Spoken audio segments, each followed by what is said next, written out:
Figure TV. Revolutionary salute.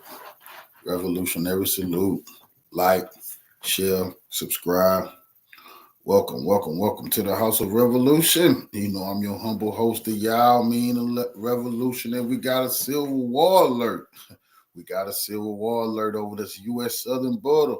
Be sure to wipe your feet coming in the House of Revolution. That's hitting the like button. Subscribe to the channel, man. Share the channel. We got to get into this information. Jim Crow Joe, you got to go. Trump 2024. What the hell is going on with this border? Who is all these people?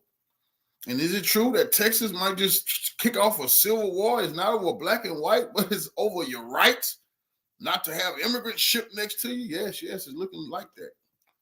Let's get right into it. Well, tens of thousands of illegal immigrants are pouring across the U.S. southern border every day. Thousands of Chinese nationals were captured on camera over the past few days in the Darien Gap by investigative journalist Michael Yan, who says tens of thousands of Chinese have been passing through the gap on their way into the United States on a regular basis. Separately, last week, a group of illegal Muslim immigrants were confronted by a group of journalists in the United States, asking, "Where did you come from? You're here in the United States. Who are you? Where did you come from?" Here was his response. By the way, if you are smart enough, you will know who I am. But you are really not smart enough to know who I am. But soon you're going to know who I am. Very easy. Wow, very easy. The entitlement. No, believe me, I'm much better than that. The entitlement, guys. Wow. So you will know who I am soon enough, he says. Well, that's chilling. And it didn't take reporters very long, actually, to figure out where this guy was from. Turns out this man was allegedly from Azerbaijan, and he'd been in jail for the last 12 years on terrorism charges. Take a look at this. By the way, So, you are smart enough. so we knew it. We knew it. Remember, I told y'all the other day when this man said, "Soon you will know who I am." I said, "Yeah, that sounds like a terroristic threat." Wasn't long before the people found out the man been locked up 12 years for terrorism. But guess what? Snuck across our goddamn border. Snuck across our border, then bragging in the video, "You will know who I am." You know, that's the sound of a man saying, "Yeah, when you see my work, you're going to remember me." But he's saying it. But the people say, "Bitch, this 2023, we're going to find out who you is before you get to do any more work." That's crazy. But this is what Jim Crow Joe and the Democrats is doing. This they doing, trying to replace us. See, the white people was talking about replacement theory. We thought they were talking about us. No, brother. Replacement theory, your ass is getting replaced too. You know who I am. But you are really not smart enough to know who I am. But soon you're going to know who I am. Very easy. Wow, very easy. The entitlement. They need to arrest. That's terroristic threat. That bitch, they need to arrest. I'm not to find him a citizen arrest his ass. He need to be under arrest. What you mean? What the hell are you talking about? That's at least 30 days in the county. Talking like that. Soon you will know. No, you're not gonna blow nothing up and then get cocky with us. That's a terroristic threat, nigga. That's serious business. I don't like that talk. I don't like that type of talk. Don't be coming over here threatening us. Wow. So there you can see he was arrested 12 years ago for terrorism, organizing explosives among the charges to carry out terrorist attacks, and somehow just released last week on January 19th from prison, and he's already in the United States. What in the world is going on here? Again, this is happening in the United States. And this week, the Supreme Court of the United States ruled that the Biden administration can remove razor wire from those border fences, the Texas National. That go to show you how it's just a big game and the elite in on it. Supreme Court is ruled by Republicans. The Republicans ruled the Supreme Court. They could have voted this down, but then the big business owners, who are some rich Republicans too, not just Democrats, not only Democrats want this border open, the rich Republicans who need these workers, they want it too. So here go the Supreme Court say, "Man, take that razor wire down, man. You're harming people. Come on now, let them on in like that terrorist who just said, 'You will remember me.' Let them on in a little bit easier." National Guard had erected to try to keep terrorists out, to try to keep the illegal invasion from happening. So what is happening to our country? Well, Tucker tweeted this just a short time ago. So it's unanimous. Everyone in power, from the White House to the hedge fund managers to the Supreme Court of the United States, has decided to destroy the country by allowing it to be invaded. That leaves the population to defend itself. Where are the men of Texas? Why aren't they protecting their state and the nation? Here we go. Investigative journalist Michael Yan joins me now from the Darien Gap in Panama, the major choke point where these illegals converge before heading up to the United States, using luxury buses to be ferreted up to the United States border. Michael, you just exposed a stunning story down there in Panama that involves the head of Homeland Security, Mayorkas. I want to get to that story in a moment because it's incredibly important. But first, I just want to get your thoughts on a couple of the points that I just made. Number one, on the terrorists having the balls to tell this U.S. reporter, hey, you'll find out who I am soon enough. What was your response when you saw that? We see this all the time. This is normal for people like me and quite a few others who are on the border all the time, whether Texas, Mexico, Arizona, the whole works, California, or down here in the Darien Gap, Colombia. We see it everywhere, constantly. Very arrogant, very pushy, often. You can tell a lot of these people are on a mission, and that includes Chinese as well. I just took Brett Weinstein and Chris Martinson and Masako Ganaha and Ann Vandersteel back to the Darien Gap with Chuck Colton. We were in there again at the camps, took them out deep into the jungle. Of course, Chuck Colton and Masako Ganaha go down there all the time. And there were many Chinese again, always arrogant, always pushy, always, one guy, for instance, I asked where he's from, and he said Korea. And I said, and then he spoke to his wife, apparent wife, in Mandarin. I said, "You're not from Korea, you just spoke Mandarin." And he laughed. He obviously spoke English as well. And then his apparent daughter, maybe she was a teenager, she spoke some English, and she said, "Oh yes, we're Chinese." Yeah, obviously, right? I mean, I can tell the difference by looking at them. I spent a lot of time in China and Korea and all over Asia, many years, right? And so, but the bottom line is, a lot of the people coming in are definitely on a mission, and a lot of the Chinese go in and they grow marijuana. For instance, in Maine, they've got a huge amount of marijuana facilities in Maine and Oregon and in Oklahoma, California. And what are they putting in that marijuana? Who knows, right? So this is a very serious issue. And Islamic, you got to keep in mind, probably the most dangerous Islamic terrorist organization for Americans is Hezbollah. And Hezbollah is very thick down in Venezuela, right? And the number one group of people coming through are Venezuelans. Many of the Hezbollah speak Spanish fluently, right? And so I'm sorry if you hear background noise. That's actually the Panama Canal back there behind me. And there's a railway and a road back there.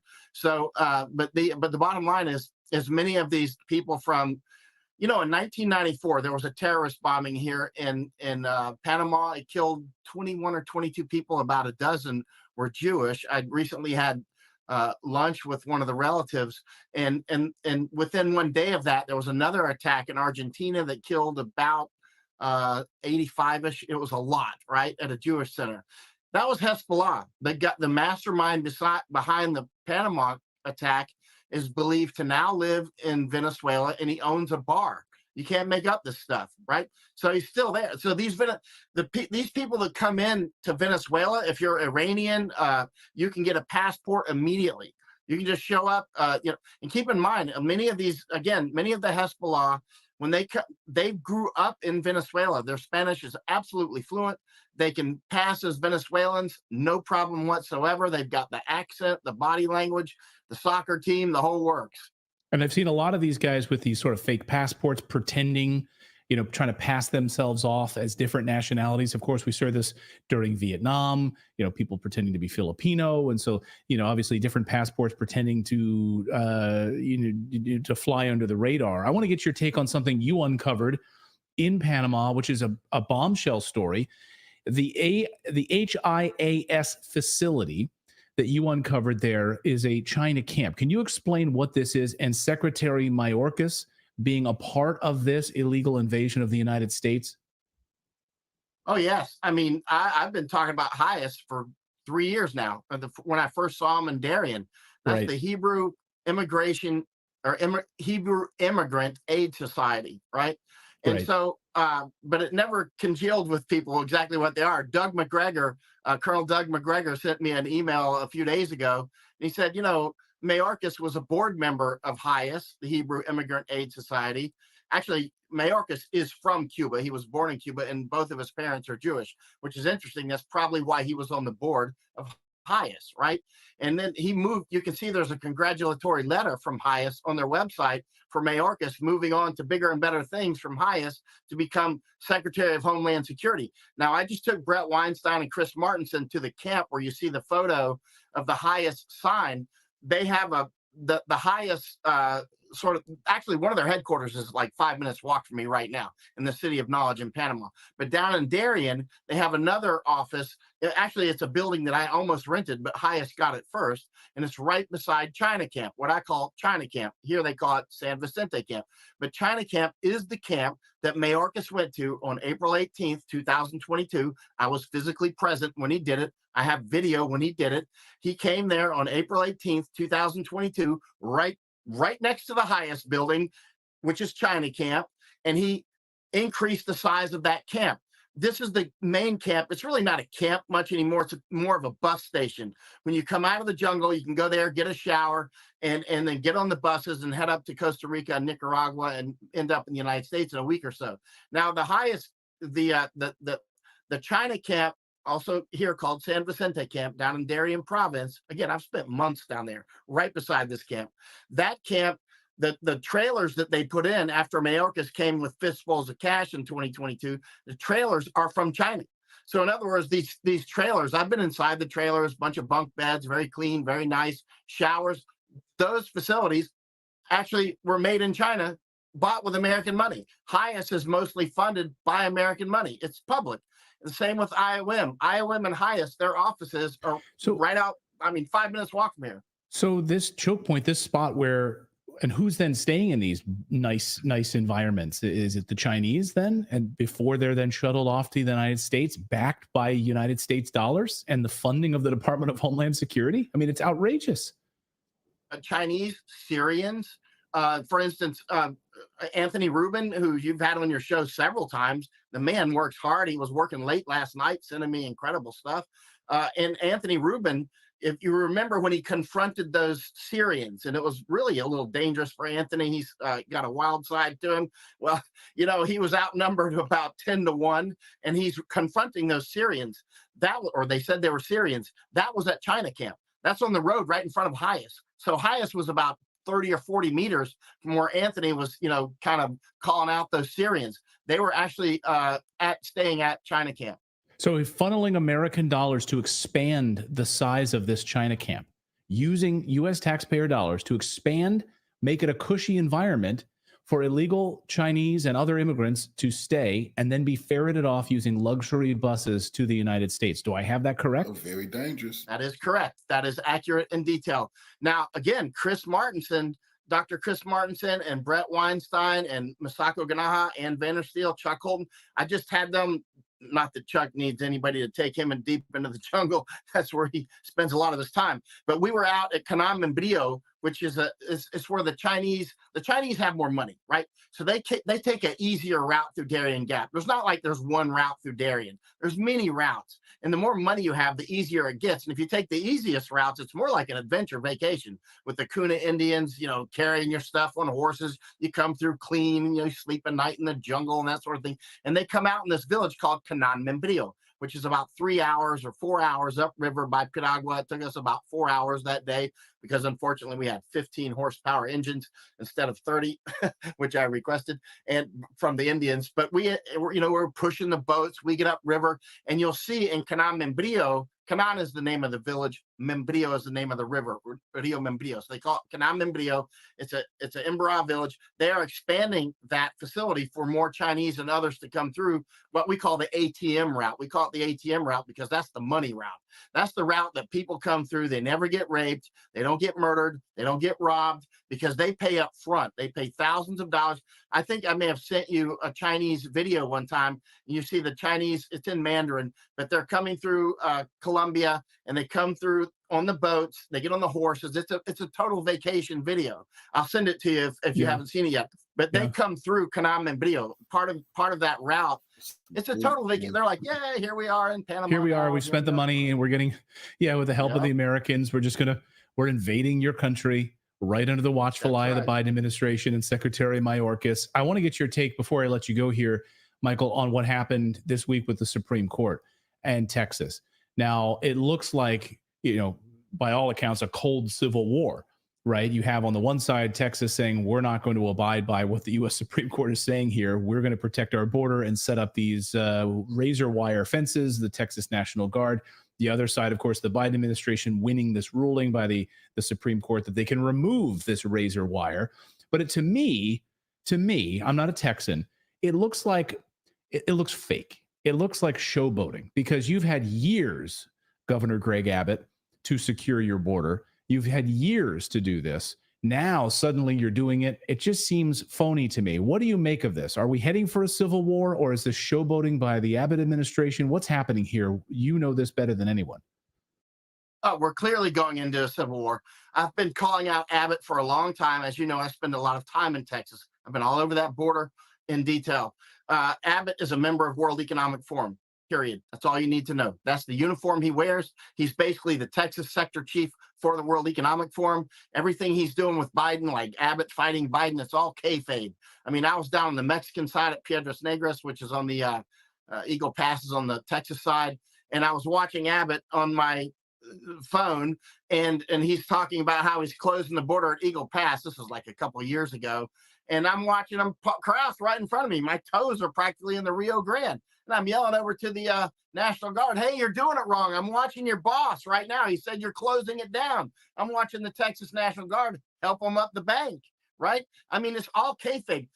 Abbott is one of them. Abbott is not our friend. Abbott is World Economic Forum. World Economic Forum is closely allied with the Chinese Communist Party. When I took Brett Weinstein down here, he just went home 3 days ago now. I think he was in disbelief when it was clearly he was in disbelief when he first came here. He didn't quite see what's actually happening. But within just a couple of days, you could see the light bulbs were popping. I mean, he started to realize, hey, this really is Chinese. This really is the World Economic Forum. This really is IOM. This really is HIAS and all these other. Look, where I'm at now is called the City of Knowledge in Panama, right? This was the U.S. Army South headquarters. I'm in the old U.S. Army South headquarters right now. That's the Panama Canal right there behind me, right? This is Fort Clayton. This, for those who are stationed here, I am at your Fort Clayton, the formerly beautiful base, guarding the Miraflores locks over here and the bridge over there and the canal behind me, right? And the railway right underneath, right? So that's why Fort Clayton is here. This is all these arteries coming together. Now, in 1999, when we gave it back, after we built it up even more, we gave it to Panama with the keys in the door, literally. And now IOM has the choice. That's the International Organization for Migration. They are the chief engine of the invasion, the IOM, or in some languages, OIM. But anyway, their office, 5 minutes walk from me right here, their flag flies over Fort Clayton right now with the Panamanian flag. They just had last Saturday, their 25th anniversary of opening the City of Knowledge. This was, again, when it turned over from Fort Clayton 25 years ago, it became this hub, which is now the headquarters for destroying the United States and Central America. Most of the Central Americans and Mexicans I speak with, they still have no idea what's happening, just like most Americans still have no idea what's happening. Even the brilliant Brett Weinstein, now he sees it, but he had to get down here first to see it, right? And once you come down here, if you're a serious player, I'll take you, Clayton, but I'll take serious players down here. It's bigger than you imagine when you really get here. If you get Brett or Dr. Martinson, I'll take you. It's mind-blowing. I can't really explain it enough. It's like explaining the jungle, right? Well, the next few months, I'll be down there with you. We're going to plan this over the next few months to be down there. Logistically, we'll work that out offline. But yeah, it's just speaking to Mexican citizens just a short time ago who told me their cities are being overrun by these migrants that are coming up through Mexico, that it's not Mexico doing this, and it's not Mexicans, it's their cities are being overrun by these illegals coming all the way up through. So, Mexico's not happy about this from what I'm hearing from Mexican citizens as well. So to your mind, we are heading towards a civil war. Michael Yon is in Panama at the Panama Canal, watching these choke points and watching this all unfold. Michael, thanks as always for educating us about what's happening there. This very important story. Michael, thanks so much. Thank you, sir. And I'll see you down in Darien Gap. I'll take you down there. Thanks, Michael. Yeah, we're gonna do it. We're gonna get on the calendar with it, and I'd like to go down to the Panama Canal as well to see some of these facilities. So we will do that, Michael. We're also going to be really watching what's happening at the southern border on a regular basis as well over the next couple of months. Someone in the chat, Real Christian in the chat, says, Clayton, go advocate. See, this what Biden done brought on to us, y'all. All kind of military age men sneaking into the U.S. They want to bring down our economy, replace you and me. They won't like low wages, but also people, when it comes time to vote everything you want. They say hell no. Every racist bastard come across their border say, "Oh, no reparations. I don't want that." What the fuck they got to do with you? See, they love them type of voters. I'm sticking to what? You don't got nothing to do Texas Governor Greg Abbott seemingly has no intention of complying with an emergency injunction by the Supreme Court telling the federal government that they may remove razor wire at the border between Mexico and Texas, and that Texas must allow Federal Border Patrol agents in. Here's video of Texas state and national troopers installing more razor wire at the Eagle Pass crossing point.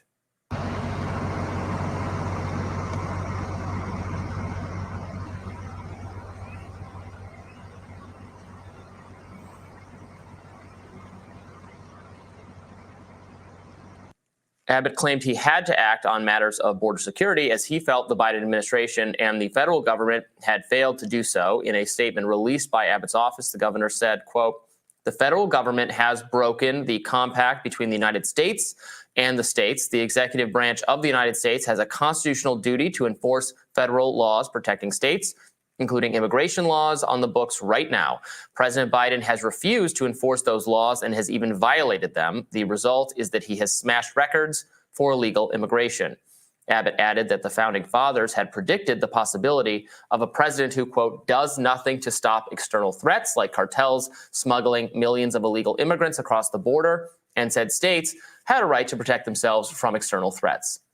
So here we are. Obviously, the Supreme Court will hear this case, so it'll go beyond the emergency injunction. But I mean, he can say everything he's saying here, but he does actually have to follow what the Supreme Court says. States can't just ignore that. You can be frustrated about it. You can want a change in the administration, but it's pretty well established that the federal government has control over this. I absolutely understand the frustration of state officers, border officials, people who live on the border, but it's frustrating that the federal government has not fixed this problem, but it is the federal government's to fix.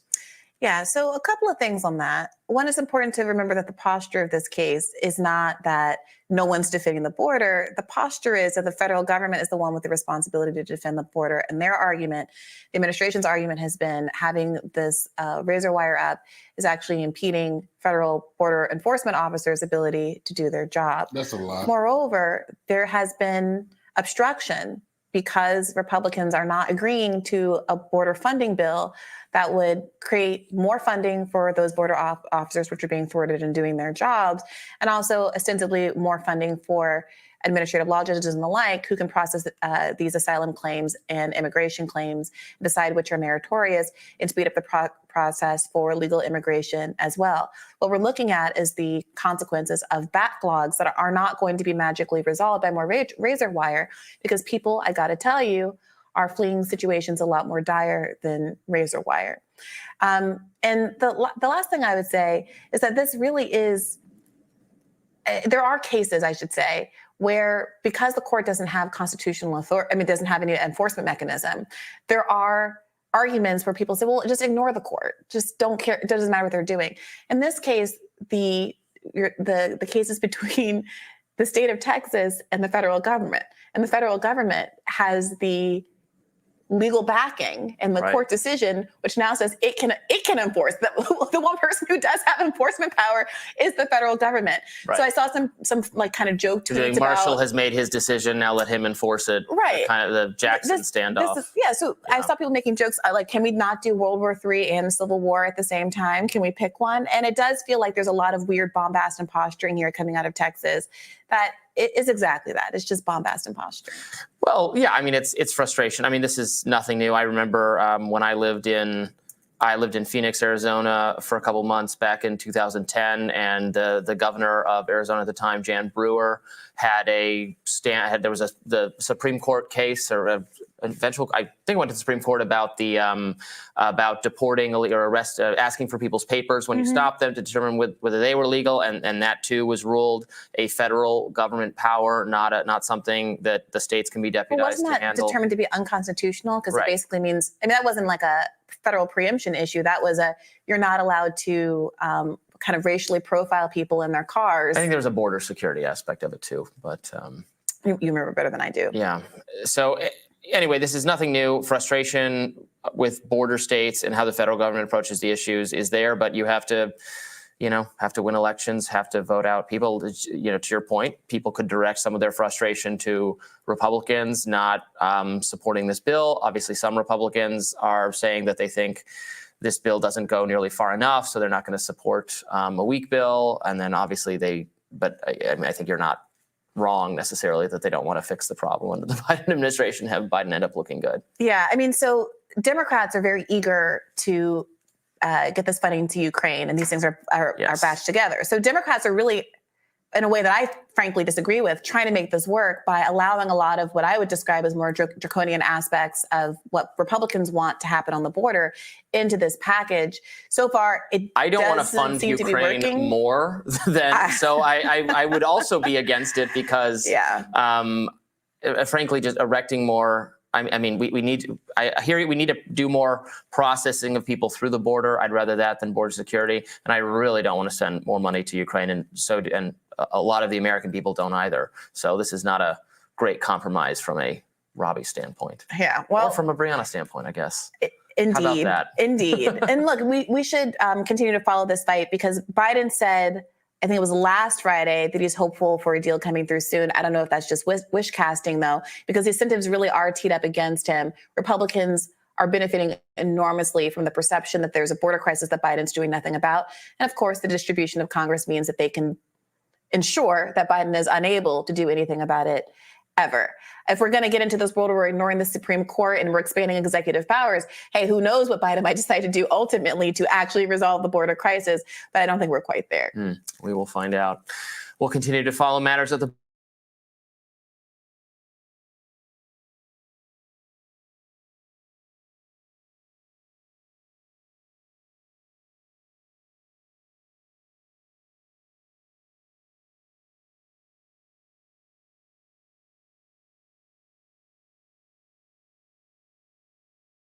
for Republican voters. Top issue in Iowa. Huge. If you were watching and consuming any conservative media, this is it, number one. And if you are looking at GOP voters and others, if you want to say like the main reason people are going to vote Trump, this is the issue. And now we are seeing a major standoff. You guys did a great job yesterday of covering the Supreme Court case, but there's been some major development now since, which is after the Supreme Court issued an order where they said that Texas officials cannot obstruct federal border patrol agents from cutting the wire. They have now began actually putting even more razor wire at that border crossing, which has now become like a critical juncture. Now, I was explaining this to you, Ryan.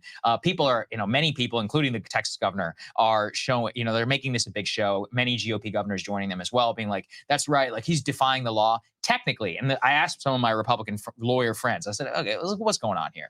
So the technical explanation is this. The court order says, well, you can't obstruct the feds from cutting the wire, but that doesn't mean you can't put up a ton more wire. So there's definitely a little bit of a loophole. it's certain, almost certain the Biden administration, they either may challenge this in court, they could send the feds and the military, they could try and federalize the Texas National Guard, which is putting this up. There are all kinds of very interesting possibilities. Jorge Ventura, he's a great reporter over at News Nation, actually did a segment showing how the Texas officials actually putting up even more razor wire after the decision yesterday. Let's take a listen to some of his report. Texas officials say they are going to hold the line and double down on their operations inside Shelby Park. Actually, right now we're witnessing Texas officials installing even more of that razor wire and anti-climbing fencing. Now, the reason why they're installing some of that razor wire and fencing on top of the shipping containers is we have witnessed several migrants going on top of the shipping containers and entering Shelby Park illegally that way. Texas officials say they're going to continue to beef up security here. As of right now, federal agents are still not allowed in Shelby Park. We're going to take a look at the scene over here.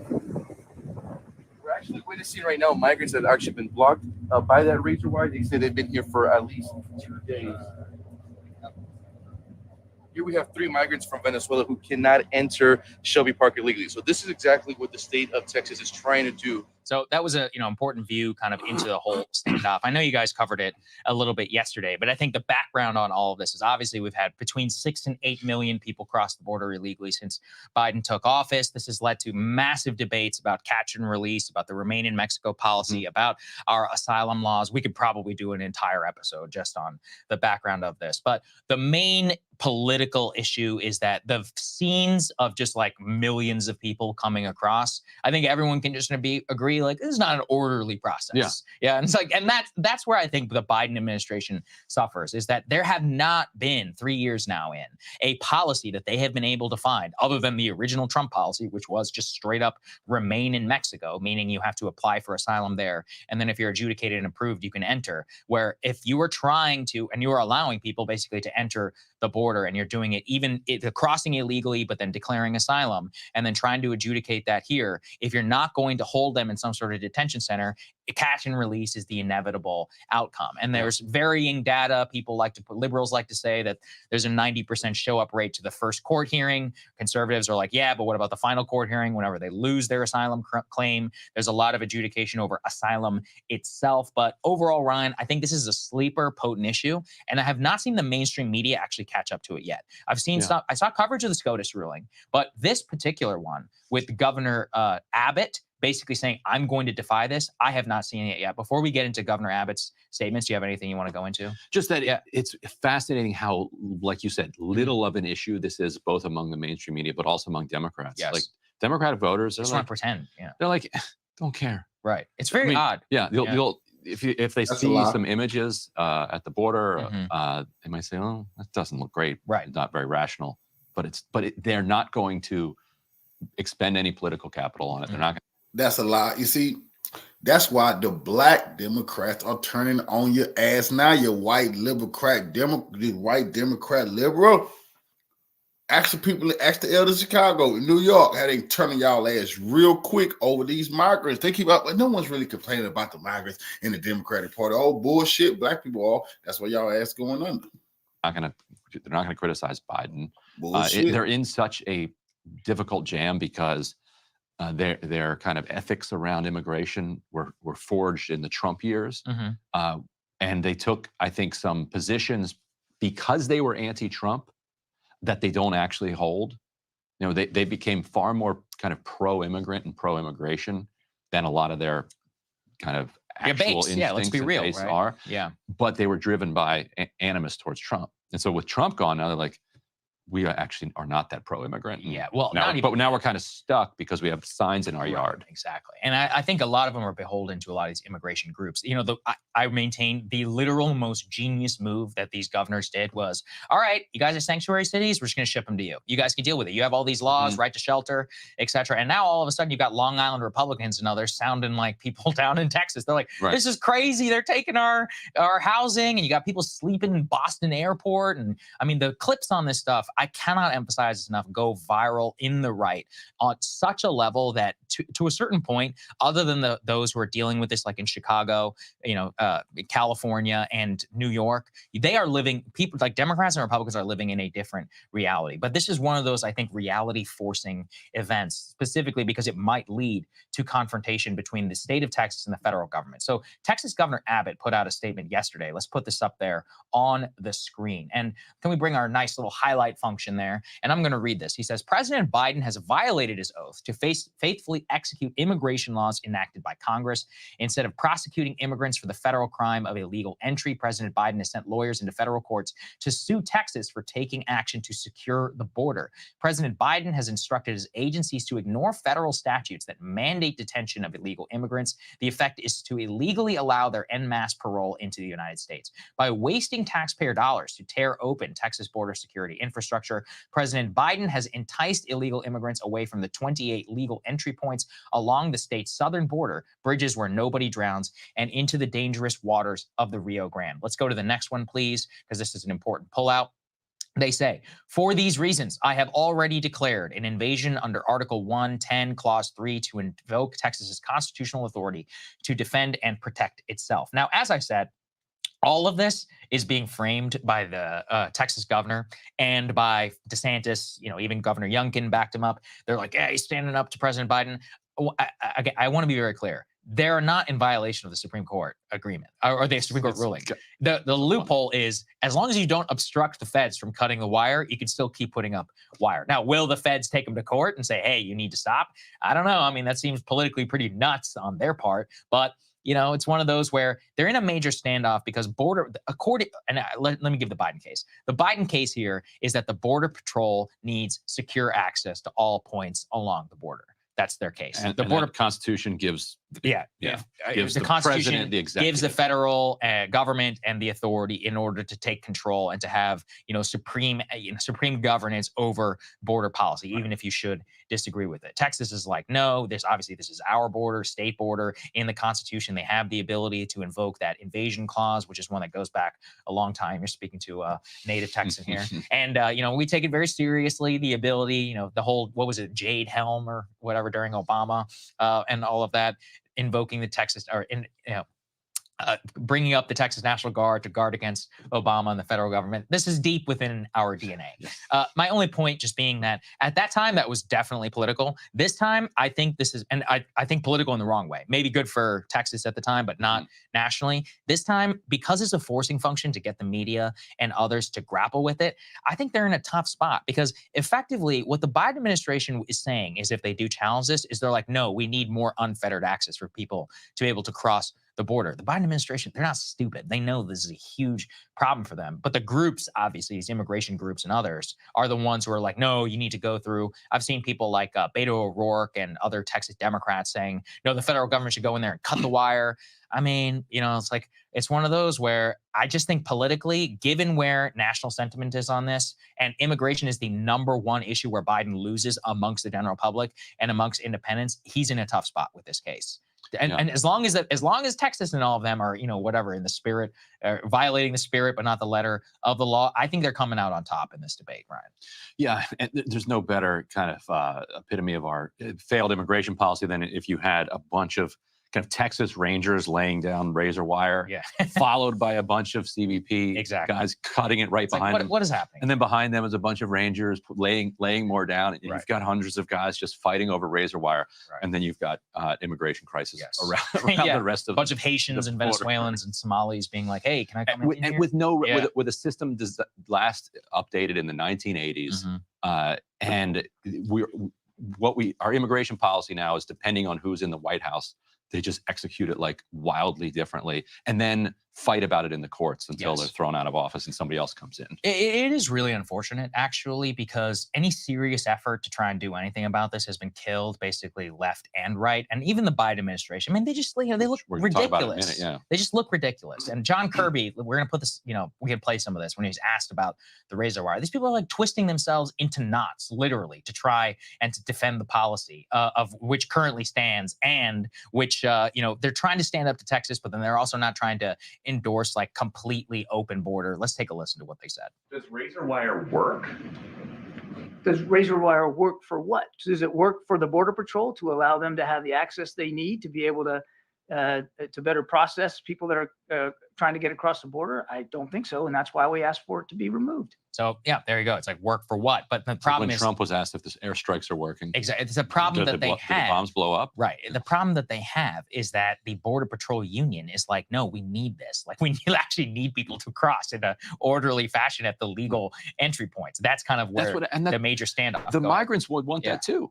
Like everybody. Well, I'm not so sure. I'm not so sure that's why there's a bunch of guys waiting on the other side of that. But look, maybe I think the major point is, this is part of what obscures it as well. This razor wire, this is a dent in the issue. All right. Like, the major problem is, yeah, you can basically walk into this country and be like, I fear for my life. And you can stay here for like 2 or 3 years while your case is adjudicated, even though you're an economic migrant, and you get a work permit from the federal government. Now, listen, I think that's crazy, and I don't think that should be allowed. A lot of people, though, they do think that. I'm pretty sure you don't get a work permit, which creates this underclass of. Well, okay. Or it's very hard to get the work. Yeah, so you can get the work permit. Some people don't get the work permit. This also comes to the whole question around E-Verify. The Biden administration has been much more liberal in terms of, and I mean in terms of like handing out. Well, they gave a bunch of Venezuelans work permits, but if you're not them, like, there's different legal really hard to get. minutia that goes into this as to whether you have a legitimate asylum claim. And I know that this is very, very difficult, and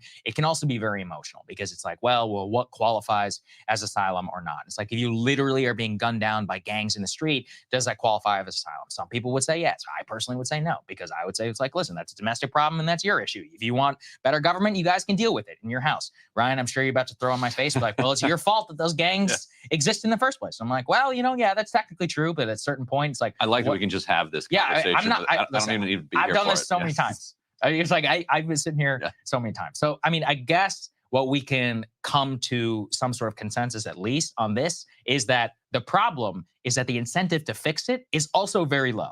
And perfect example of this, let's put this up there on the screen, is that Mitch McConnell just yesterday told a closed-door meeting of Senate Republicans that the politics of the border, quote, has now flipped for Republicans, casting doubt on the ability for any sort of Ukraine border deal. He says the politics have changed, and because he says Trump, who he's referred to now as the nominee, wants to run his 2024 campaign centered on immigration, and the GOP leader says, we don't want to do anything to undermine him. Demonstrating, I mean, and what he means by undermine, because normal people might not understand that what they mean by undermine is implementing their preferred policy. Well, okay, so so I'll give the defense. The defense is that any sort of bipartisan deal would undermine the total preferred policy of the Republicans and Trump. So why would we compromise now when Trump, the nominee, not only wants to run on the issue, but if he wins, then he can implement his policy? Now, I will give you the counter to that. And by the way, I do not support the bipartisan immigration deal. I am a pretty big border hawk, but I do live in the reality of the system. And I can tell you that when Trump had unified control of Congress and he was the president, he also was not able to get comprehensive border deal done. Those are the facts. I just want to be very clear. The issue, too, is that unless you have a 60-vote majority or whatever in the Senate, you're going to have to go bipartisan there no matter what, especially because they're not going to kill the filibuster. You're going to do a bipartisan deal now, or you're going to do it in the future. More likely, you're just going to do it never, because the issue actually does work very well politically for most people. Yeah, I'm just so used to Democrats coming up with excuses for why they can't do things and how they're going to do things in the future, that whenever I hear it from any party, it's like, you would rather this just be a giant mess than actually solve the problem. So if you want to solve the problem, what I would tell Republicans, Democrats are flat on their back right now. They're ready to trade away the entire store, steal it from them. And then if you do take power in the future, be even more terrible. Yeah, that's possible. I do think that that's the end of my Republican consulting. You're welcome. Yeah, thank you, Ryan. I do think that one of the major problems for the Republicans in that right now was that a large portion, I would say half or so of the caucus, they didn't even want Ukraine aid anyways. So they're like, why would I compromise with you on the border? Yeah. They're like, I'm not going to hold you. I don't care about Ukraine. I don't care about Ukraine aid. You're the one who cares about Ukraine. You're like, I'm sitting here and I'm just negotiating on the border. So I think that political calculus behind it was very stupid from the beginning. And also what everybody forgets is the Speaker of the House, Mike Johnson. Mike Johnson said, I don't care what you guys are doing. Right. You either do HR 2, which is the House Republican bill, or nothing. That's the only thing I would agree to. Right, because Johnson's already going to have to he's in trouble. He's going to shove a spending bill down the right wing's throat in the House. He's like, now you want me to do something else they don't like too? Like, get out of here. So it is that funny situation where the Senate likes to operate as if the House doesn't exist. Like that's it's almost in the Constitution that the Senate will pretend the House doesn't exist. Right. And then they will pass all these things and they'll find out the House is like just not interested in playing along with them. My question for you is, how do you think that Biden will handle this? Do you think he will escalate to the court? Or do you think, because right now the media is not paying attention and it's just a Republican story, this is not a bad thing for Biden? Right? Emily made a really interesting point by elevating some reporting that it looks like Biden may have cut a deal with AMLO. What Biden will try to do is reduce the number of images that we're seeing along the border that will damage him politically. One way you do that is you work with the Mexican government and say, what do you need?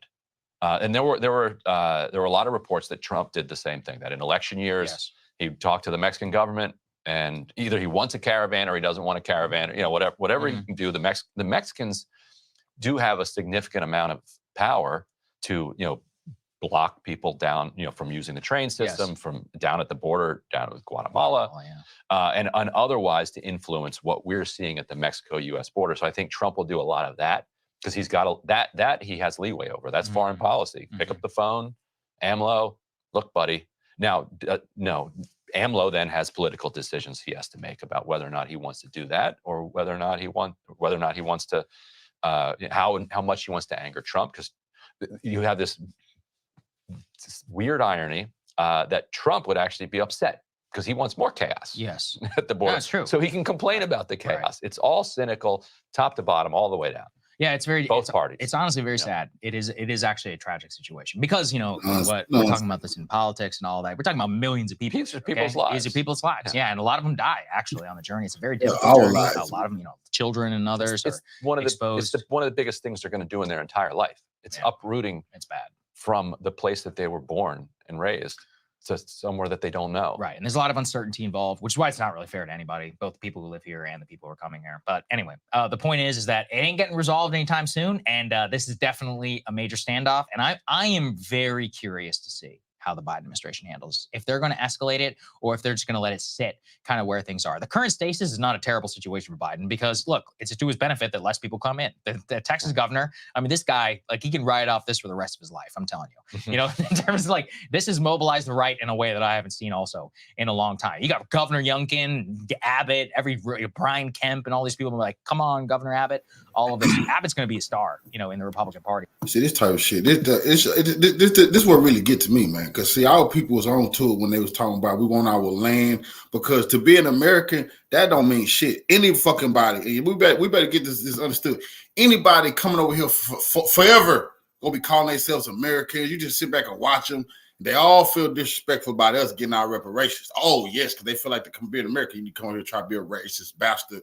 Why do I have? Because anybody come over here who working, they're going to say, why do I have to pay for something that I didn't do? You see, that's the trick.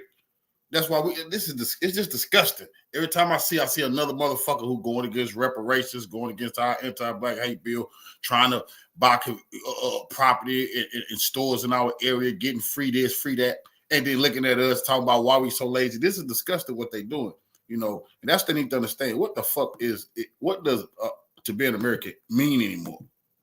It don't have a look to it. That's crazy. To be from somewhere, you're supposed to be able to close your eyes and picture the person. America, you don't even know because it could be from any goddamn way. I just want to have a new life over here. That's disgusting. Why you hate yourself? You hate your old life. Why you hate your place where you from? A lot of self-hate is in America.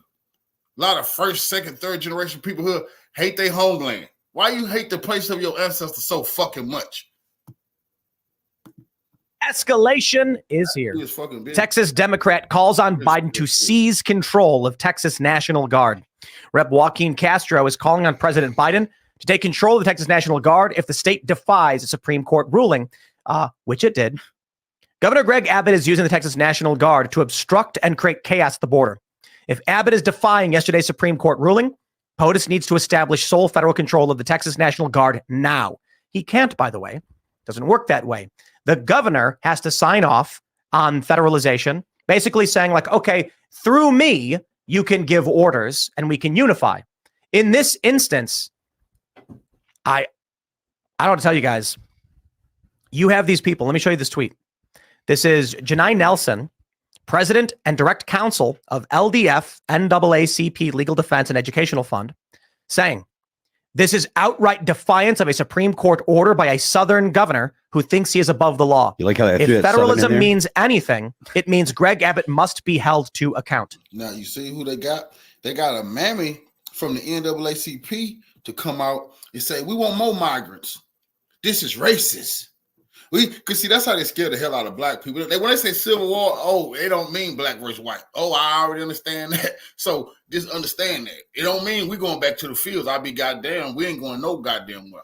Shit, I don't know who the workers going to be. They ain't going to be us, goddamn. But the NAACP is coming out and saying, this is racist. Greg Abbott's trying to defy the government. When you look around the country, it's black people, elderly black people saying enough of this migrate shit in a community. In Chicago, New York. I mean, these coons and these Greek freaks, Divine Nine in the congressional black coons, what the fuck is wrong with them? And that's the NAACP. It's black people who have had enough of the migrants. We want that wall. We'll build that wall our goddamn self. We'll fence that shit our goddamn self. If this was just, if it wasn't no white people here, we wouldn't be taking this shit. We'd be at the goddamn border with baseball bats and shit. Now, if the white people mount up, that's racist. Why not? No, they need to hold up. Give me a ride there. I'm going with them. This is bullshit. But we don't want to be the face of saying we don't want the border secure. That's bullshit. Yes, we do. We want our neighborhoods secure. You see, these coons are the ones coming out here and embarrassing us, man. What the NAACP is talking about? They got a border for when they won't help us clean up our fucking community. What the fuck are they worried about the goddamn what's going on at that border? Whoever this lady is, we're gonna find out. Because I know it's some crack. I know it's some fentanyl. I know it's prostitution on her corner. I know it's some homeless people. I know it's some people can't find jobs. I know somebody just got robbed. Old lady purse got snatched. I know an old man, he just came back from the grocery store. Somebody pushed him down and took his wallet right in this motherfucking lady neighborhood. And here she is talking about the goddamn border. Let me make clear. Southern. They did that, right. They did that on purpose. Yeah, 100% sure. And let me make clear. What we are seeing now is Greg Abbott enforcing the law to the best of his abilities. Joaquin Castro and Democrats are lying about what's going on, saying it's chaos. Yeah, well, he said that Greg Abbott is causing the chaos. It is chaos at the border. They're saying they're trying to stem the chaos. The actions being taken. Joaquin Castro and the Democrats, Joaquin Castro,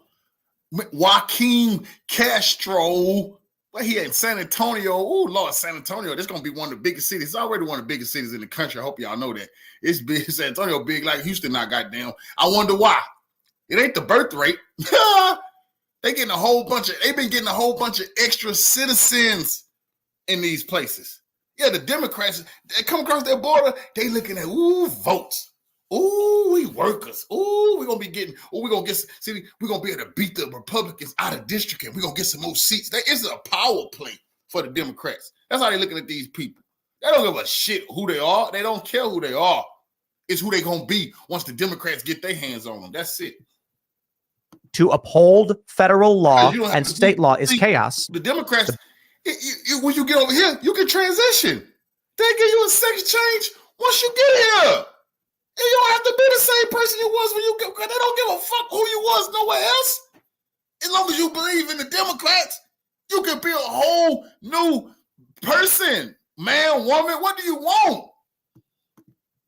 The Biden administration and Democrats are actively destroying this country. And I got to be honest, guys, like, I don't know. I can't mince words on this one. They are quite literally destroying the country. This is not, how do I say this? They are engaged in a seditious conspiracy to subvert the Constitution and destroy the fabric of this country. That's not hyperbole. When Ian brings up his parents who are not super politically engaged and watch MSNBC saying this is getting crazy. When I bring up Chicago and New York, because when you have major Democrat strongholds in panic over the crisis that is happening right now, and the Biden administration with people are in black elders are in panic because they tried to take their senior group areas, community centers, and push migrants in there. They tried to take away the places where the kids play, where the mothers in Chicago who already going through enough, they can't even let their kids go play while they work, or they go there after school and then the mother pick them up. Y'all know how they go. Their mother pick them up after they get off work. They were going to put the migrants in there. So the black people rose up and say, oh, hell no. They said they want to talk to Trump.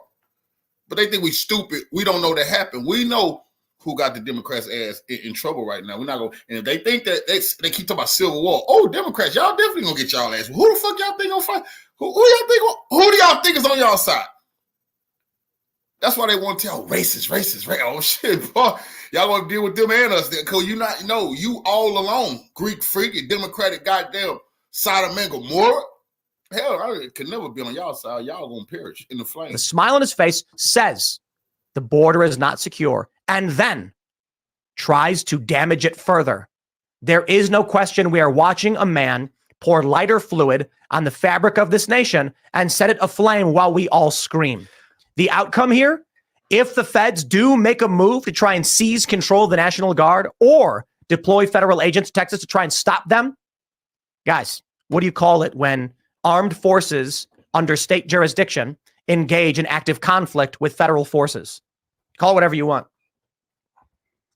I don't know if the president, I mean, he's the commander in chief of the armed forces. I don't know if the National Guard of Texas would, the Guard of Texas would. It's not under his jurisdiction, I don't think. Well, I mean, the feds can call them up. They called them up and sent them overseas. It's a question of, where are these guardsmen from? Right. Are they residents of Texas who enlisted in Texas? I'd imagine they'd have to be, right? Yeah, but even still, that like you don't go to the same. You still go to like Army, wherever the Army does their basic training. That doesn't mean anything. In 1861, you had West Point graduates trained in New York saying, Listen. It wouldn't be a good thing for the U.S. if the federal government had to put down the Texas National Guard. You know, it'd be bad for the stock market to crash. It'll be chaos all over the world just looking at that. But the United States military will crush Texas National Guards or Texas military within moments. You know, that Texas talking tough. You know, I feel they talking tough, but they ain't. No. They ain't gonna be able to fuck with the U.S. government now. They just beating their chest, you know, trying to get more votes and pointing out some bullshit that Joe Biden doing. But you know, shit, the motherfucking Texas National Guards, people, man, the U.S. government will kill them people for any type of success, any success and talk from Texas. You know, I remember Rick Perry talked like that, and the U.S. government told him that, man, y'all better go remember what they told Rick Perry. They're hanging from the Capitol. They told him they'll block the ports. Come on, man, Texas. Because every time Texas say that, and people think like this, you know, Texas got a bunch of oil, and you know how big Texas is, and boy, who the fuck you gonna trade with? The U.S. government already said they'll block the ports. You gonna trade with yourself? They gonna block you in. Texas, you know, so it sounds good in theory to a lot of people in Texas. We'll succeed, and we'll go back to big man. Boy, please stop dreaming and let's get real. Jim Crow Joe, Jim Crow out of office. No, Texas ain't gonna succeed from the Union. All of the goddamn Republicans will be hung from the Capitol. The U.S. military ain't playing them type of motherfucking games with Texas. My home is Virginia. Yeah.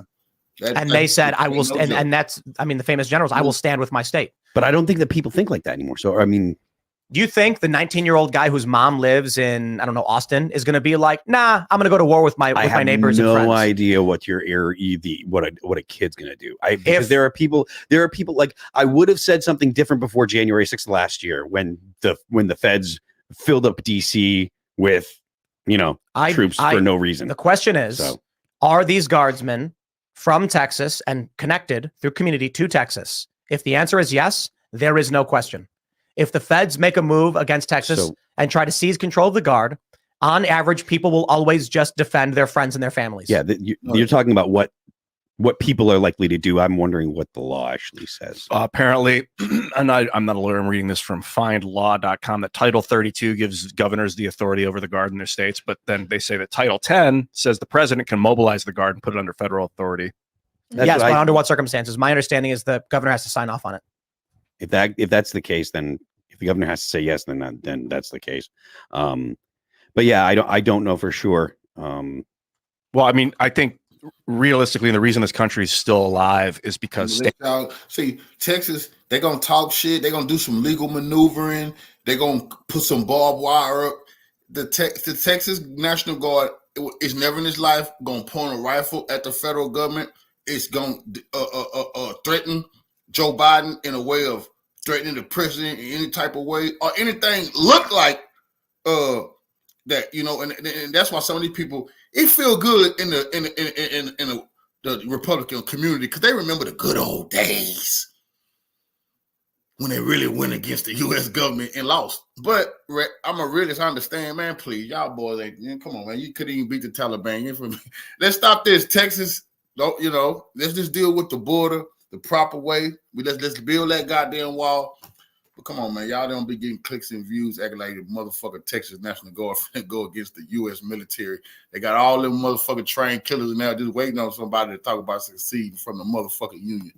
States are preeminent. The federal government's an afterthought. Like, we are United States. We unite by choice. The Civil War completely changed all of that. Yeah, it did. That's that you like what you're talking about is the way that the states thought of themselves prior to the Civil War, when the states still thought that they could secede. Yeah. Like they used to think before, like Texas in their constitution, before they joined in their constitution, I believe it says we're reserving the right to leave because Texas used to be its own country. It absolutely did. When Texas joined the union, it absolutely but after the Civil War, all that was non-void. You no longer have any options to ever lead the union again. No fucking state. Period. You know, and Texas is one state that always play footsies with it. They put it in the air. The good old boys, they love to talk their talk. Nigga, they're not gonna walk the walk. Just walk the walk. Just declare Texas independent. Just go right now, send all your troops to the border, point your weapons at the federal government. They not gonna goddamn do it because they know how quick the federal government will fucking react towards secessionists, bro. They're not gonna play. Why? Because these people, these racist whites, don't fucking control this country. And they tell you that. They tell you who really in control, the small hats. And they ain't going for no breaking up of this country until they say break it up. It ain't time yet. Texas could secede, theoretically. So allegedly, I don't know that the federal government would allow it. The feds might still say, no, we settled this with the Civil War. According to the federal government, the Civil War settled the question as to whether or not countries can secede. So, and no, actually, Ulysses S. Grant wrote up exactly why they cannot, and I believe he's correct. So there are certainly he's mostly correct. He wrote this great letter, and he said basically, the states of the Union sacrificed blood and treasure to admit these states to join in, and they owe a debt. To declare that they would separate while in debt is, I'm paraphrasing, but you can read the whole letter. Basically, his point is, yo, homie, I paid a bunch of money for you to come and join this crew. You can't just bow out now. You owe us. And that makes sense. Is that it? I mean, something to that effect is the argument being made. And so does that mean in perpetuity? Well, that's a good point. That's why I say mostly correct. Mostly correct being, so long as you are in a debt, pay that debt back and we'll negotiate however that is. But I do believe that ultimately it doesn't matter because Ulysses Grant also wrote, you have the right to secede, but no, if there is a debt to be paid, you will be at war, and if you lose, you'll be ruled by the victors. Yeah, so his point is basically, at any point, any person, any state could declare they will no longer be part of the Union, but be prepared to fight. And if you lose, you are now under our rule. I imagine that there would be a fight if Texas were to say, well, we're going to just kick federal troops out. I think it wouldn't be like leaving the Union. It would be like, obviously Florida and Texas are unified. So if there was a union, like what's the union? How many unions? Who is united exactly? Is it 49 of the states decide to unify against this stupid federal government that's gone too far? Then what's the union? The union is the people that are unifying. It's not on paper. It's like what's really happening right now. I just find it fascinating how many people scoffed at the idea of civil war. And then even after January 6th, you still get a lot of people say January 6th was not an insurrection, but these Democrats who claim it is still scoff at the idea of civil war. Right. Now you have, I'm sorry, my friends, We quite literally have the lowest degree possible, but we do have armed conflict between a state National Guard and the federal government. Now, I want to be careful here because I don't want people to assume armed conflict implies people are shooting at each other. What this means is both factions have deployed armed personnel and they are in conflict with each other, meaning Texas National Guard are defying federal mandate and pushing out federal agents to take territory. The feds want that territory back. The only thing that hasn't happened is they've not decided to fight about it yet physically. But there are armed men in conflict right now trying to control certain jurisdictions. I mean, this is a powder keg. It's certainly far more significant than January 6th was. January 6th, it was a riot that got out of hand. This is Joe Biden is engaged in insurrection. Yeah, this is well. I mean, that's look. Fair. I think it is definitive at this point.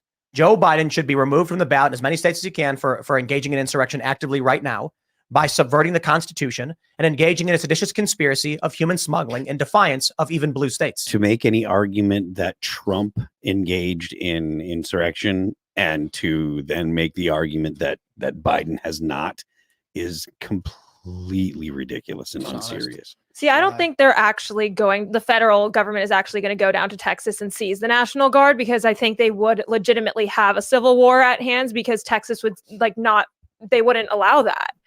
And so why would the federal government, especially in an election? These people so stupid, man. These people just talking about Texas go down there and seize the National Guard. What the fuck they think the U.S. military is, man?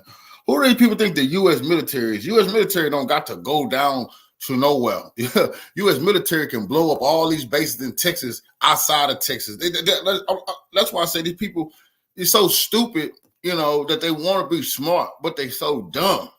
Come on, where the fuck they think the nuclear weapons is at? It ain't in Texas. I'll tell you that right now. The nuclear silos. These people so stupid, man. Texas is beating their chest because they, Biden is bringing them illegals across, and we against that. But for all this, Texas is gonna succeed, man. Please, Texas is gonna seal that border properly. But hell no, we're not gonna be sitting there talking about all this crazy.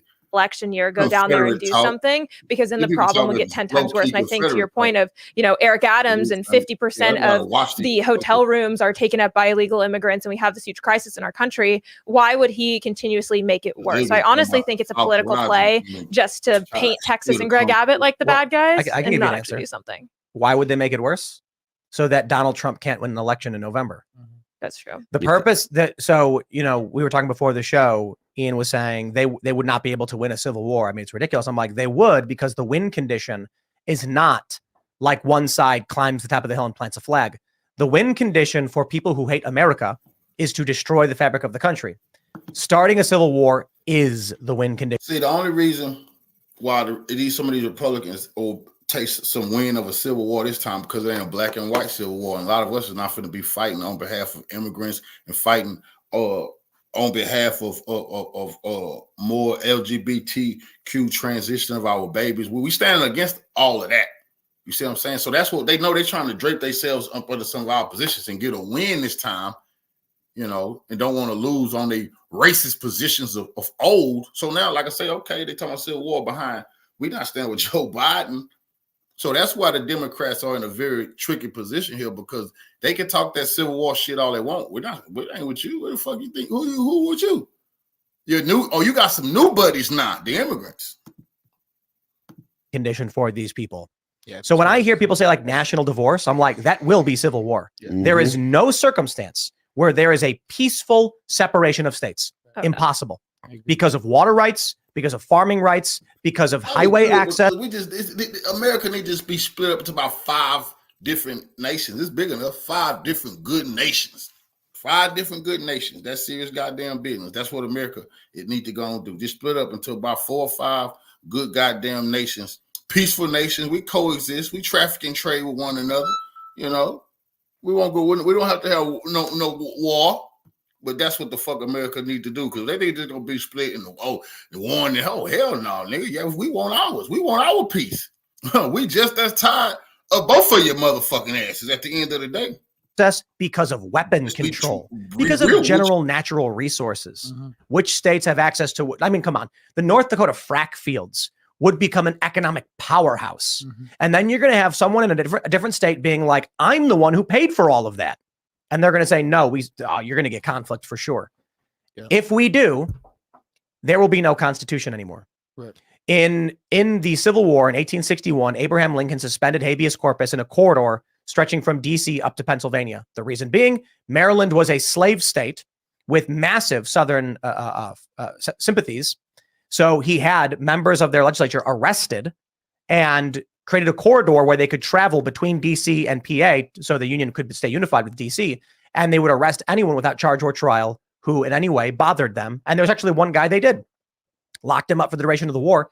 And he gave him the middle finger and said, F you. When the war ended, they let him go. And then he just said, F you. And they're like, your charges stand. He said, F you. And he left. And then that was like, they just let it go. Who was it? You can read about the story. It was crazy. Abraham Lincoln, when the war started, Constitution was gone. Yeah. If you were speaking pro-Confederacy speech, you're locked up. Done. No question. If a civil war were to break out, let me just tell you. Do you guys think, let me ask you a question. The Epstein client list. Let's say there's a person, we know that they're ultra wealthy individuals and powerful. They're on the client list. Which would you think they would prefer? Having their name published in the press as to being a high-profile billionaire pedophile who was working with Epstein, or civil war breaking the machine apart? What do you think these people would rather have happen? Oh, civil war. They don't want to be exposed. Yeah, absolutely. They don't want accountability. They don't want to get caught. They want to keep up their operations, keep up the crimes they're committing, and they'd rather the United States burn than anyone find out what they're doing. I mean, that's what they want to destabilize Western civilization.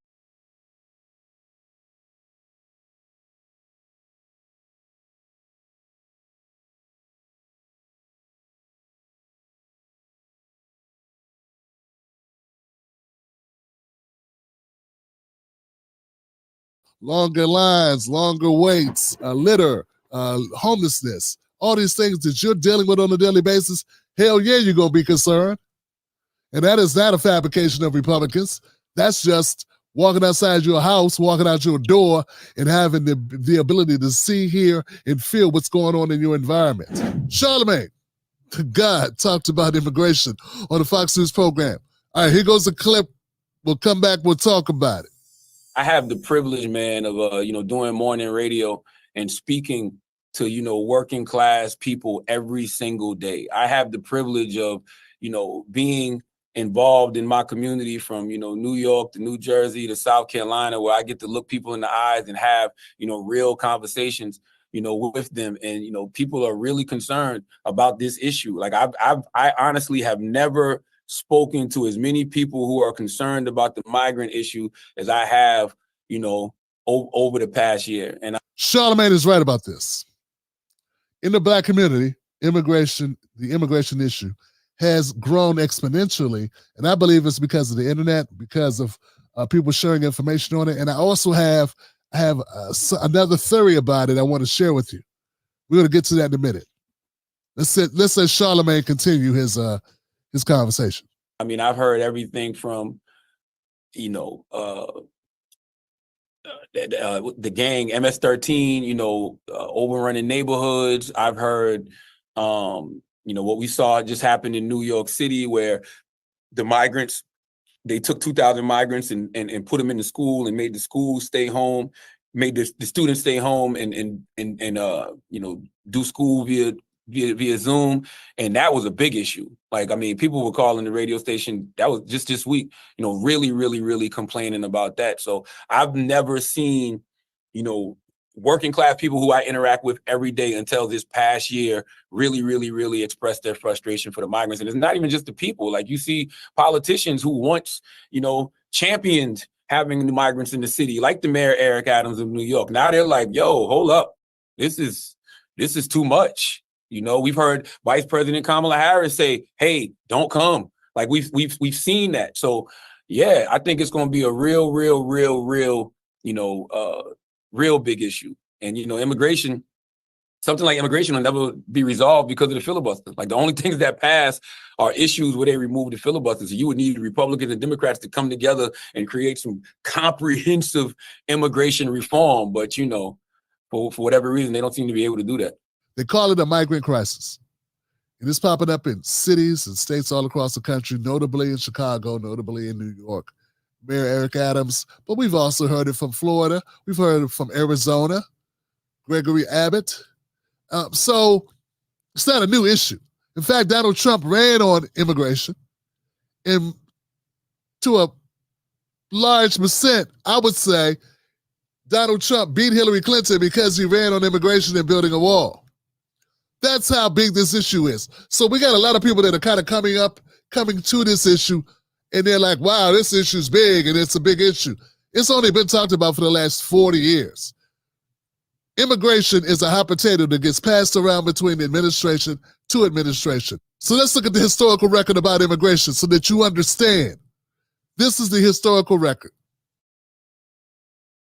Obama had more deportations than Trump. Who had more deportations than Obama? Bush. Bush had more deportations than Obama. Who had more deportations than Bush? Clinton. According to our research, Bill Clinton deported like 12 million people back to across the border. Bush, around 10.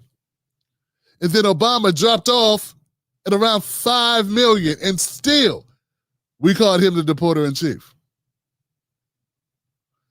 Trump did considerably less deportations than Obama, and there was a difference in the way the deportations were handled. Trump deported mostly people from the interior of the country, people that had been in the country longer. And Obama, at least after the first 2 years of just throwing people out like hotcakes, he decided he was going to refocus and go after people that were new arrivals. The idea was maybe it's a little bit more humane if we deport you when you first get here than to wait 20 years and then go get you, which is sort of like what Trump was doing. Trump just wanted sheer numbers. And then Obama, through executive order, created a protected status measure, which helped new arrivals or those who had been here as children, who came here as children, to get protected status so they could stay in the country. So there are some differences here in how immigration, migration has been handled throughout the years, which brings us to where we are now. Sustainable border, what they're calling a crisis. Why can't this be accomplished during this administration? Well, so there's no question that our immigration system is broken. And so much so that we, as the first bill that we offered after our inauguration, was to fix the immigration system, which included what we must do to create a pathway for citizenship and to put the resources that are needed into the border. But sadly, people on the other side of the aisle have been playing politics with this issue. The solutions are at hand. And, gone are the days, sadly, where a President Bush or John McCain understood that we should have a bipartisan approach to fixing this problem, which is a long-standing problem. But what are those solutions? The solution includes putting resources at the border to do what we can to process people effectively and putting in place laws that actually allow for a meaningful pathway to citizenship. There's been a lot of gaslighting around this issue in order to get votes and push people towards Donald Trump. They won't say it out loud, but that's what I think they're trying to do, because why else would you leave out the context of really what's driving migration? See, I believe both parties, they love migration. They love new immigrants. They get to be paid less, and both parties are controlled by corporations. Both parties like immigration, and both parties want the votes from deporting people. They both do. I don't think either party is the savior to migrants. People just keep coming. And America keeps on using them.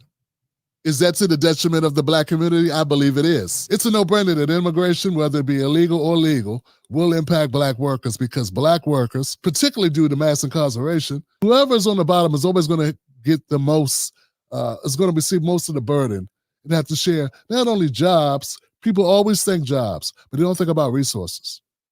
What about low-income housing? There's only so much low-income housing. What about access to services like hospitals, daycare providers?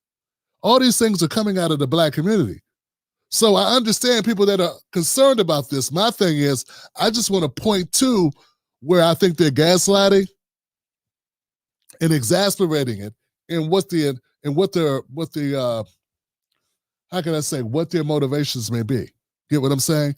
But anyone who tries to deny, and particularly you have Democrats that try to deny the impact of immigration on Black Americans. And this is why I say we must be focused not only on race, but also on class, because it's Black Democrats, Black liberals who are quickly dismissive of immigration impacting Black folks because it doesn't impact them, because they're not at the bottom of the social economic ladder where they have to compete for resources with people who are very desperate, new to the country, just learning the language, and able to be more exploited by labor or employers.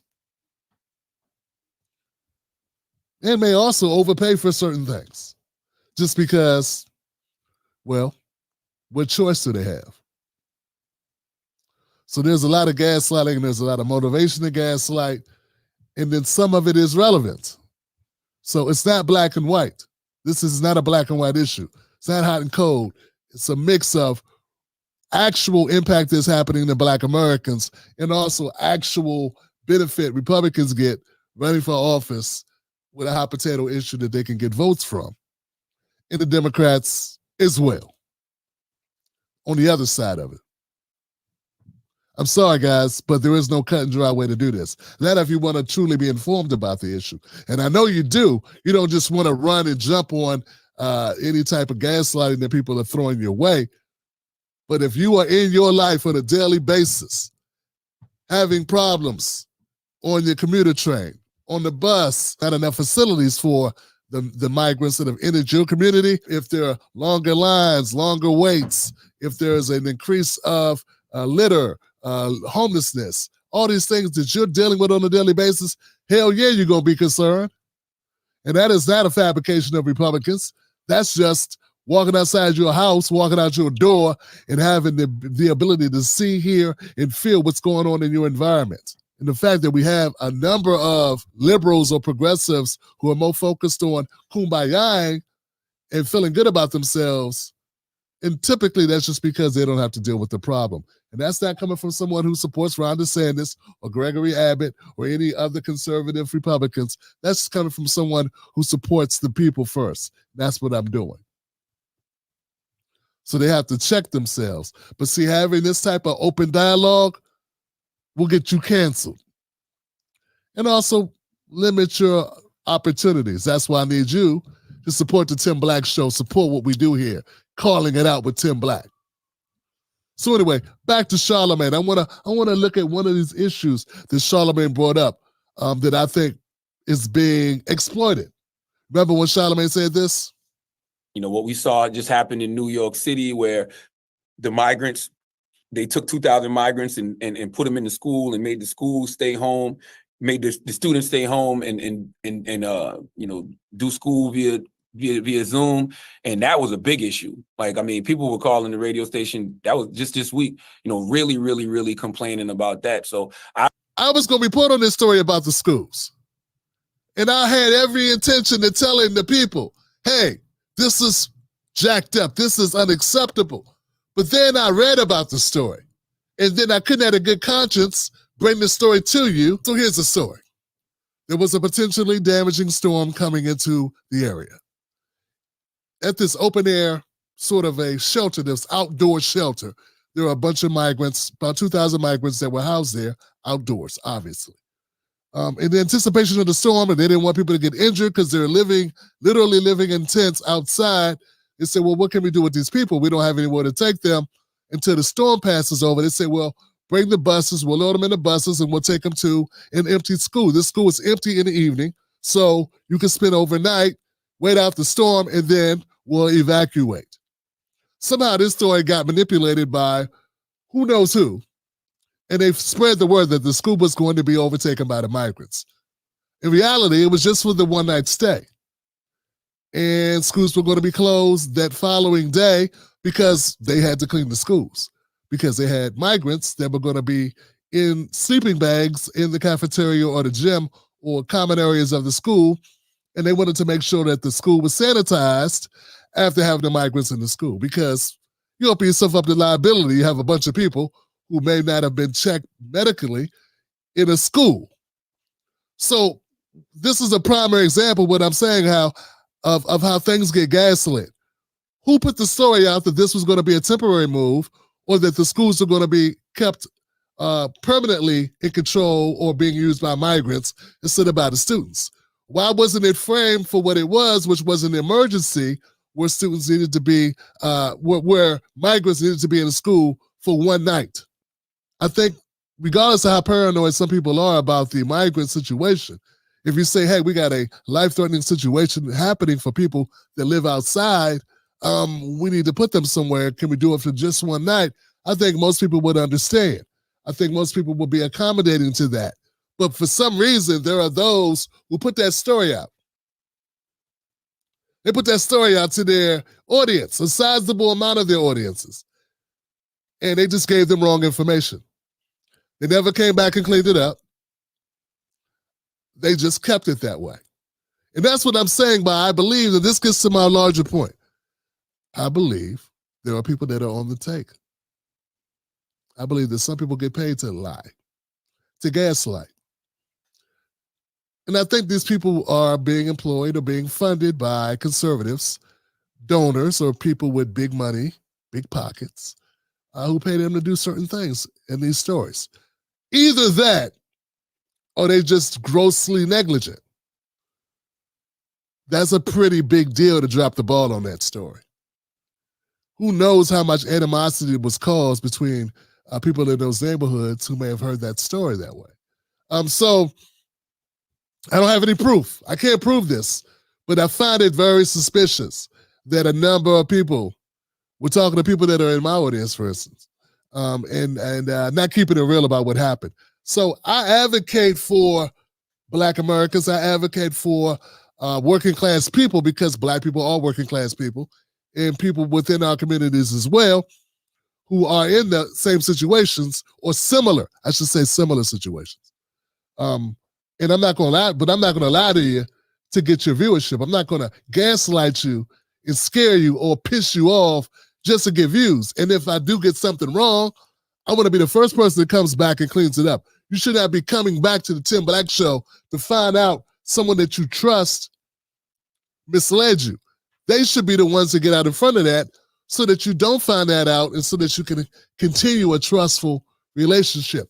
But it goes to my broader view, which is there are people with ulterior motives that are pitting us against each other. It's bad enough that, yeah, this does impact the Black community. This does impact working class folks.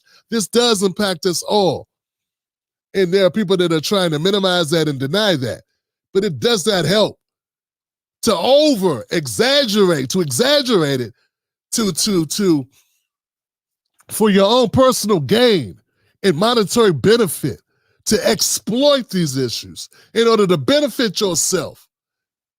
I think that is a betrayal of the covenant that you should have with your viewers and with the general public. But what can I do except tell you the truth?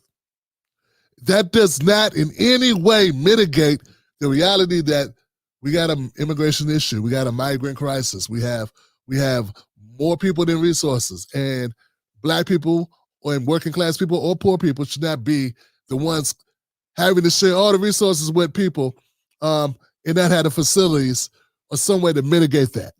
But does that negate the issue about immigration? Does that negate the concerns that people have about immigration? No. But what I'm saying is the lack of context around these issues is disturbing. And it leads me to believe that there's a lot of money floating around on this immigration issue, and a lot of people getting paid to gaslight. Once again, do I believe that there's some issues about immigration? Hell yeah. Do I believe some of it's justified? I do.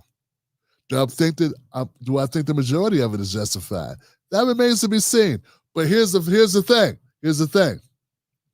The perception that Black folks are not getting a fair deal, the perception that the Democratic Party does not care about Black voters, the perception that we're being overrun by migrants, by undocumented folks, that's an issue. Next thing. And I want to address this in a way that makes sense. The fentanyl crisis. I did some research on this because I'm with you once again. I have a very personal concern about drugs coming across the border, drugs, particularly fentanyl, and what it's doing to our communities. Very personal concern about this for very personal reasons. More than just as a commentator talking. But as I dug into the issue, as I looked closer into the issue, someone with an axe to grind, someone with my own concerns, once again, with no reason not to call it as I see it, I discovered that some 80% of the people that are captured smuggling drugs across the border are white Americans. Why? Because similar to driving while black, crossing the border while black or brown is a very suspicious thing. And the only people that are allowed to cross the border without much scrutiny are white guys or white women. So that's just the people that are caught. We're not talking about the ones that get away. Get what I'm saying? So one of the narratives is we got too many undocumented people coming in, sneaking in drugs. And what do we find out? We find out the majority, the overwhelming amount of drugs that are coming into the country are by white Americans. It is what it is. And that's why I say I think we're being hoodwinked. I think we're being set up. I think we're being bamboozled. We're taking an actual issue. There's an actual serious issue. And it's being manipulated by those who benefit from manipulating it and gaslighting another group. The Democratic Party is not soft on immigration, just like the Democratic Party is not soft on incarceration. The Democratic Party is also not soft on war, or haven't you noticed? These are fallacies. See, what we have is we have both parties working against the best interests of us. We have both parties doing the bidding of corporations. If you don't get that, you won't get anything. You got to work with me here. You have to understand that there is not that much difference between the two parties. Of course, there's a difference between rhetoric and style and priorities, but at the end of the day, what benefits the corporations is what both parties side with. There's stylistic differences between Trump and Biden, no doubt. But do you really think they have vastly different takes on immigration? Not too much. Do they have vastly different takes on policing, wars, drone strikes, drilling? Not vastly different. In fact, there are a number of policies that Donald Trump had in place that Joe Biden kept on the books. What I'm hoping that you take from this is that you understand why I have been championing the idea that both parties suck for quite some time. Because as I dug deeper into each political party, I realized that both parties do suck. So whether you're Charlemagne the God and you're carrying water for the Democrats or have carried water for the Democrats, now he's waking up to the reality that both of these parties, both parties are engaged in very similar acts. Tone policing is not policy policing. You understand what I'm saying? The tone of the Democratic Party is frequently more nicer, more gentler, more kinder. But the policy sometimes is almost identical. You know? I love this meme. This is one of my favorite memes. I stumbled across it back in 2020 or 2019 or something like that. Black Lives Matter. Will you help the poor? No. How about a program to help us get our lives better, close this racial wealth gap? No. But Black Lives Matter, though. Once Obama became the deporter-in-chief and they were actually protesting against him, he changed his rhetoric and toned down his deportations. Then he came up with this idea of being more kinder, gentler. It started with the relaxed transition. What was it? The Green Act? The Dream Act. That's what it was. It was the Dream Act and then the protected status. He did these things to kind of mitigate what he already created. But make no mistake about it, there were a lot of deportations under Obama, a lot of deportations under Bush, even more deportations under Bill Clinton. Charlamagne the God, welcome to joining the world of the living. I'm glad you are now paying attention. These issues, these concerns about immigration, migration, all stem from a lack of social services, a lack of focus on the needs of everyday people.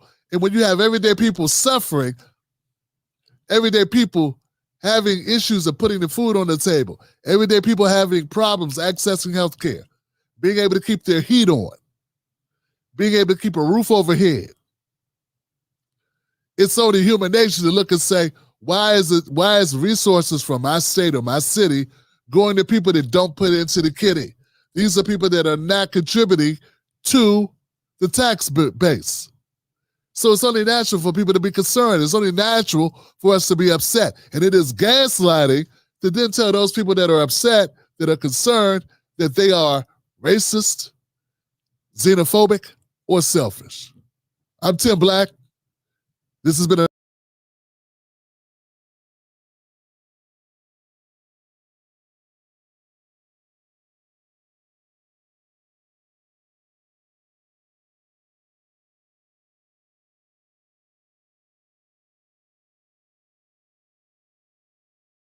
But tonight on the podcast, ladies and gentlemen, we got our old friend, old Clyburn. Now, he was recently on ABC News, and they asked him a question about the black vote, because the black vote is very important, allegedly, to the Democrat Party.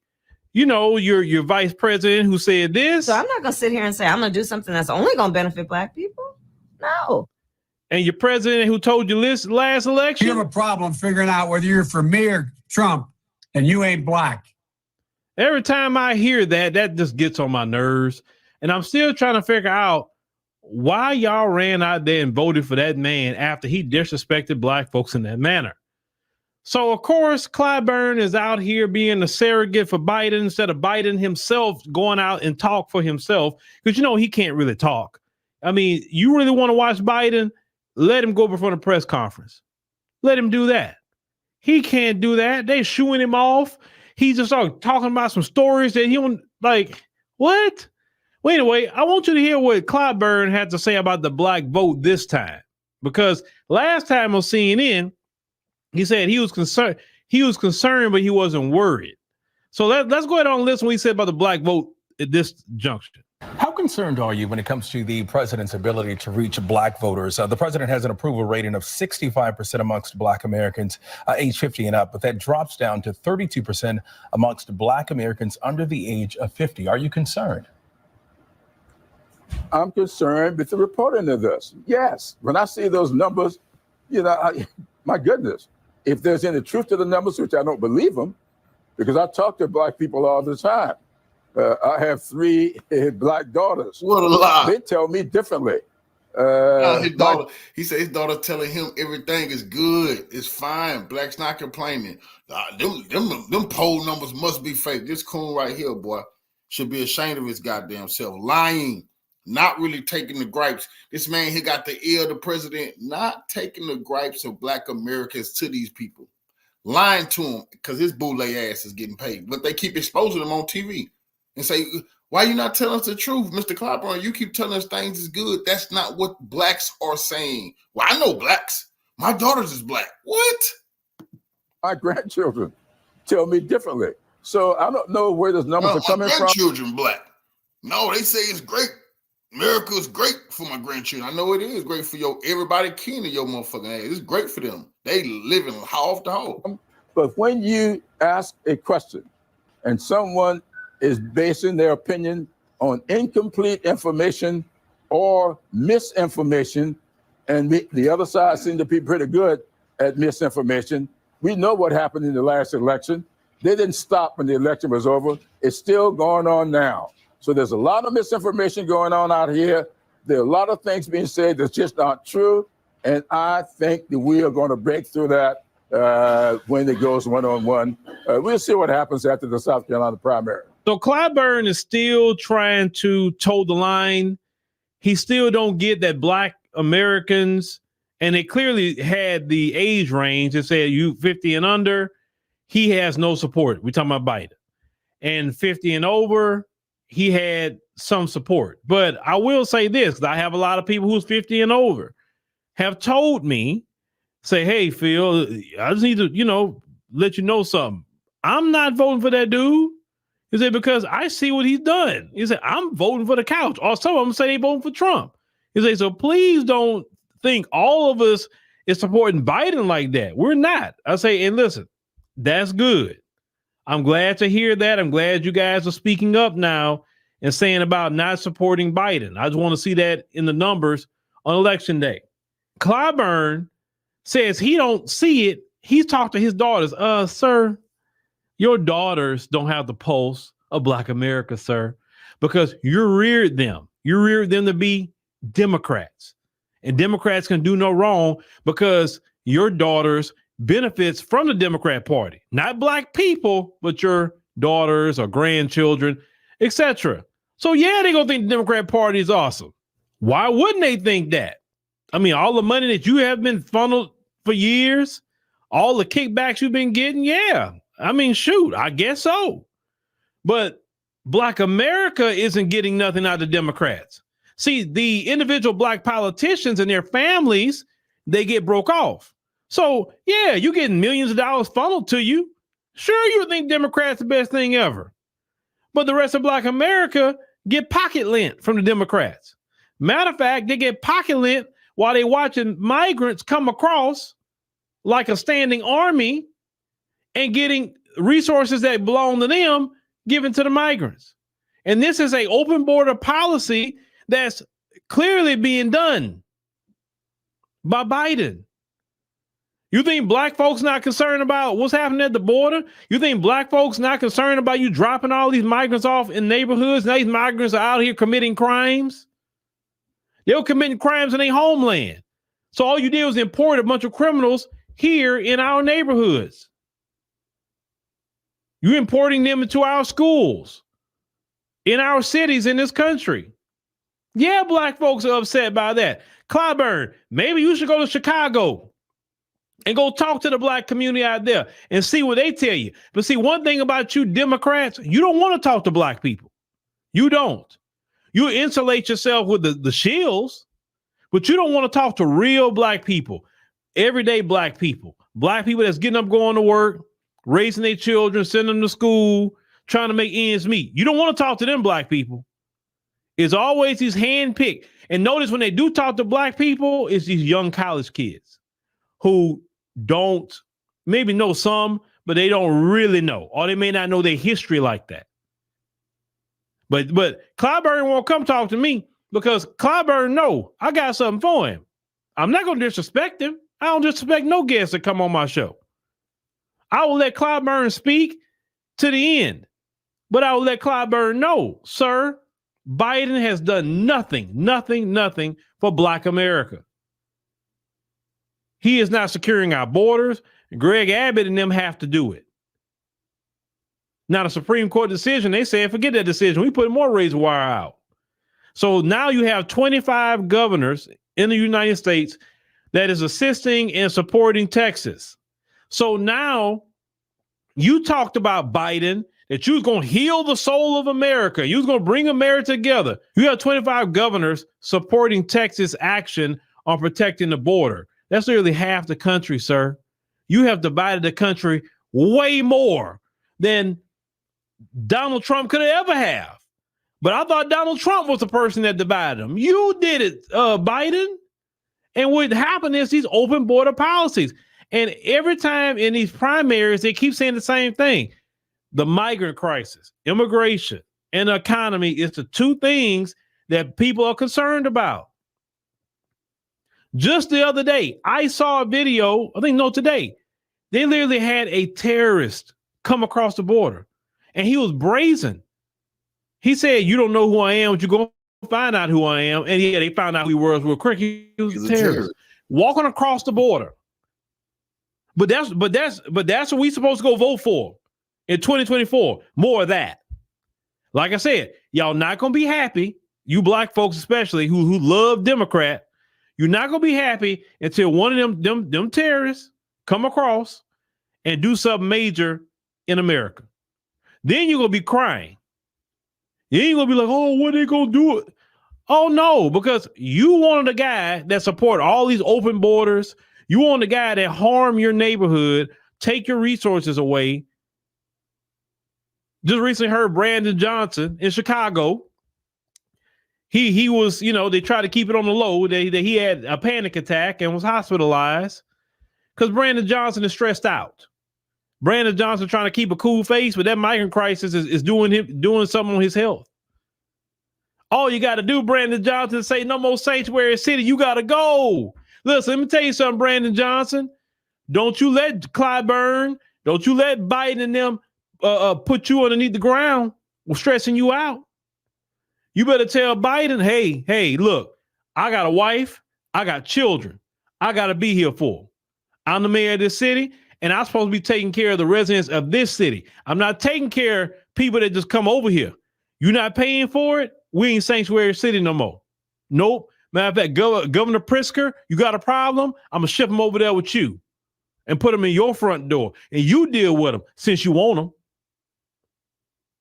That's what I would do with Brandon Johnson. I wouldn't let these people put me underneath the ground for a political agenda. Man, no. I hope Brandon Johnson's wife talk to him and say, hey, Brandon, no, don't let these people put you underneath the ground. That don't make no sense. I disagree with Brandon Johnson on a whole lot of things with that migrant crisis, but I don't want nothing to happen to the brother. I'm genuinely saying that. I don't want nothing to happen to that brother. They get in their head Democrat. They think, oh, I'm a cash out. I'll be taken care of. You may not be here to cash out, brother. It's just that simple. At least Eric Adams kind of say, hey, man, I'm letting y'all know the deal. He handling it a little different.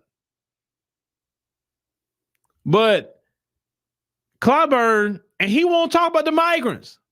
He won't talk about that. It's like the Democrats will not speak on the migrant crisis. They will just be quiet. They're going to leave it alone. They're not saying anything like it's not even going on. Just as much as they had a priority to end the pandemic, they have a priority to end this migrant crisis. It's just that simple. This is a national security issue on top of a resource issue, on top of a crime issue, on top of a potential terror issue. It's so many different things wrapped into that. Once again, all these military-age males coming across, and you wonder why black people are not supporting y'all, especially young people, on top of, the things that's going on in the Middle East. Now they didn't call him Butcher Biden now. That's his name. They didn't give him a name, and it's so much going on. He's credited his support with the Muslim community. Black folks not really rocking with him like that. There's nothing y'all can say. You can't shame. You can't browbeat. Y'all can't do nothing. It's going to be Trump and the couch that's going to get a lot of votes this election. You better believe that. So y'all, I'm serious. Like I said, I was watching the New Hampshire primary. At least right now, Trump, he did his thing. I don't know why Nikki Haley is staying around for. Why don't you stop being silly and just go on and drop out? Because you're not going to win it. It's not happening. But Clyburn, he going to keep on being delusional. He is. But that's okay. We here for it. We here for it because he think that they'll pull a rabbit out of a hat again. No, that's not going to happen. Biden has failed this country. He's not securing the border. He's giving your resources and your tax dollars to the migrants, and people has had enough. Why don't Clyburn answer some real questions about that? I bet you he won't.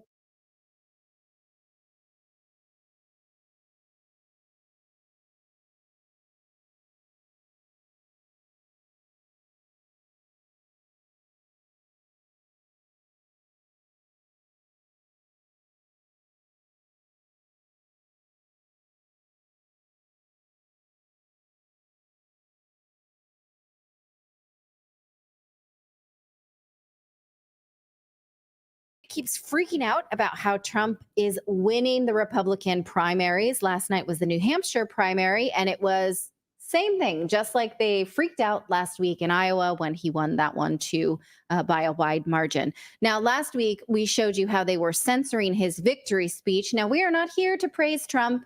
We are not here to praise Biden or talk down about either of those. What we're here to do is show you how dishonest the media is and also just how sour grapes they are about all of this. Here was Rachel Maddow last week on MSNBC. This is a bad video copy. I apologize. But here is she saying, we just can't play Trump because he lies. It's an editorial call, but we trust ourselves to make it. I'm sorry, I just have to do a little bit of business just for a second. At this point in the evening, the projected winner of the Iowa caucuses has just started giving his victory speech. We will keep an eye on that as it happens. We will let you know if there's any news made in that speech, if there's anything noteworthy, something substantive and important. The reason I'm saying this is, of course, there is a reason that we and other news organizations have generally stopped giving an unfiltered live platform to remarks by former President Trump. It is not out of spite. It is not a decision that we relish. It is a decision that we regularly revisit. And honestly, earnestly, it is not an easy decision, but there is a cost to us as a news organization of knowingly broadcasting untrue things.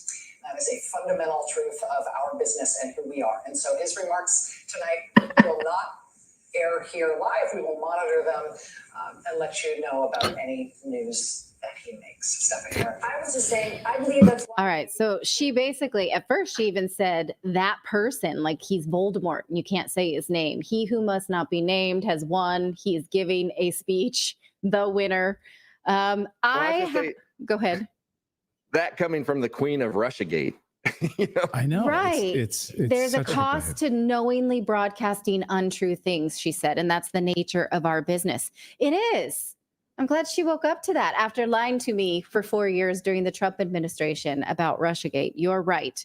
Or saying things about the COVID vaccine that were unproven, that she just was taking a gamble on. But okay, she thought that it was okay to act as a sieve for Trump's words. And, you know, they must have had some real understandable backlash from this. Like this lady, this went viral on TikTok, Irene Britt USA. So they will monitor it for us, and they will let us know if there's anything noteworthy. They'll let us know, rather than just playing the speech, being a network that informs people and lets us hear from the winner of that evening. They decided that we're too stupid to hear it and make up our own minds about whether, you know, the information is truthful or not. And this is the democracy they speak of. How is this different from certain countries who filter everything so that people don't get the information that's out there? How is this any different? All right. Good point. It's not. So this week they decided, okay, we're gonna broadcast Trump's speech, but here's the caveat: we're gonna do it, but we don't like it. Watch. So this is a decision that we revisit constantly and that we will revisit constantly. But tonight we're expecting Trump to speak momentarily. We are going to go to those remarks to see how he uses this moment, at least at first. We'll see how it goes. Again, this is a decision that is one that we consider to be an open-ended live decision. Let's go to Trump headquarters right now in Nashua, New Hampshire. It's so condescending. We'll see how it goes. It's so condescending. We here at NBC will see how it goes. Tell me you didn't get in trouble for making that decision last time without telling us you got in trouble for making that decision last time. And she's so begrudging. Like, I don't agree with this, but they're making me do it. She does it so smugly, you know, and condescending. It's like, well, we'll see. We'll really see how this goes. And right. I'll be sitting here with my finger on a button, okay, for you, the audience, in case things go haywire. Me, Rachel Maddow, I'll be sitting here with my finger on the Trump button. Well, that's exactly what she did. So they watched, and if they heard even the faintest lie, they jumped in, like right here. And she was up, and I said, "Wow." So there we go. So this is part of the issue here. So Donald Trump saying that he won New Hampshire not only in previous primaries, but that he won New Hampshire in the general election is not true. Donald Trump did, to his credit, in 2016 win the New Hampshire Republican primary. He did in 2020 win the New Hampshire Republican primary. But both in 2016, when he was competing against Hillary Clinton in the general election, he narrowly lost New Hampshire in the general election. And then in 2020, when he was competing against Joe Biden in the general election, he lost New Hampshire by a good, fair chunk of vote. So the former president has opened his remarks tonight once again by proclaiming falsehoods about previous elections. This is what makes it hard to take his pronouncements live. We'll try again, though. Here we go. See, she was so happy. Like, I had to cut in. I was waiting. That's a lie. Let me back in. You go live, guys. Go live. Yeah. You got to cut in. You got to cut in. Where's my Mad Al button? Can you show me the clip? Can you show me the clip of her doing that to all Biden speeches really quick? That's a point I would like to make. Yeah. And it's true. Trump didn't tell the truth about winning the general election in New Hampshire. It's up to us, the voters, to decide if that's a lie or a gaffe. And if they're going to jump in on that, then you're right. They've got to do that for all politicians.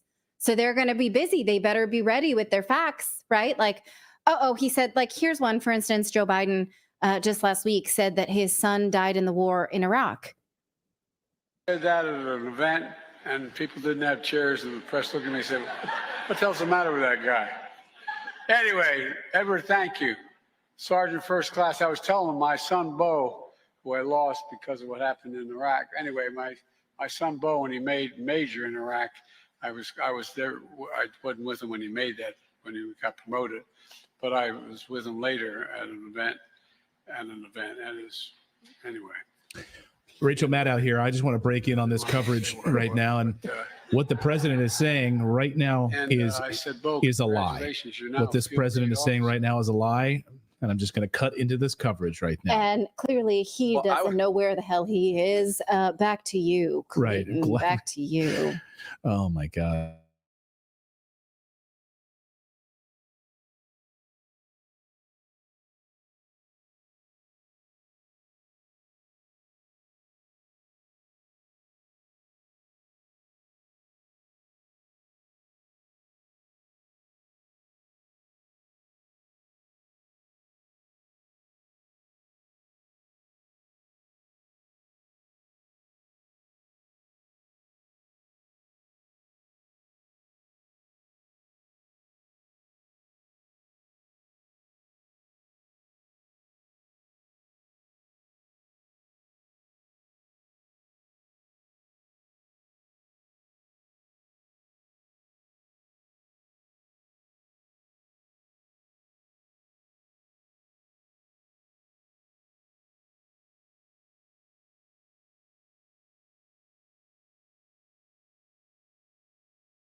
I'm back. I dropped off. I'm back.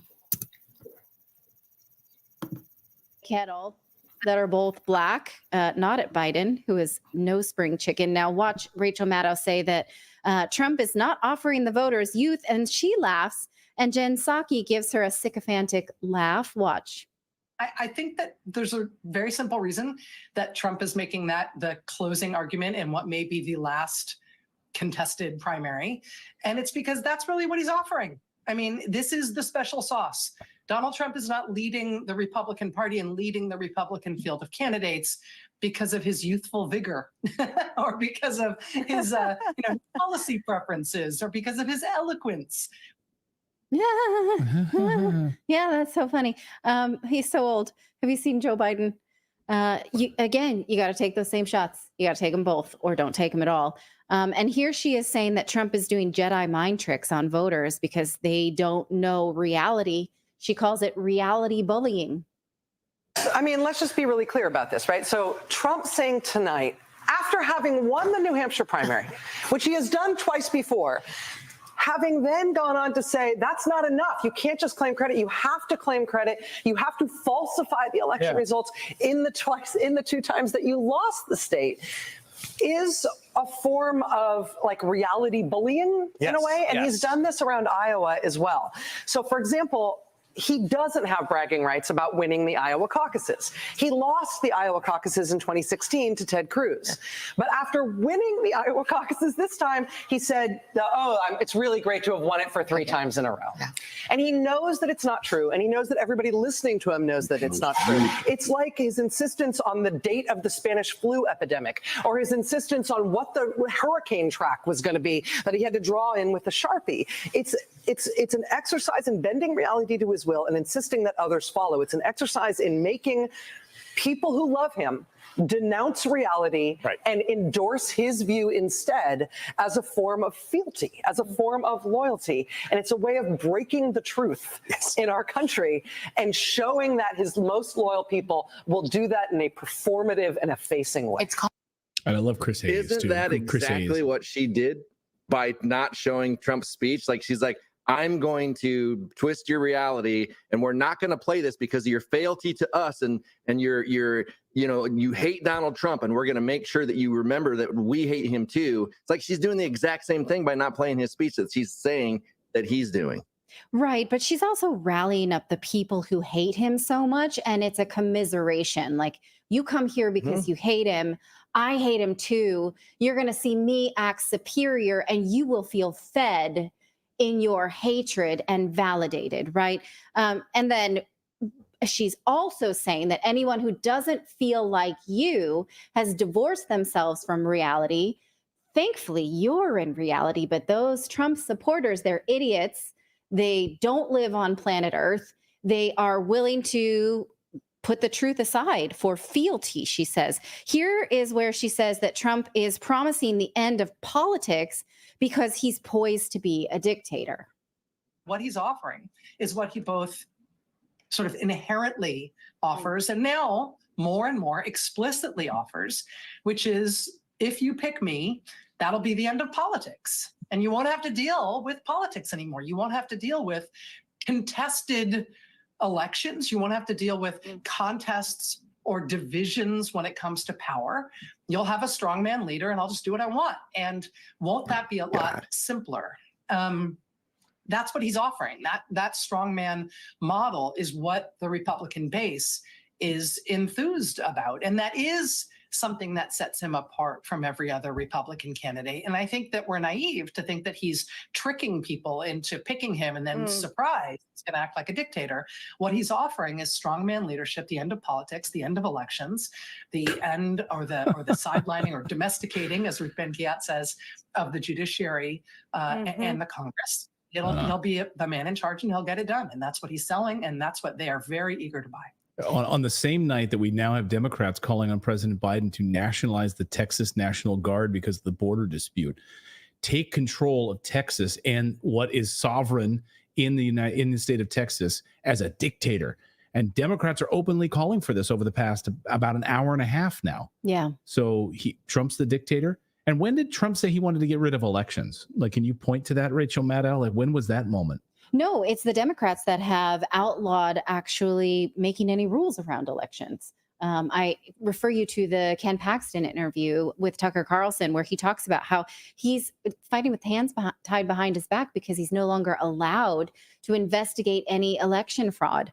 That's happened under Democrats' watch. And I watched her throughout the whole Trump presidency, and I remember having her on once when my dad was around, and my dad's like, she's a troublemaker. She's trying to stir things up. But I couldn't see it at the time. Now I see nothing but the fact that she refuses to look at how Biden has weaponized the Justice Department against his political opponent and shielding his family from justice, peddling influence abroad, leading the country into countless wars, leading American deaths. And that is not enough to be afraid of. We have to be afraid of what Trump might do when we did have peace during a Trump administration. And again, she was wrong about Trump and Russia. And I just feel so betrayed by that. And like, she doesn't have this moral high ground to walk on any longer. So once again, we're not promoting any one candidate. We're just showing how dishonest the media is. And the left is being a sore loser. I want to point out too the story we talked about earlier about with Carrie Lake and taking bribes. Jen Psaki. Jen, if you spin the president's information for this time, I know you hate it. You're not gonna be able to sleep at night, but then when you're done, we're gonna give you this grand position on this news network, and you're gonna get all this money and everything. And she obviously said yes. Yeah. Right? Yeah, that's exactly what she did. She knew she was going to take this job. She was setting herself up to have this media darling position at MSNBC, and they've elevated her to like one of the sort of senior voices now. And you always get to see who the network is like grooming during election nights. Who are they putting on the desk? Who are they having sat next to the main anchors? And who are they letting do all the talking and all of that? And you're seeing Jen Psaki, of course, being elevated tremendously now inside of MSNBC. Right. And if I may, this is not a nice thing to say, but she's not a good broadcaster.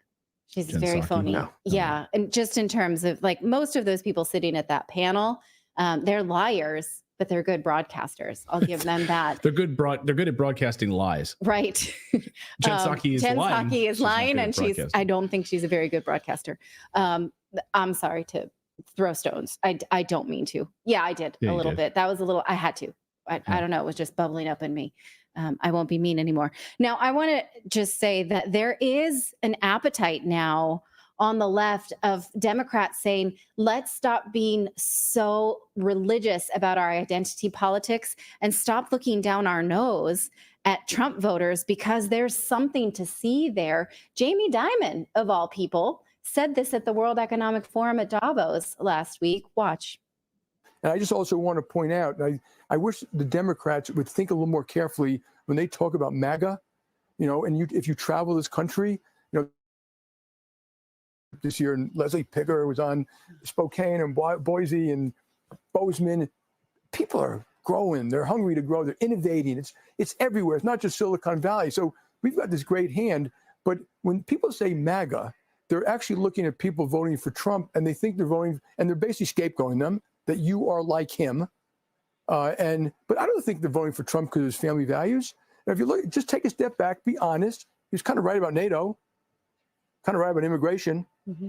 He grew the economy quite well. China virus. Tax reform worked. Yeah. He was right about some of China. I don't like what he did. No, I said China virus. Yeah, I understand. He may have been right. And I don't like how he said things about Mexico. I don't like, but he wasn't wrong about some of these critical issues. And that's why they're voting for him. And I think people should be a little more respectful of our fellow citizens. And when you guys have people up here, you should always ask the why. I was, what? You're saying that? You're saying he was right about NATO? Oh, okay. Yeah. You're a globalist, and you're saying that. So, right. Okay. Yeah, That and kind of twisted immigration my reality. and illegal immigration and what's Yeah. happening in the United States. And they're all sort of sitting there dumbfounded, like, yeah, okay. I wonder when his PR apology tour starts. What I really meant to say in Yeah. that the other day was Right. Yeah. And it's worth noting that Democratic candidates, well, there is one who is also willing to talk like this. The Democrats just ignore him. I remind you that Representative Dean Phillips is also trying to run for president against Biden. He gets no airtime, But he said this, and CNN didn't cut his mic. And I got to tell you guys, I went to a Donald Trump rally a couple nights ago. Never been to one. I had an event across the street. I saw the line of people waiting in the cold for hours. And I thought, what the heck? You know, I'm going to be a leader who actually invites people, doesn't condemn them. Met probably 50 Trump people waiting in line. Every single one of them, thoughtful, hospitable, friendly. All of them so frustrated that they feel nobody's listening to them but Donald Trump. A diverse crowd, people who had never been to a Trump event before. My party is completely delusional right now. We have a crowd. Yeah, he said that. So there are Democrats who are willing to look across the aisle and say, okay, what do you want? Why are you voting More this of that, way? more of that in this nation, please. Yeah. What do you want? What are you so upset about? Most Americans want their family to be safe, right? Most Americans want their schools to be run well. Most Americans want to be able to provide for their family. They when want they nice work 40 things hours for a their week. taxes, like a nice police station, a nice fire station, a nice Right. community center, a nice high school. I saw a photo the other day from the 1950s, I believe, and it showed husband and wife, 2 kids in a yard with a small house, and they had a car in the driveway, and it said, this family is able to live off of the father's salary as a worker at Ford, at the Ford Motor Company. Yeah. Kids laughing in the yard, car, house, and more. That's what Americans want. They would love a return to that. And to hear that, you're a racist, you're a misogynist, you bend reality. Yeah. Yeah. So anyway. Now it's 3 jobs in America, and that's a good thing. Right. Yeah. Well, let us know what you think of this behavior.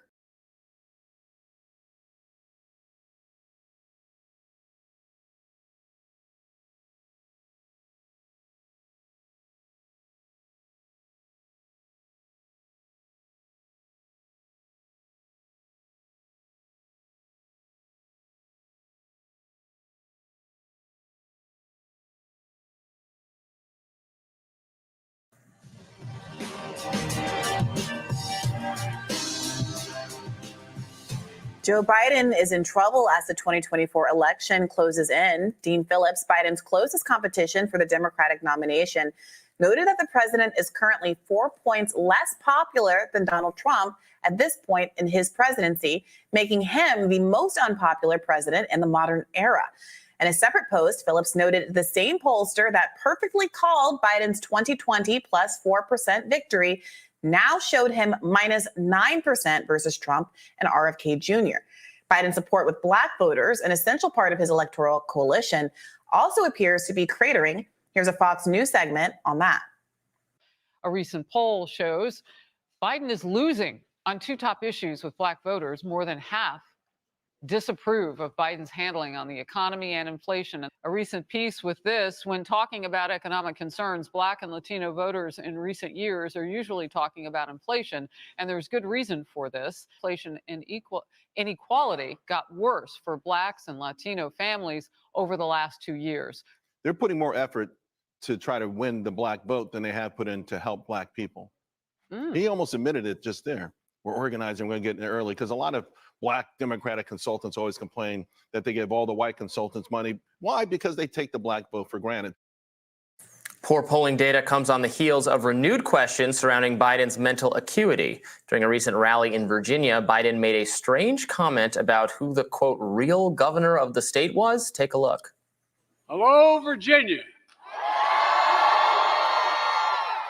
And the real governor, Terry McAuliffe. Not my governor. Some took this to mean Biden was claiming that current Virginia Governor Glenn Youngkin, a Republican, was illegitimate. Fox News' Peter Doocy did not miss an opportunity to question White House Press Secretary Karine Jean-Pierre on this very subject. Let's watch. Is election denying a joke now? What do you mean? You have to say more than just make a random statement. Why did the president say, hello, Virginia, and the real governor, Terry McAuliffe? He was making a joke about Terry. He was making a joke. He was, I mean, if you play it back, it's clearly that the president was making a joke. What's the joke? He was making a joke about McAuliffe's previous term as governor. Here to discuss Biden's electoral forecast is host of the Savvy Sabs podcast in front of the show, Sabrina Salvati. Welcome back to Rising. Good morning. Thank you so much for having me on. So let's just start with that weird McAuliffe line. I mean, look, I know, and you get on me when I start saying Democrats are doing election denial too, because not saying they went to the same elaborate lengths as Donald Trump, but people like Stacey Abrams and Hillary Clinton have, made some serious interference accusations in the past that we've debunked numerous times. I don't even know if that's what Biden was going for here. Do you have any clue what he was saying and why he did that? I think that Joe Biden is just experiencing cognitive decline. I think it's happening right before our eyes. And honestly, his presidency has been a complete embarrassment. It's embarrassing that Democrat politicians are trying to basically pull Joe Biden across the finish line when there are obviously better candidates out there. I mean, we just saw the showing in New Hampshire. Yes, Joe Biden won the Democrat nomination in New Hampshire, but we can't look over the fact that Dean Phillips was able to capture 22,000 votes in New Hampshire. So if I were the incumbent and I had a challenger that captured that many votes in my party, I would be very concerned. And I feel like the Democrat establishment is just trying to brush this aside. I would keep my eye on someone like him. I would not be surprised if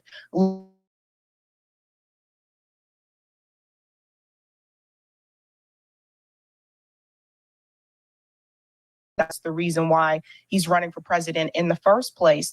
But the Biden presidency has been a complete embarrassment. I mean, we all had our criticisms of Barack Obama not going as far as he said he would, especially when it comes to the abortion issue. He said he would codify Roe v. Wade. He never did. There are criticisms there. But now we fast forward to Joe Biden, and I think this has been a complete embarrassment for the Democratic Party, and they just refuse to admit it.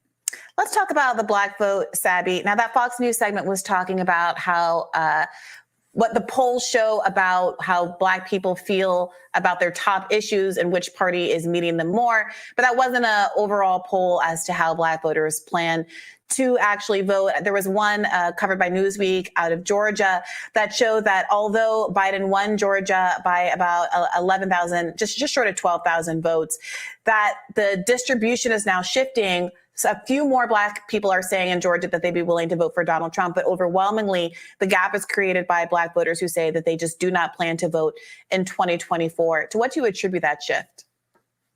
And I've been hearing that from a lot of people. I think a lot of it is the economy, the lack of Joe Biden for having or not having a black agenda. He really doesn't have one for black people in this country. And we talk about wealth in this country. Black people are still at the bottom. He doesn't want to address these issues. We can go back to the meeting that he had with civil rights leaders a year or two ago. And Joe Biden said that, no, now is not the time to deal with these concerns. But a lot of people have seen how the Biden administration has been choosing to allocate funds. You know, this country has given $3.8 billion a year to Israel. They've given billions of dollars to Ukraine. But when black people ask for something specifically for black Americans in this country, even under a Democrat presidency, they're not willing to do it. There's a number of excuses as to why they cannot focus on that. And it's really sad.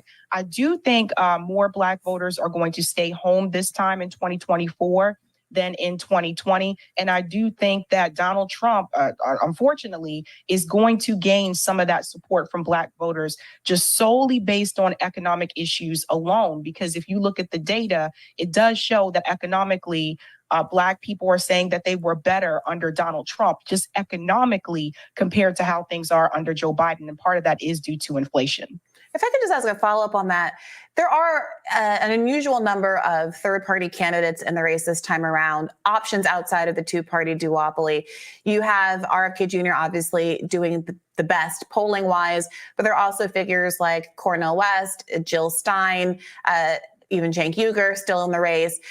Which of those candidates, if any, do you think affirmatively do offer a black agenda or some economic program that would actually benefit black Americans who are looking for a place to go and not instead of just staying home or protest voting for Trump? Right now, Cornel West's platform actually has his campaign.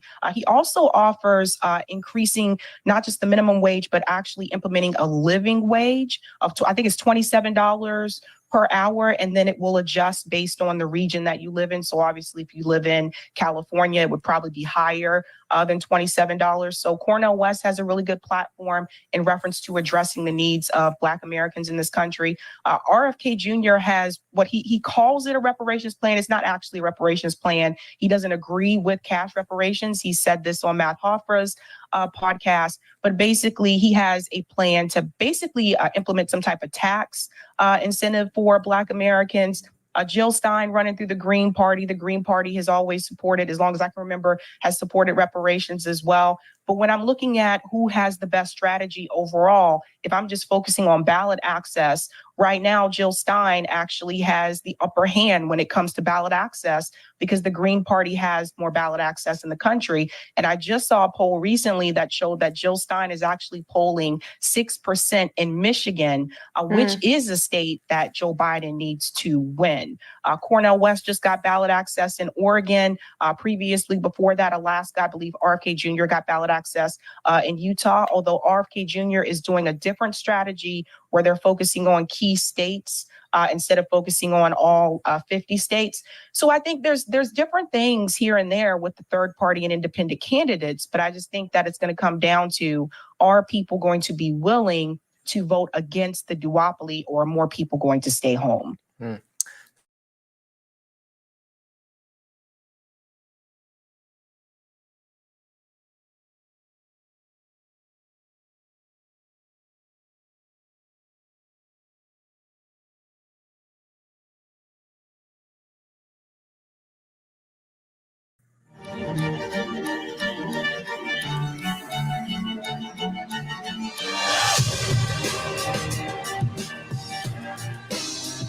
Good morning and welcome to Rising. We have a great show prepared for you today. Thank you so much for tuning in, and happy Thursday. And happy Thursday to you, Brianna. Happy Thursday, right back to you, Robbie. Well, let's talk about the news. That's what we do here, right? It's my favorite topic. We're back to the horse race. Another poll shows that former President Trump is leading the 2024 race by more than 5 points.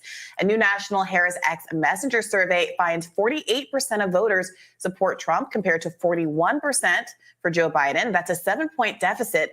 Add Robert F. Kennedy Jr. into the mix, and he takes 12% of the vote, expanding Trump's lead to 9 points. Now, yesterday, RFK Jr. announced that he has gathered enough signatures to appear on New Hampshire's general election ballot in November. Here he is making the case for his electability on Fox News. My favorability ratings are now better than either President Trump or President Biden. I am beating both President Trump and President Biden in all Americans under 45. In the 6 battleground states, I'm beating them across the country, but very, very decisively with independent voters which are now the biggest party. This will be the first election in American history where independents are now the biggest self-identified party. I'm gaining points in the election, about 1 point a month, and I've got 9 months, and I've got all I need to do is to get the 34 points to win the election, and I'm already at 24. Wow. Average in the battleground states. Are you on the ballot in these battlegrounds? No, but I'll be on the ballot in every state and the District of Columbia. Meanwhile, on the GOP side of things, Trump continues to drastically outperform Nikki Haley in polls. Harris X Messenger polling finds that she's at just 11% to Trump's 74% in the party. Haley is marketing herself as the most viable option to the rematch, quote, no one wants. Watch her latest ad out of South Carolina. Biden, too old. Trump, too much chaos. A rematch no one wants. There's a better choice for a better America. Her story started right here. America's youngest governor, a conservative Republican. And boy, did she deliver. It's a great day in South Carolina. RFK Jr. is making a couple of points there. Assuming that he pulls that the vote basically that is not for him is split pretty much down the middle, which in most elections it is in recent history. He is right that he only has to capture about 30% of the vote, 34% of the vote. And if you reflect on it, so many pundits have pointed out that Trump's core base is only about that 33% of the party. That obviously once he wins a nomination, everybody decides to vote red no matter who, just like the Democrats do on the other side, but that the core base of support is never that much more than that third of the general Republican public. So maybe there is really a lane here for RFK Jr. to do what so many people said was impossible. Absolutely, there is, and he's right that his favorability is higher than either of his rivals. He's drawing support from a lot of different corners. The issue in the past has been that independent and third-party candidates, they can put up some impressive poll numbers, and then that support melts away right before the election. When push comes to shove, even people who indicated they were interested in a third party end up voting for either the Republican or the Democrat. Now, in the Ross Perot election, with the last time there was a significant third-party vote, we have to remember that a lot of weird things actually happened in that election. Like Ross Perot dropped out at the last minute and then re-entered the race like right before the election, which actually shook his base of support. He might have done better if he had not had this very weird kind of stunt where he decided not to run and then changed his mind about it. So, you know, we're seeing someone getting poll numbers like him, but maybe having a steadier hand with respect to the campaign he's running could make a difference. It's going to be fascinating. Yeah, here's another thing that could happen is that we have seen kind of an interest, let's say, kind of like I'm RFK Jr. curious interest from a lot of conservative-leaning independents and conservatives up until this point. And it's broadly correlated with the belief that RFK Jr. being in the race helps Trump and hurts Biden. And from the polls we just read, that continues to be the case. But the closer he actually gets to capturing a third of the vote as compared to Trump's third of the vote, I do wonder if we're going to see a different kind of media attention being given to him if he's going to continue to get relatively friendly platforms like the clip we just saw on Jesse Waters' show, whether or not he's going to get the same kind of gracious treatment from folks online like Elon Musk, or if they're going to start suddenly paying attention to the fact that he's been an environmental lawyer for the last 30 years, or the fact that he supports canceling student debt and any host of other Democratic policies because he was running as a Democrat until 2 seconds ago with I'm a Kennedy Democrat emblazoned across his website.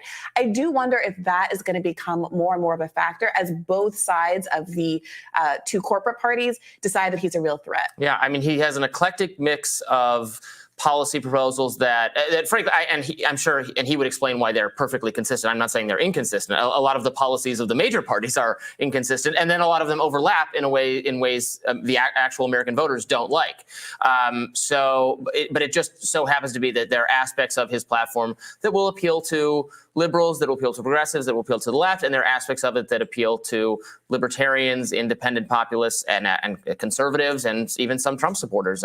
David Weigel, Semaphore reporter who we've had on our show, he said when he covered RFK Jr.'s campaign announcement that it was the most ideological, diverse announcement event he's ever attended in his career. Which says a lot about the kind of support RFK Jr. Yeah, is drawing. and I think that he is where a lot of the country is. Remember, the Democrats have already sort of thrown the book at him. We see what their playbook is to try to diminish him. And it largely is on the idea that he's a COVID conspiratorial thinker, and that he's an anti-vaxxer.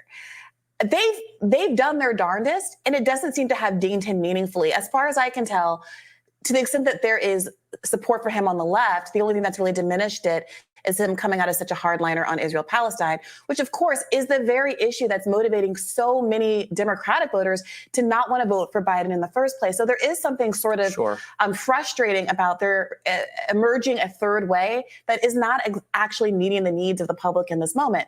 I think that he was really prescient and had his finger on the pulse with respect to, let's say, the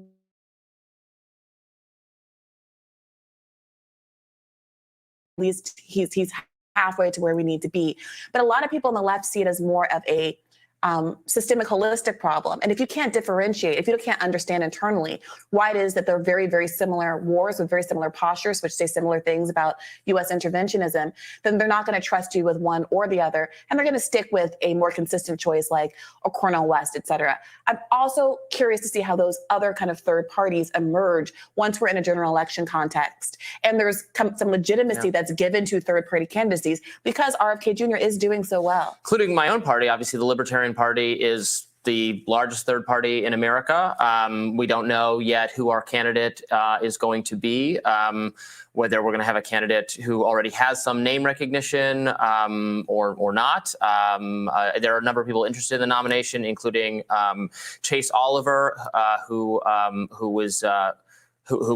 ran in the Georgia race, the Herschel Walker Senate race, and was the third party candidate there, and was getting all sorts of accusations that he was, it's your fault. The Democrats kept the Senate, that kind of thing. He doesn't care. We libertarians don't care at all about that. Love that for Sorry, you. deal with it, cry more. But he's a compelling figure that I like. So and there are plenty of other people in the Libertarian Party I like as well. So we'll see who ends up getting the nomination there. Yeah, we didn't even talk about Nikki Haley, which is probably emblematic Sign of the times. Sign of the times. I don't know. I still think she's got a shot at Veep. I do. I really do. That is so interesting. I mean, I think Donald all Trump will be has all forgiven. but said he doesn't find her to have. But Ron DeSanctimonious got out, and now he's part of the team.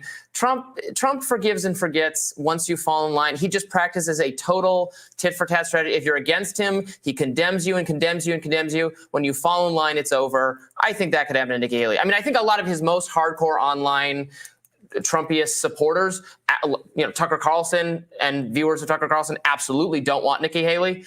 And frankly, I agree with some of their criticisms of Nikki Haley, but I don't think that is going to stop Trump. However, Tim Scott right now seems like the more likely pick. I think it's down to them. Yeah, all I'll say is I know he retired DeSanctimonious, but after he said that he did that, he actually couldn't help himself and made a jab at DeSantis in a speech in the last couple of days. So I don't think Trump forgives and forgets. I think DeSantis made the mistake of saying he wouldn't allow Florida taxpayers to pay for Donald Trump's legal expenses. So he does. What a faux pas. He might for the cameras performatively forgive, but Donald Trump never forgets. Well.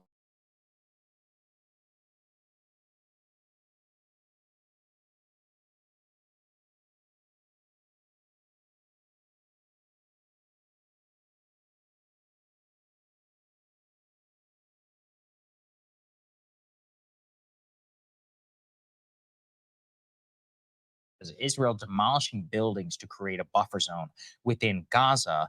It's unclear today what that buffer zone exactly is, how big it would be, and whether it would be sanctioned by the international community. So, Ryan, can you give us some of the details here and how this will fly in the face and have problems with overall U.S. diplomacy? So basically, the Iron Dome cannot protect Israeli kibbutzim that are right up against the Strip for obvious reasons, right? If you're that close, and that's why so many, basically all residents, Israeli residents in that area have safe rooms, so that these mortar shells are constantly coming from Gaza and landing near these kibbutzim, and so they would sleep in safe rooms. And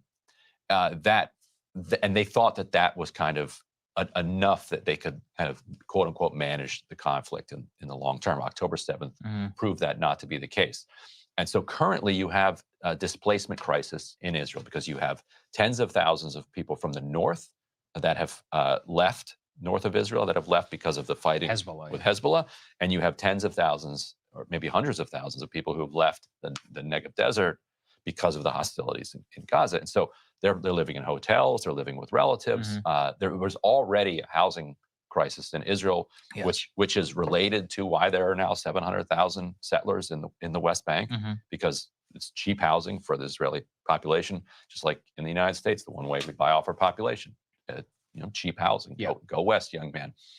And so in order to relieve that, they're trying to get people to be able to move back to the kibbutzes in southern Israel. And what they are now saying is we need a buffer zone. So we're going to demolish all of these civilian and residential areas that are kind of within X distance. Yes. And this one was only 600 meters away from a kibbutz. But there's others that are further away. Say anything with a line of sight, they're going to knock down. International law is extremely clear. I was going to say, so how does this complicate U.S. diplomacy, international law, and all of that? Under international law, if you want a buffer zone, you have to use your own territory to do it. Like you don't want to live too close to us. Like it's like if San Diego wanted a buffer zone between it and Tijuana, they'd have to knock down San Diego. You can't go into Tijuana and be like, this is too close. Yes, we're leveling this. Right.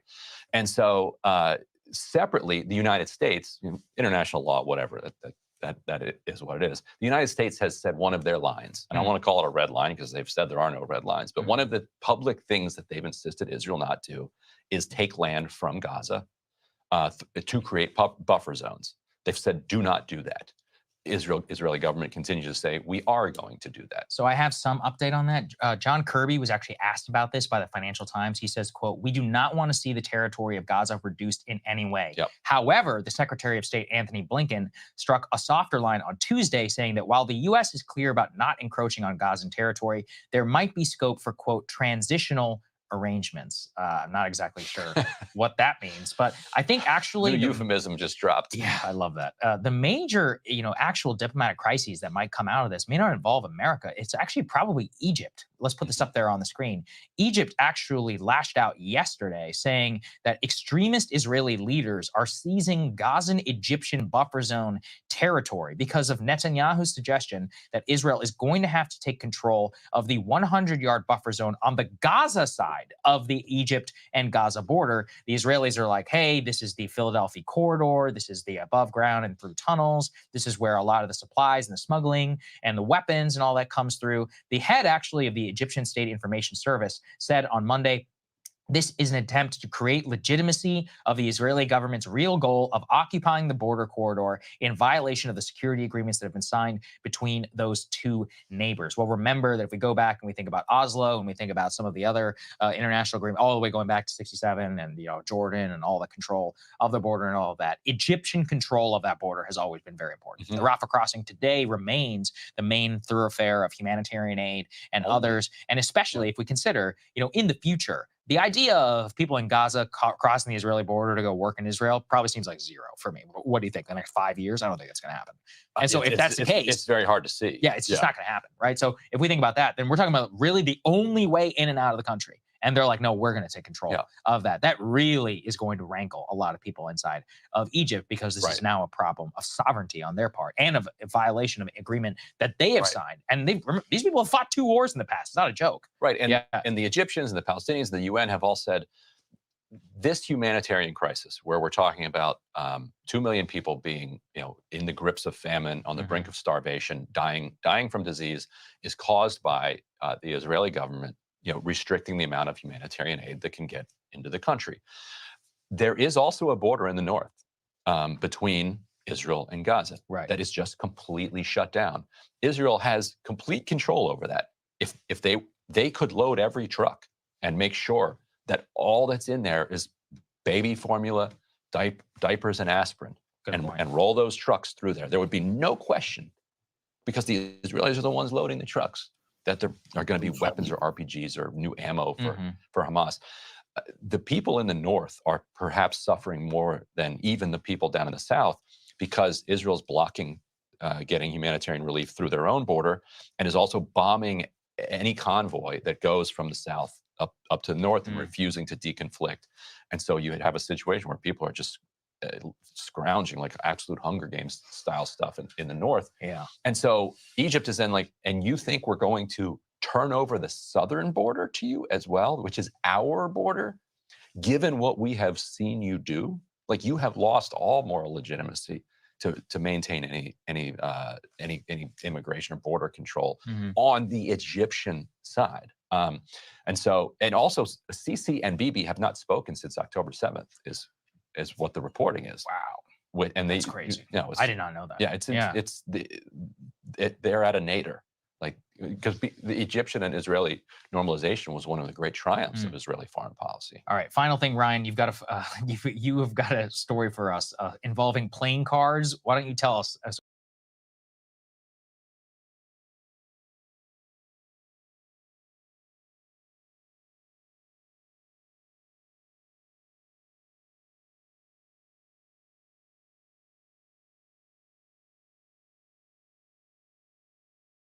I'm really going to rely on you for this. I will just kick things off with a really funny clip from the Pentagon, where Pentagon reporters, who are smart, they're like, hey, so are we at war in the Middle East? They keep asking them this needling question. You guys bombed 3 countries yesterday, so what's going on? And the Pentagon has to continue to beclown itself and say, no, we're not at war in the Middle East, even though, yes, we did bomb 3 countries yesterday. Let's take a listen. Well, Carla, we've been working for a very long time on regional security and stability, not only in the Middle East, but around the world. And so we'll continue to work very closely with allies and partners globally to address tensions in the Middle East. You know, since Hamas's attack against Israel, of course, we've been very focused on deterrence and on preventing a wider regional conflict, and we'll stay focused on that. And what about his words on the brink? Is the U.S. on the brink of war right now in the Middle East? We are not at war in the Middle East. Clearly, there are significant tensions in the Middle East. And again, we're working closely with allies and partners to de-escalate and reduce those tensions where we can, recognizing the fact that, others have a vote as well. Okay, got it. Very clear. We're going to keep de-escalating tensions with these bombs. It seems obvious to me he doesn't want to say we're at war because legally we're not at war. And legally, Congress is the one who is supposed to authorize war. The best one was on Tuesday. One of the many countries that we bombed was Somalia. And the AFRICOM put out a statement announcing the bombing and said, in an act of self-defense, yes, U.S. forces bombed al-Shabaab militants. It's like self-defense. You flew halfway around the globe just to bomb people in Somalia, and you're going to pretend to tell us that this was about self-defense. Maybe you needed to do that. Maybe these were the worst people on the planet, and it's wonderful that your bombs blew them to smithereens. But let's not pretend that this had anything to do with imminent self-defense. And you had Mike Lee, Todd Young, Chris Murphy, and Tim Kaine, who are these are some serious, very across the across the board here. This is not Bernie teaming up here with anybody. Writing to the White House saying, if these are that you have the right to respond immediately in a self-defense capacity. Obviously, there's a ship somewhere, there's a boat coming at it or a missile coming at it. You can take action against that threat. Nobody says you need to get a declaration of war to Congress before you can stop a speedboat, with explosives attached to it. If you are in prolonged hostilities that you have entered yourself into, you need authority. Even Ben Cardin, who's as close to the White House, as hawkish as you can get, said that if they're going to continue this, they're going to need to get on sounder legal footing. So across the board, people are recognizing that this is not really sustainable. I love hearing from the Defense Department because the words that they use are so just the opposite of what we understand them to mean. Well, they're all couched in legality. So like you said, U.S. forces have the authorization to act in self-defense basically anywhere, and they can do anything that they want to. That's why they say it all the time. And they keep saying that we really don't want the war to spread. We want the hostilities to de-escalate. And the way their argument, to give them as much credit as possible, is that deterrence is the thing that is going to de-escalate. And the way that you get your deterrence is by dropping bombs everywhere, because then everybody's scared of you and they're going to retreat. Problem for them is that there's no evidence that Iran or its proxies are deterred by the fact that we have lots of bombs. To that, Ryan, there was an interesting thing I wanted to get your take on. Let's put this up there on the screen, where the U.S. is currently asking China to help bail it out of the Red Sea attacks. It says the U.S. has asked China to urge Tehran to rein in the Houthi rebels. According to American officials, they have repeatedly raised the issue with top Chinese officials in the past 3 months. U.S. National Security Advisor Jake Sullivan and others actually spoke directly to the head of the Chinese Communist Party's international department. So did the Secretary of State. And yet there has been zero Chinese pressure so far. What do you make of this? Is it an admission of diplomatic failure? Yes. Is it? I mean, I personally think it's just humiliating because you have your main geopolitical rival and you're going to them and you're like, hey, guys, this is bad for you, too. And they're like, is it? They're like, because I'm raking in cash. I'm like, your carriers are the ones who are paying all these extra prices, euros. You guys are the ones paying for the inflation. They're like, we're sitting here pretty. We're actually doing fine. The fact that this idea ever got off the State Department whiteboard shows just how bankrupt and out of ideas they are.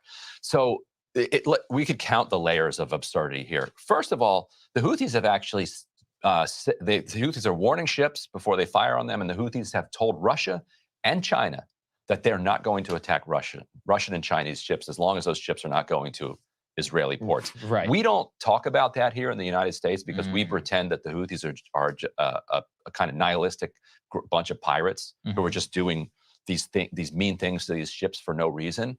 Russia and China are both aware of what the Houthis' regional interests are and what their global interests are and what their domestic interests are, and it's not to attack Chinese and Russian ships. So why are the Chinese and Russians so concerned about it? Now, a lot of Chinese goods operate on U.S.-linked ships, so that's where the U.S. thinks, okay, China's having a problem here because now shipping costs are going up. So you're seeing Suez Canal traffic just absolutely plummet. That's raising prices of shipping. The State Department thinks to itself, okay, well, now the Chinese are upset because they're spending a little bit more for shipping costs. That's absurd. Because China is sitting on mountains of our cash. For geopolitical advantage, they're constantly spending that money, and they're okay to take a little tiny hit if it is causing us as much geopolitical damage as it is. So right off the bat, there's no reason to think that the Chinese are going to bail us out because we're getting hurt worse by it than they are. The maybe third or fourth layer of absurdity is that China, first of all, Tehran does not run the Houthis. Tehran has influence over the Houthis. U.S. has influence over Israel. Israel operates with its own agency as well. But China does not run Tehran. They talk sometimes and they do business. They talk, they have influence. Right. China's a big country that Tehran's going to listen to. Absolutely. China's on the phone. The Iranian the Ayatollah, he's going to pick it up. He's taking that call. He's leaving whatever meeting he's going to take that call. That does not mean that he's going to do whatever China asks him to do. Good point.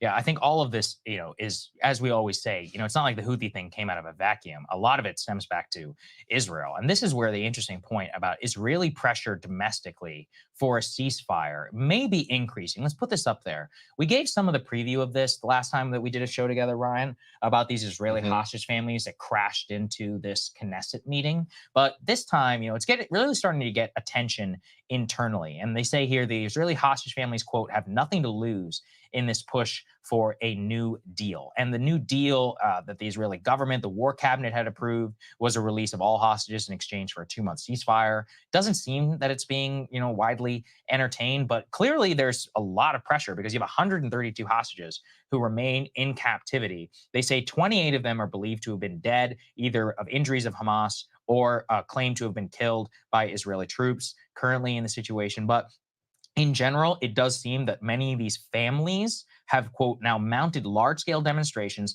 met with officials, and are papering the entire country with posters, including traveling abroad to try and drum up global awareness. What do you make of that pressure inside of Israel and what effect it might have here on the Houthi situation? I think politically speaking, and one complication that also never gets mentioned in the press that we should let our viewers into is that Hamas does not actually have all of these hostages. Like Hamas has released a lot of the civilian ones.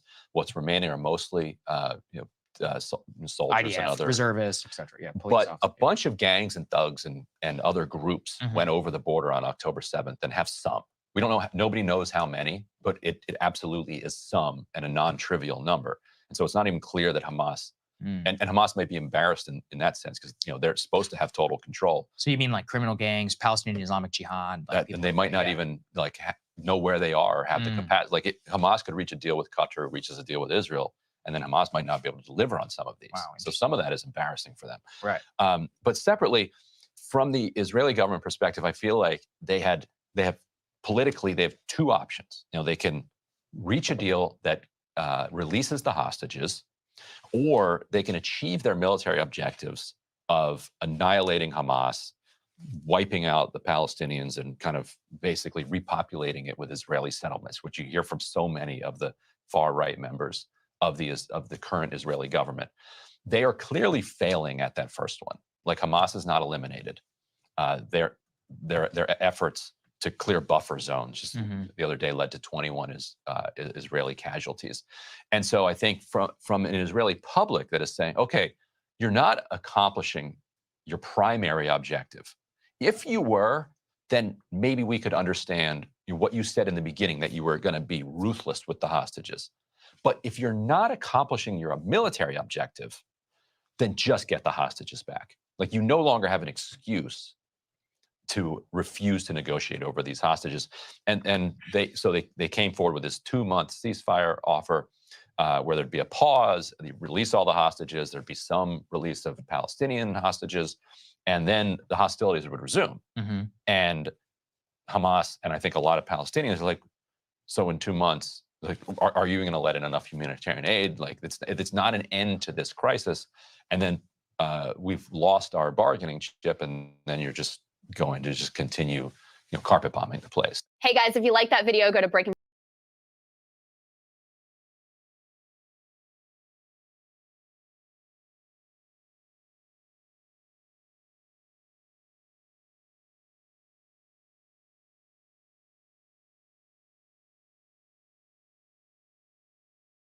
Hey, guess what? So there's these Houthis from Yemen.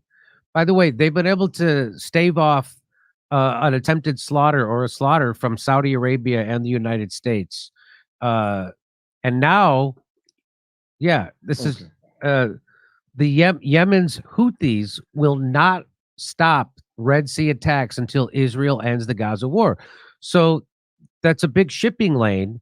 And so the Houthis in Yemen are she can't believe it. Is that Steph left? Stay here. Betsy doesn't listen to me. She doesn't even turn her head. She's like a familiar now. Yeah. So Yemen Houthis will not stop Red Sea attacks until Israel ends the Gaza war. And so what they're doing is they're bombing any ship that looks like they're Israeli sponsored or bringing stuff to Israel. With no Navy, by the way, which is first time in history. And so the United States is launching a coalition, a maritime coalition, to counter attacks the rebel group says are in response to Israeli crimes in Gaza Strip. By the way, did you know, this is the fun fact. This is the first naval blockade in history ever achieved without a blue water navy. So the Yemen, these Houthis don't have a navy. Yeah. And they're blocking the seaway. So hell, I don't even know what a blue water navy is. Ask Sagar, he knows. That's the kind of shit that comes out of his mouth. I totally reject. So this guy here,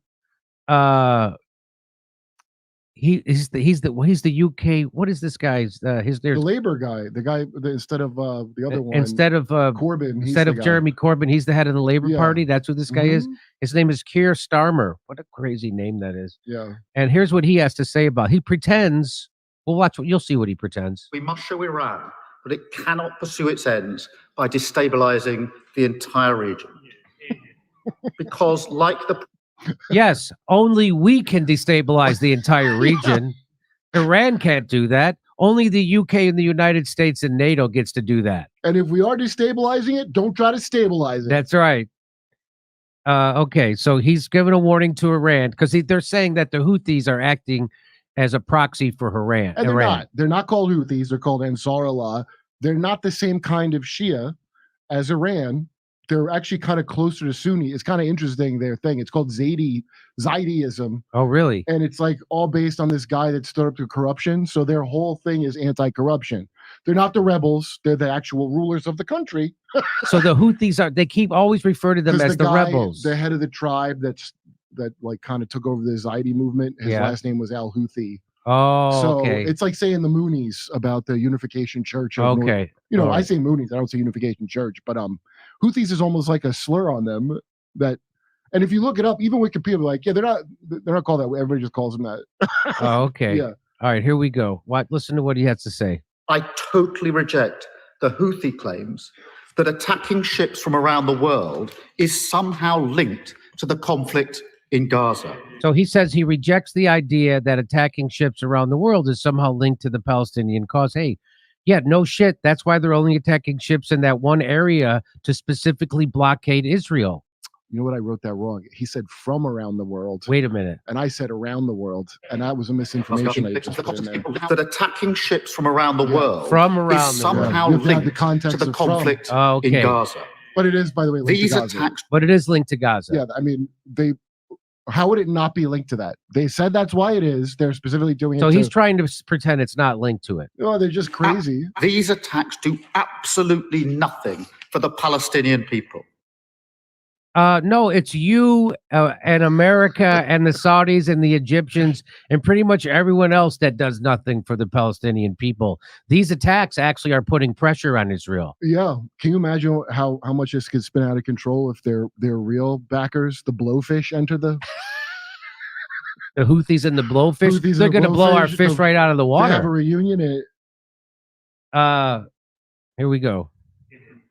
What is needed in Gaza is a humanitarian truce now, a sustainable ceasefire to stop the killing of innocent civilians. Wait, so what he's saying is what is needed in Gaza right now is a ceasefire? Is that what he just said? Yeah. That's what everyone else has been calling for.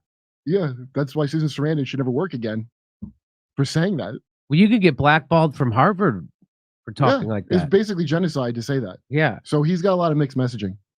Space for the return of all the hostages, urgent humanitarian relief, and a decisive step towards a two-state solution. Because, Mr. Speaker, Palestinian statehood is the inalienable right of the Palestinian people. It is not in the gift of a neighbor. So does he agree with me that a secure Israel alongside a viable Palestinian state is the only path to a just and lasting peace? Well, they're going to call him anti-Semitic for this. That's what they it was did. Very anti-Semitic. What the hell does he think he's doing? So he's literally saying the rational thing that rational people have been saying. Oh, paying lip service to a thing, and in practice, he supports making sure that thing will never happen. So that's what he's doing? Yes, he's the Keir Starmer's the pussy ass labor, whatever. I don't know. He's the establishment favorite. Yes, he's a centrist or whatever. Oh, so he's just saying shit right now. It's like I don't know if Tony Blair was a bigger pussy, I guess is all he's good for. Oh, okay. Because, Mr. Speaker, we must stop those who sow division. We must do what we can to disrupt and deter Houthis. And we must stay united. So he's saying two different things. So yeah, he's it's saying obvious what's going on. He's trying to pretend he's on the same side of the Houthis. At the same time, he's saying we have to stop the Houthis. The Houthis are Iran's proxy, and but the Houthis are on the side of the Palestinians, and he's pretending he's also on the side of the Palestinians for a two-state solution. Right. And by the way, Palestinians are not Shia. Okay, like Iran is backing. Again, I thought Shia and Sunni were these crazy people that don't get along. Palestinians Sunnis? Yes. Oh, I don't know. Well, so then these Shia are like the ones, hey, because nobody does anything for them around. They're just the Houthis, and that's because their brand of Shia is they're obsessed with this guy who is anti-corruption, and that's why they don't accept. They're the ones that control the thing, the puppets that we put in. Yeah, if you look it up, it's crazy. They didn't get radicalized against us until we invaded Iraq. By the way, so this guy's this guy seems to be talking out of both sides of his mouth. Yeah, labor's garbage in England. I mean, they're the worst. So the Labor Party, which is basically like the Democratic Party in America, right?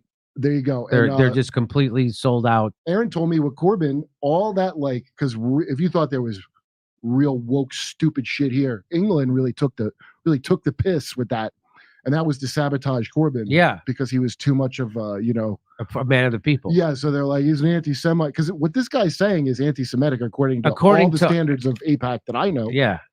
So let's listen to him. We must show Iran that it cannot pursue its ends by destabilizing the entire region. Because, like the Prime Minister, I totally reject the Houthi claims that attacking ships from around the world is somehow linked to the conflict in Gaza.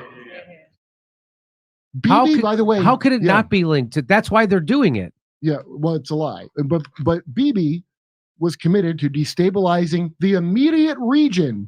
Yes, where the attack happened. Yes, to not have a two-state solution. That's why he said he did it. That's right. Well, Bibi Netanyahu's what he wanted the Americans to bomb Iraq. We did it for him. He wanted us to bomb Libya. We did it for him. He wanted us to bomb Syria. We did it for him.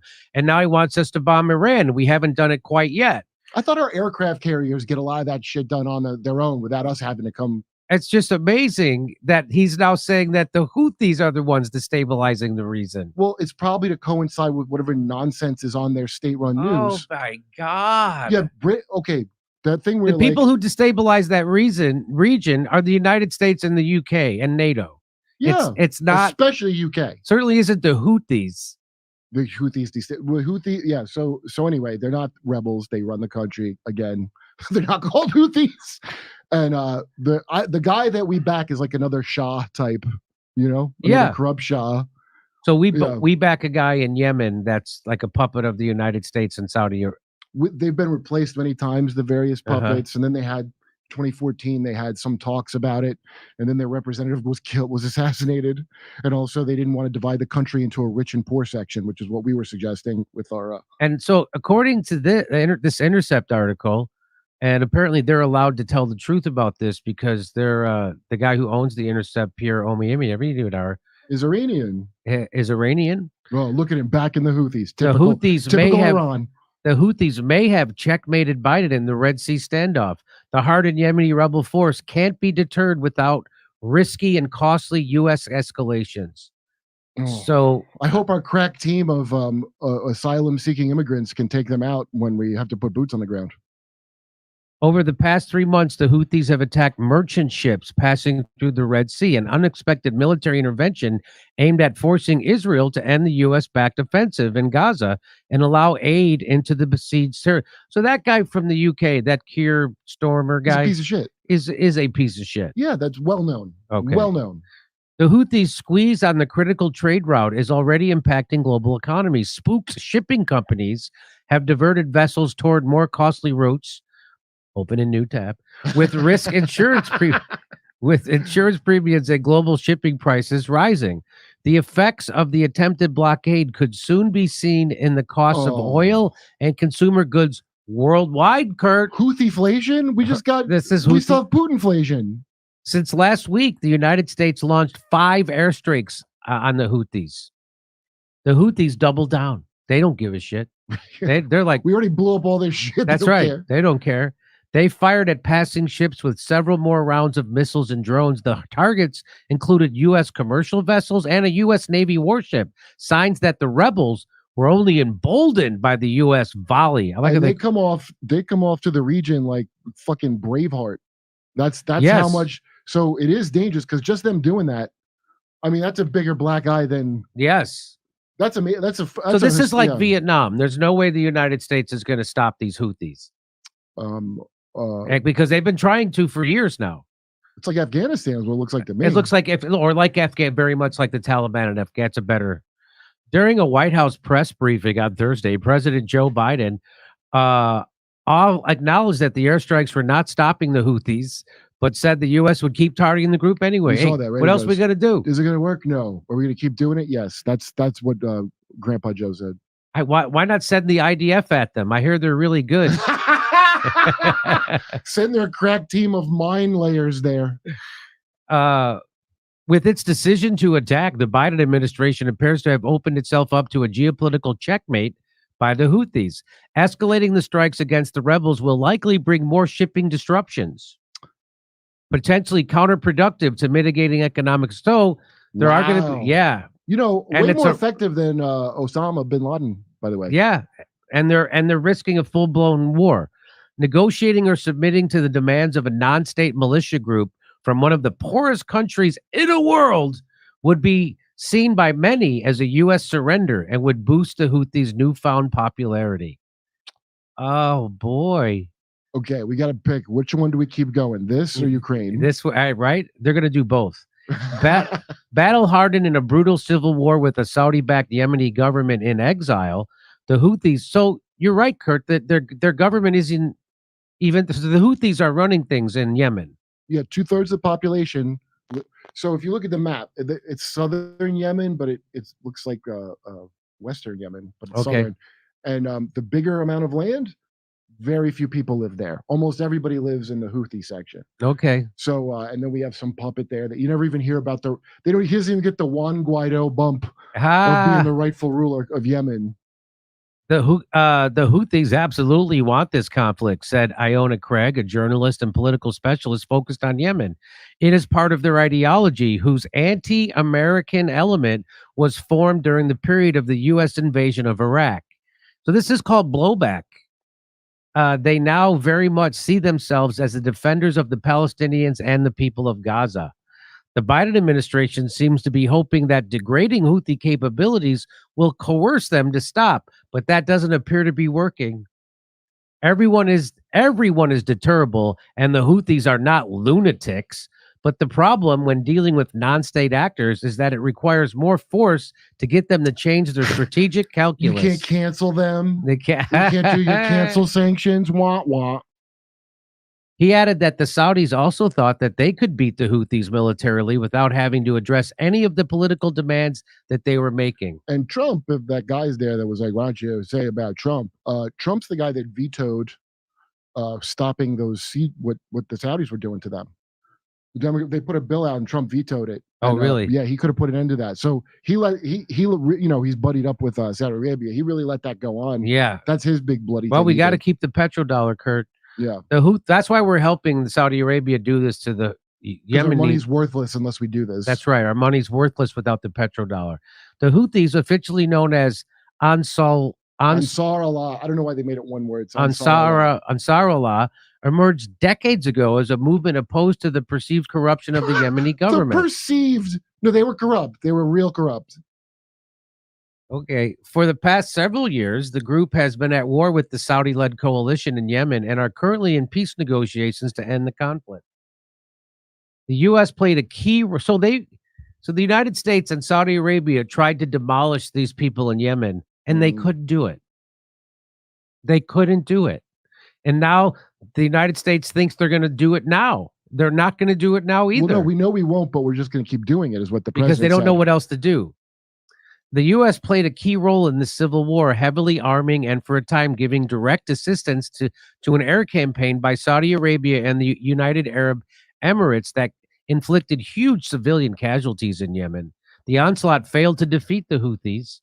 The Houthis have a big force, but they rely on distributing their power broadly across the territory that they control. They rely more on being mobile than on heavy infrastructure. They have survived a long air campaign by two of the stronger militaries in the region, Saudi Arabia and the United Arab Emirates, and have adapted how to move and operate their forces accordingly. Not only are the Houthis distinguishing themselves as champions of the Palestinian cause, they are also rehabilitating their reputation at home. So this is all a win-win for the Houthis. Wow. Anger towards the U.S. seems likely to grow in the region as the Biden administration appears to be. So this is all the stuff they said Trump would do. Yeah. Going to make enemies, make more terrorists, turn our friends against us, all this stuff. And this is exactly what the Biden and the neocons are doing. You got to remember this. All those countries that are like, they also don't like Palestinians, the other Arab, that Israelis are like, yeah, why don't they help? Why don't they also they don't care about them. Right. But they're citizens that they stoke them up about it to stay in power and do that delicate dance on a razor for America. This is, like I said, there's going to be like some Robin Hood Braveheart shit to their citizens. And then what are these other countries going to do if they're teetering on the same brink of collapse that Netanyahu was on just before October 7th? Well, Kurt, the U.S. should consider that these actions in Gaza are enraging people throughout the region. The local perception is that when Palestinian blood was being shed over the last 3 months, no one was bothered. But when the economic interests of the West were threatened, they immediately acted. This message fits right into Houthi rhetoric and is resonating very strongly in the region. Houthi rhetoric, I have a hard time believing that the people were like, no, maybe America's all right until just now. The Biden administration and the United States policymakers have not yet grasped how anti-Americanism is in the region. How high? How they really? How would you not grasp that? It's at a level that we have not seen since the war in Iraq. Even if they claim that this is an Israeli operation and we have nothing to do with it, the Arab public doesn't buy it. Oh, is this news? Afghanistan, they're wearing red turbans that say, make Afghanistan great again. With the U.S. military now stuck in an exchange of attacks with the Houthis, experts say the Biden administration has no good options. I don't think what? that the U.S. is trying to engage in regime change in Yemen. Of course they are. But if this continues to snowball, that may end up being something that the administration may try. That's what they've been trying they to can do. try. And how's it been going so far? They've been trying to do that for years, and it's not going well. Have we won any of the? So no. Imagine like Afghanistan, yeah, just Libya. like in football, if Yeah. the game, like the game went on for 20 years, and then they're like, hey, who won? They just don't talk about it. Imagine a team like that. That's us. Hey, come see us do a live stand-up show. We're going to be in Palmdale, California.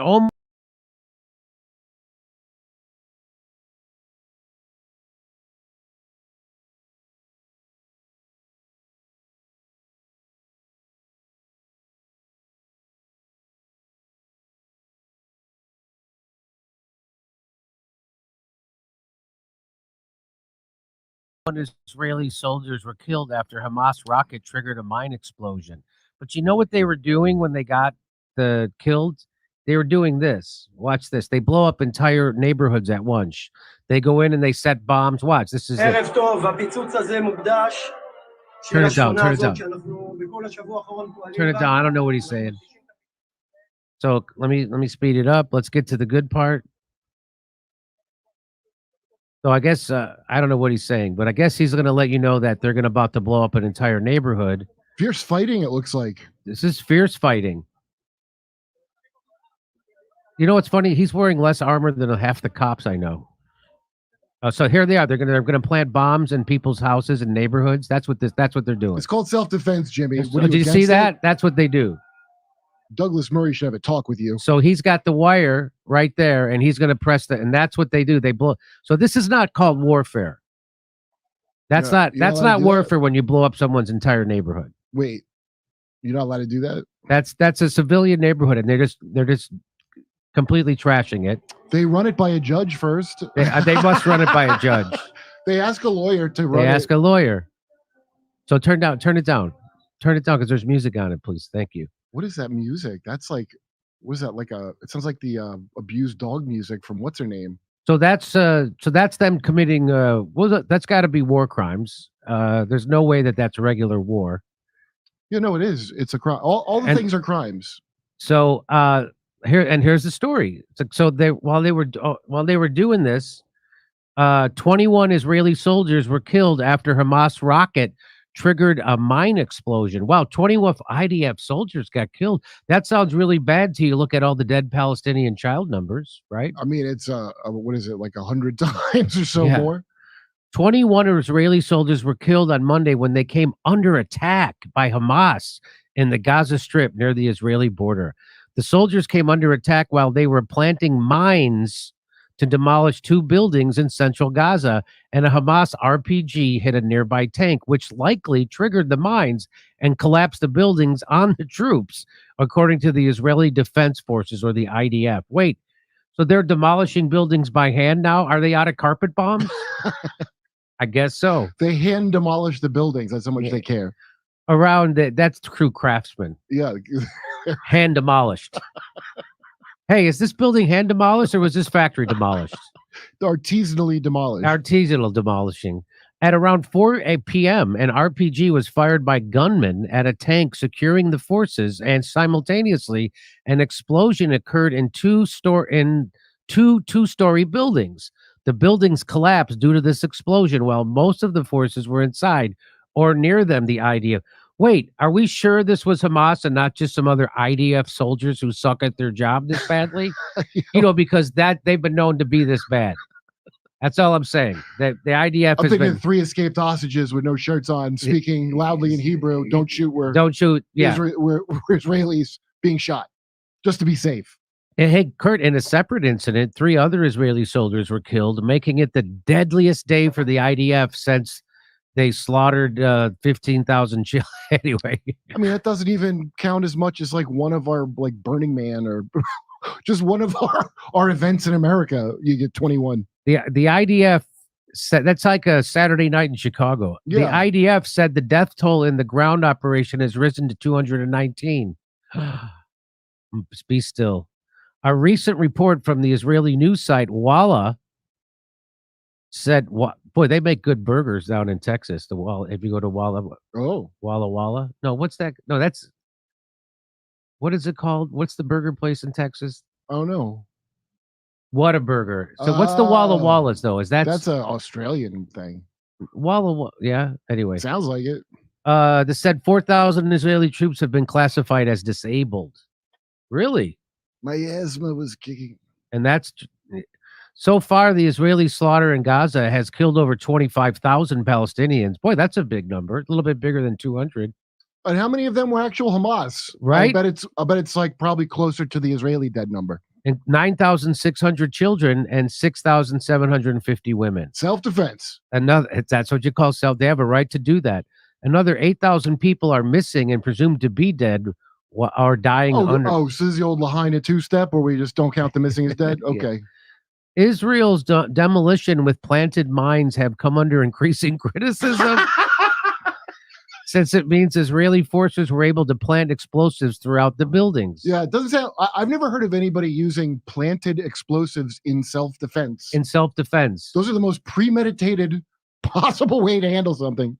So Frankfurt School says, so the IDF held a press conference on this incident about an hour ago, and it turns out that the soldiers were planting explosives to demolish a row of Palestinian homes when a lucky Hamas RPG set off a chain reaction that blew them up at their with their own charges.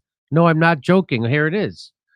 At a press conference Tuesday morning, the IDF force spokesman Rear Admiral Daniel Hagari said that troops were operating in an area around 600 meters from the border, across from the southern Israeli community of Kasufim. They were destroying structures and Hamas sites as part of the army's efforts to establish a buffer zone. Oh. To allow residents of Israeli border communities to return to their home. So remember when Putin said that Russia needed a buffer to protect it from NATO? Yeah. And we called Putin a criminal for that? Yeah. Me neither. I don't remember that either. Is he going to be brought to justice for his crimes? And so confirmed 21 IDF terrorists died while filming a celebration video after rigging Palestinian homes with explosives. What is celebrate? What do they do? Like so TikToks? They film it. They film. Well, I got that video I showed at the top of the segment. They film it and then they Where do they get their minds from? Acme? I guess Yahweh wasn't on their side. So important. Israel is working to swallow and fully ethnically cleanse almost 20% of Gaza's land, 65 kilometers, to create a buffer zone that the IDF will occupy even after the war ends. Yediot says that doesn't sound right. Yediot says Israel has already wiped out entire neighborhoods and agricultural lands for this goal. Of course they are. I mean, they're saying it openly. The IDF is destroying thousands of orchards, greenhouses, and houses in Gaza for a buffer zone. A buffer. Here's what Max Blumenthal says. 24 Israeli soldiers were killed during an act of straightforward state terror. They were demolishing entire neighborhoods with high explosives to establish a buffer zone between Gaza and exclusively Jewish towns in Israel's south. According to the IDF, the razing of entire Palestinian communities is necessary for residents to return to their homes in the south, which is another way of saying that an exclusive Jewish state can only be maintained through terror, siege, and continual bloodshed. Well, hopefully this will be the last time, is what Netanyahu's hoping. You know? Wow. He's like, yes, it's going to be really bad. We just got to do this one really big one and then ask if it was okay after. It's amazing to watch this happen right out in the open after they just tried to demonize Putin for 2 years. It's the whip. Every time the whiplash, I'm like, a buffer zone. This is all things that was, Putin doesn't feel safe. Yeah. NATO right there. People who openly say we'd like to overthrow you. And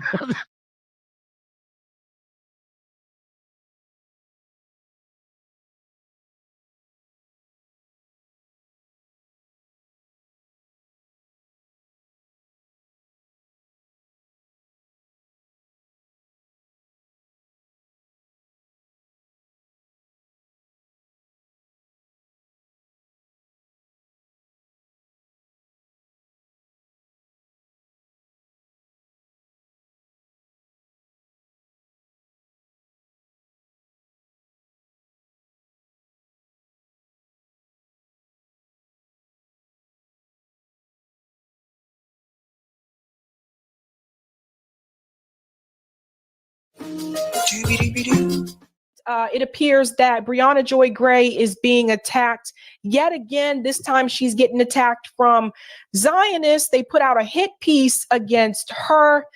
Bree tweeted this earlier. I'm not going to stop telling the truth about Israel, certainly not because of some cry bully hit piece from a journalist with a very loose relationship with truth himself. So let's go ahead and get into this article, and I'll play a little bit of the video that I think actually caused the stir here.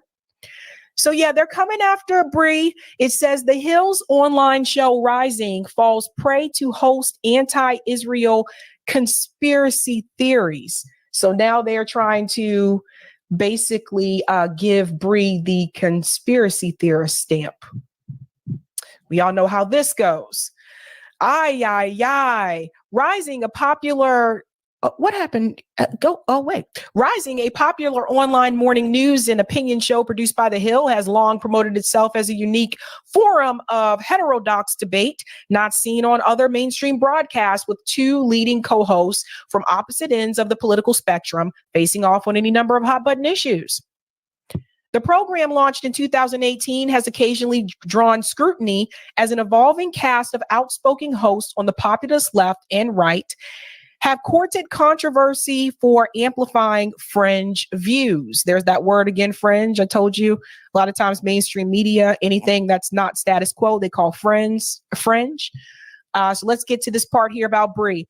Since October 7 attacks, the show's most high-profile host, Breonna Joy Gray, a far-left pundit who served as the national press secretary on Bernie Sanders' 2020 presidential campaign, has repeatedly used her platform to downplay the violence, sharing commentary that some viewers have interpreted as defending Hamas actions. So let's interject here. What violence do they believe she's downplaying? They've talked about the violence on the show multiple times. Obviously, if you're going to compare what happened the day of that festival where Hamas did kill some of the people at the festival, if you're going to compare that to the 25,000 people that have been killed in Gaza, obviously there's no comparison there. You can't make this comparison of 1,200 people is the same as 25,000 people. Israel's response to this has been an over response. So I don't know what they're talking about there. It goes on to say violence is not a violation of international law. Gray said in one broadcast shortly after the attacks, resistance is not a violation of international law. So that's actually correct. Yeah. And Bree was a lawyer. See, they think that people just don't know the law. More recently, Gray has sought to boost unverified claims that Israel is intentionally targeting hostages in Gaza, as she argued in a monologue aired on Wednesday. This is not just accidental killings in the fog of war, but seemingly a policy to prevent Israel from being in the position of having to negotiate the release of thousands of Palestinians who were imprisoned in Israel before October 7th, and now in exchange for their own Israeli hostages. So notice something here. When it comes to Palestinians being killed, mainstream media says that those claims are unverified. But all of these mainstream media pundits went around for days spreading the lie about the beheaded babies. So when the Israeli press says something, it's automatically considered to be verified. But when the Palestinian press says something, it's unverified until proven. And even when proven, they still say it's unverified. It goes on to say here, the 38-year-old progressive commentator has also criticized conflicting reports about decapitated babies as being part of a propaganda campaign to tarnish Palestinians as barbaric and to justify what she has called a genocide in Gaza, among other comments that have raised eyebrows among viewers. So when you're spreading a lie, something that was unproven, and then you have the United States president, Joe Biden, also repeating that lie and saying that he saw pictures of decapitated babies, yes, that is considered to be propaganda. I mean, this is really simple. In fact, this entire article is propaganda.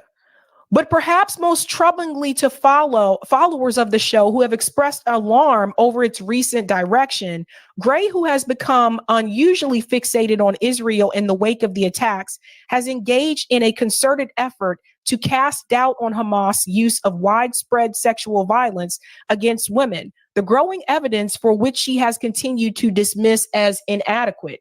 So I'm just going to say again, there was no forensic evidence. Zero. In reference to those attacks, these supposed attacks. The Gray Zone has debunked this multiple times. I told you this entire article is propaganda.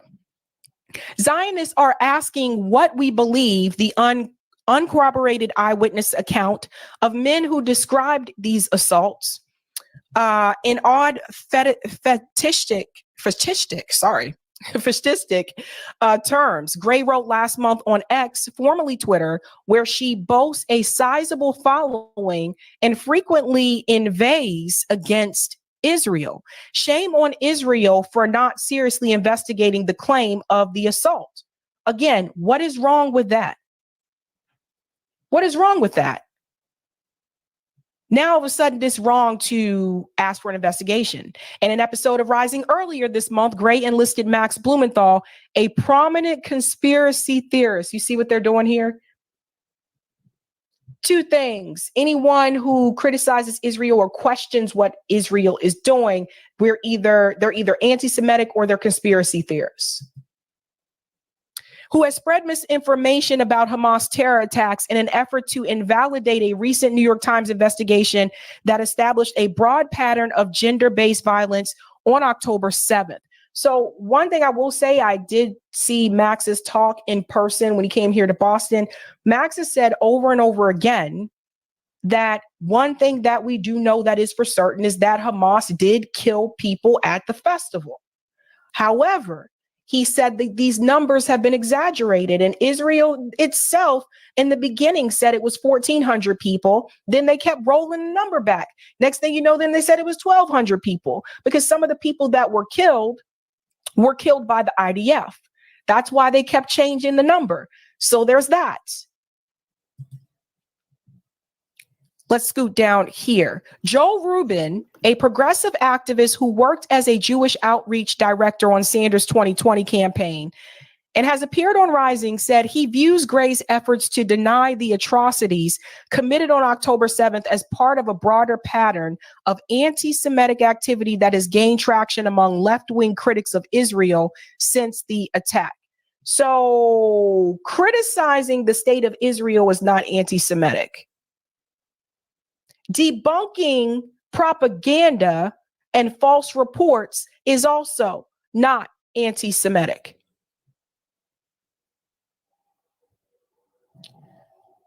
What's interesting to me is that they continue to say people are denying the atrocities that happened on October 7th.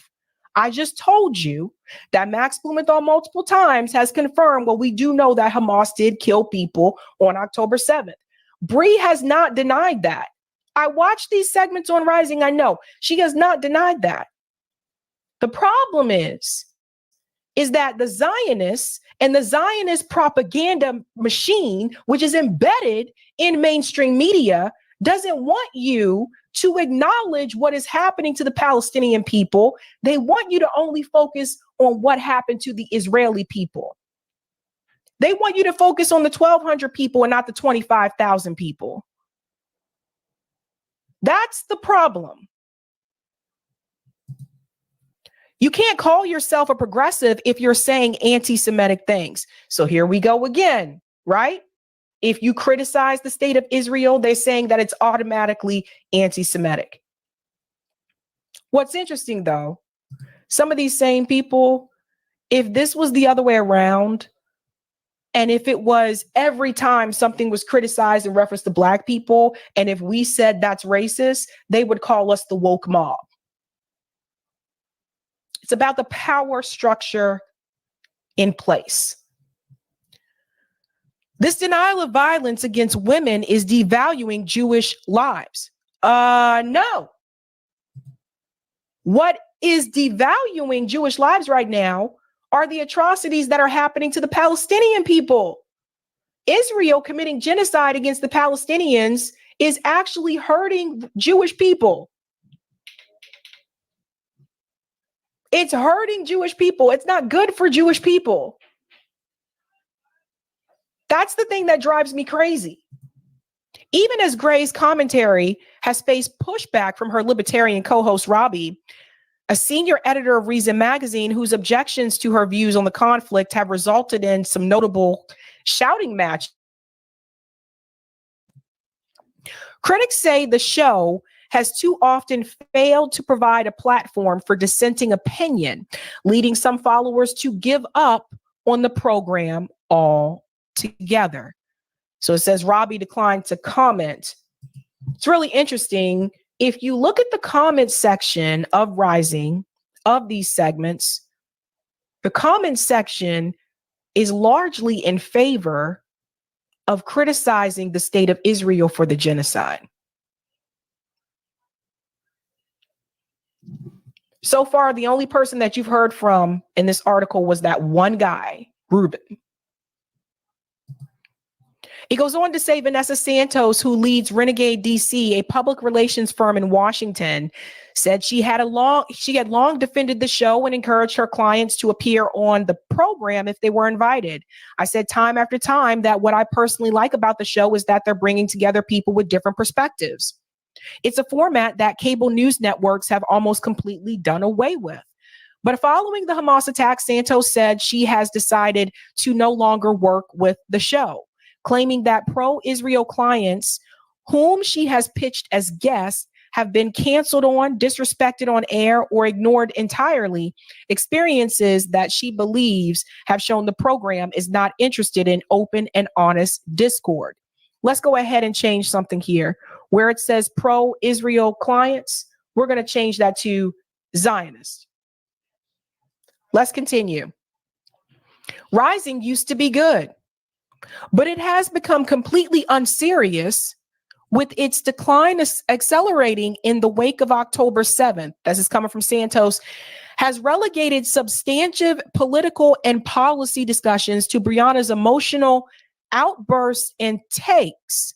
What about the emotional outbursts and takes from Robbie? You see how I told you guys this before. This space is incredibly hostile towards Black women. I've been telling you guys this from day one.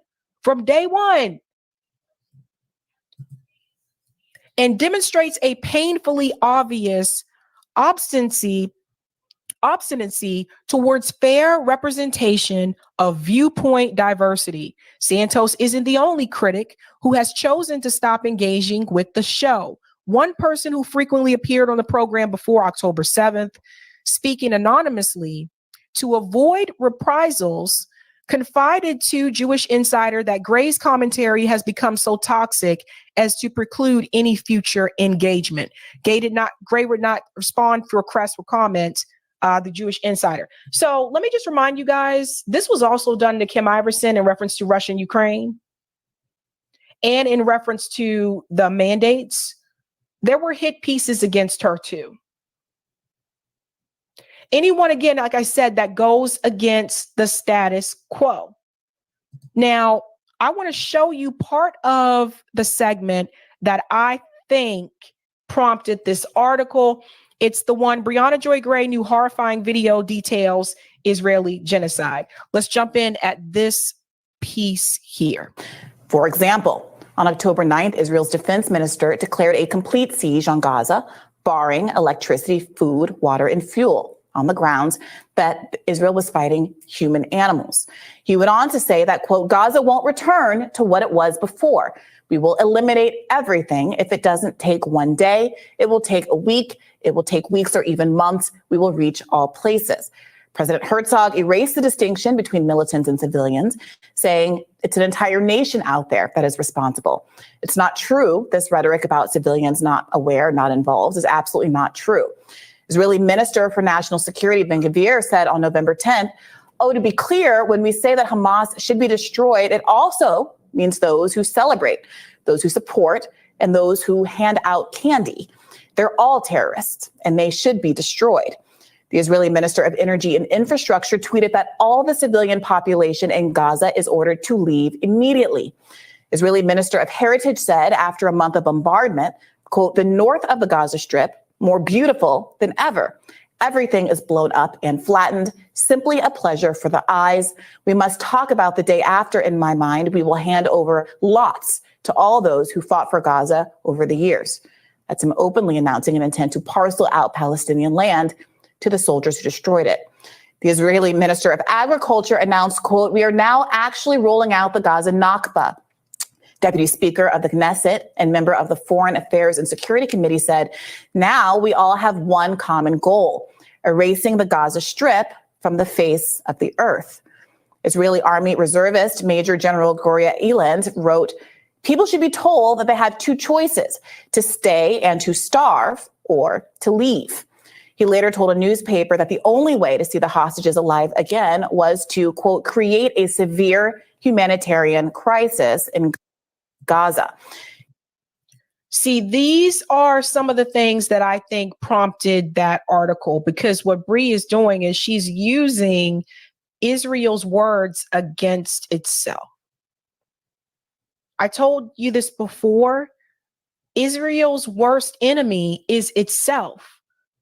The rhetoric from Netanyahu, the interviews with Mark Regev and other Israeli officials where they've made these statements that are not even covert. They're actually overt, telling you what they want and what they intend to do.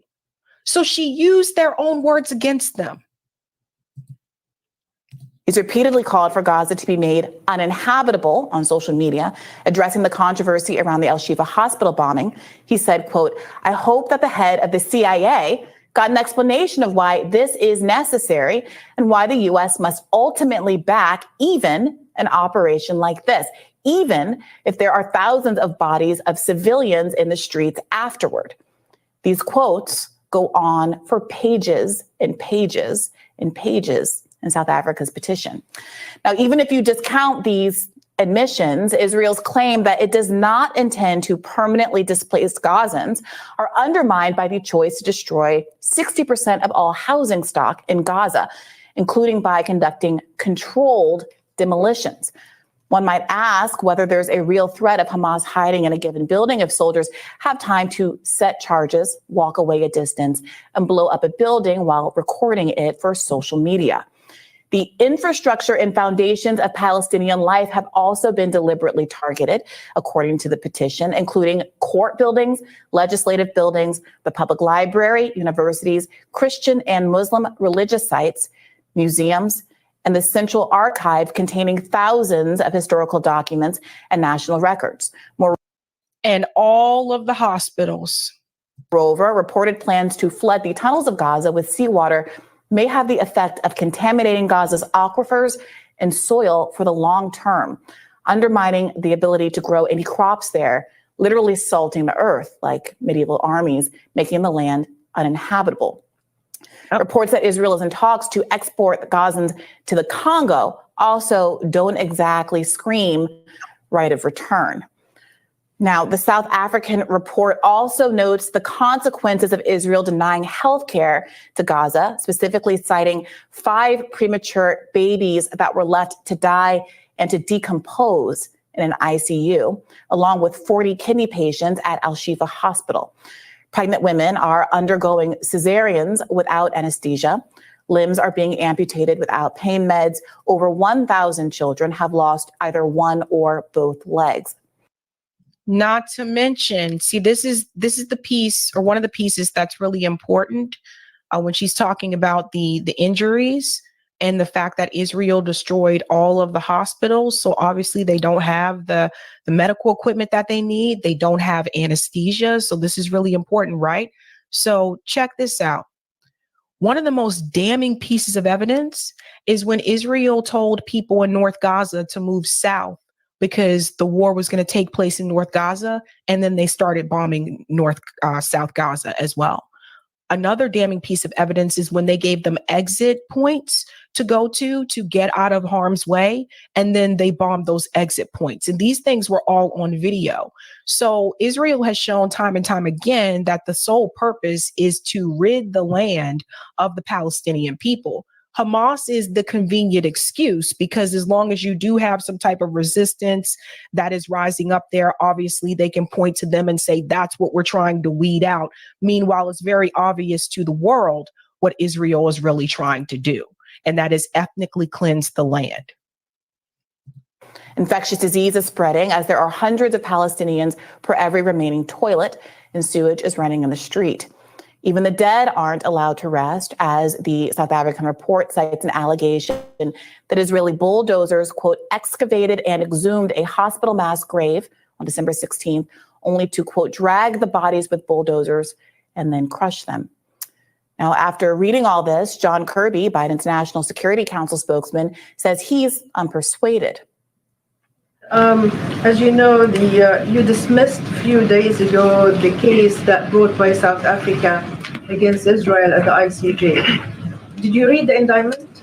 And if you did, do you believe that cutting off water, electricity, and fuel on a civilian population does not constitute a war crime by itself? Nothing else? Yes, I read the indictment, and as I said, and we stand by what we said about this. We find it without merit. We find it counterproductive, and I'll leave it there. See, anytime it's an accusation against Israel, all of a sudden John Kirby is like, well, I don't know about that, or we haven't found that to be true. When it was obvious, there were reports that the electricity had been cut. Obviously, later on, it was reported that they weren't allowing food to come into Gaza as well, that they had cut off forms of communication. This includes internet, by the way, because they're trying to silence the people and silence information from getting out, because the world was seeing what was happening via social media. So the thing is this. Basically, what you have here is John Kirby, the Biden administration, this country in general, our government, running cover for Israel's crimes. That is what is happening. And again, as we all remember, this is all connected to the money. So if you have so many politicians that are in bed with the Israeli lobby, this is what you get as a result. This is why I continue to say that AIPAC shouldn't even exist. You shouldn't have an organization in this country that is doing bidding for another country abroad. That's why JFK said that organizations like AIPAC should register as a foreign agent. So you have to pay attention to these types of things. Now, if South Africa wins before the ICJ, it could lead to Israel being enjoined from conducting further genocidal acts. But that injunction would be temporary. The next step would be a trial process that could take years. Now, America has a long record of dodging accountability on the international stage.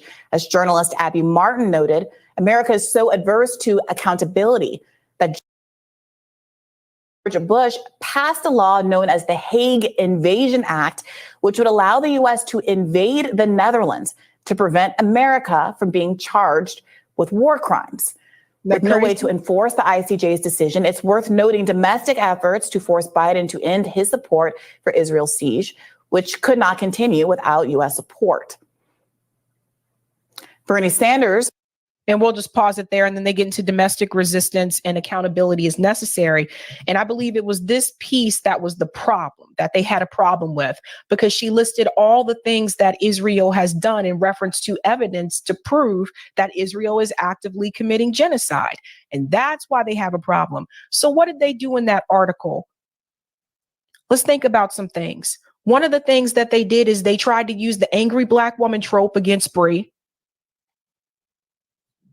lashing out her behavior.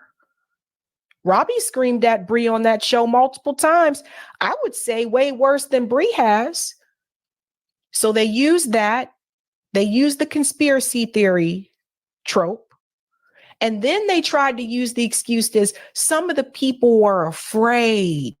So they decided to either leave the show or they decided not to watch the show anymore. But they could only name two people. The other guy was someone who was a guest on the show, but they could only reference 2 people.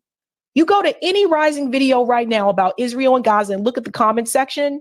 Most of the comments are in favor of a ceasefire and ending the genocide of the Palestinian people. But when they wrote that article, they only presented 2 people in front of you in that article. That's an exaggeration. And that's done on purpose to try to make it seem like things are way worse than they actually are. They did the same thing to Kim Iverson. It was the Daily Beast who did it. Different issue, but the same thing. They were like, one of the employees at Rising said, da da da da. One person all of a sudden equaled people at the Hill aren't happy with her. Exaggerating. So they're making these hit pieces against people. This is how far the Zionist propaganda and the narrative is willing to go. This is what they'll do. Let's see if we can get her removed from the show. Okay. And then you'll just have to replace her with another left voice who's also going to have the same position. You can't silence all of us. This is the thing, guys. They can't silence all of us. So they try to take out the big wigs first. They try to come after them first. There are so many people that are very knowledgeable on this issue that have been to Gaza, that have been to Israel, that have been to the West Bank, echoing the same things that Bree is making. Some of them have lost careers because of it. Norm Finkelstein can't go back to Israel. This is how powerful Zionism is. And this is what people need to see. That type of control, that type of power is incredibly dangerous. That's why you got Elon Musk over in Auschwitz instead of in Gaza. They got to him too. And you see, they take out the university presidents. It was never really about plagiarism. That was just an excuse to get them out of there. It was because they would not bow to the Zionist agenda. That's why they're gone. The plagiarism thing was just a distraction. So now they try to find ways to smear her and attack her. It's very sad. It really is. But you have to be firm in your position.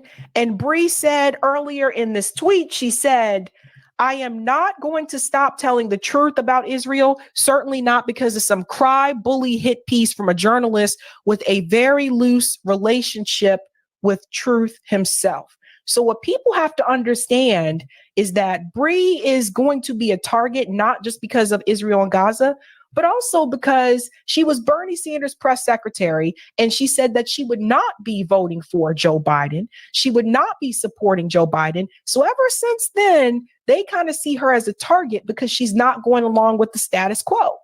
Not everybody want to take that smoke. And sometimes people have lost things because of that. I'm willing to bet you that Bree has probably lost opportunities in reference to her career because she took that position. Not everybody's willing to do that. And I think you can look around and you can see who's not willing to do it. This is why people like Crystal and Kyle will still tell you, I'll still support Joe Biden because of all the good things that he did.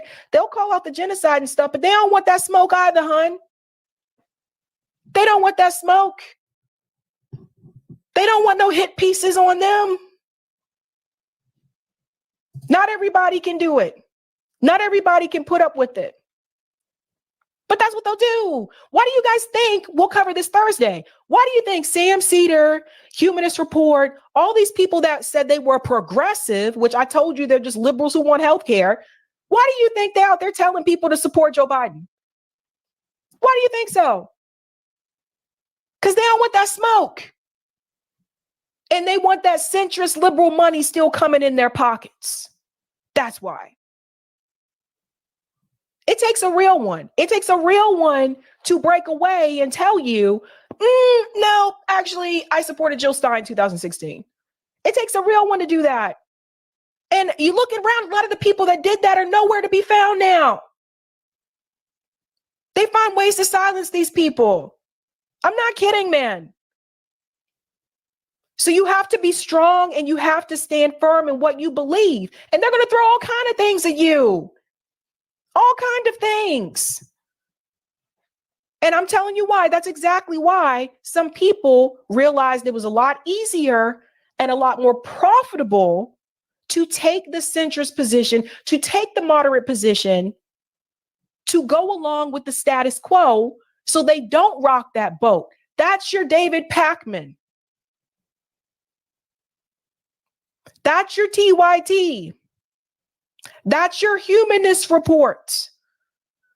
That's all the people who were a part of this Bernie movement that decided to just go with Democrat establishment because it was more profitable and because it was easier.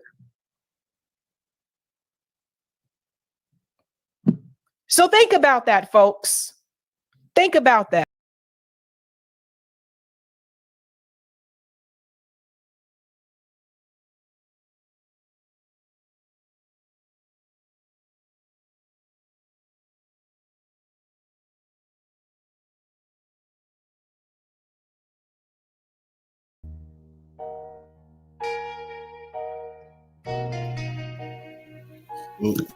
The Israeli military is killing Israelis still, like not just on October 7th, but they're still killing them in the Gaza Strip. An Israeli mother has accused the Israeli army of gassing her son to death like Auschwitz. The mother of Ron Sherman, one of the Israeli soldiers captured on October 7th, accuses the Israeli army of being responsible for her son's death in a tunnel in Gaza and claims he died as a result of the Israeli use of poisonous gas as part of an attempt to kill Palestinian militants in the tunnel. And here's her post by Mayan Sherman. And Wyatt Reed and I covered this. Basically, for the past few weeks, Israeli families of abductees in Gaza and people who were abducted and freed in the prisoner swap in early December have been meeting with the war cabinet and telling them don't put poison gas in the tunnels or try to flood the tunnels because it's going to kill our people, our families. And it looks like they did it anyway. They killed Ron Sherman and 2 other soldiers with poison gas. This was the gravestone of Ron Sherman.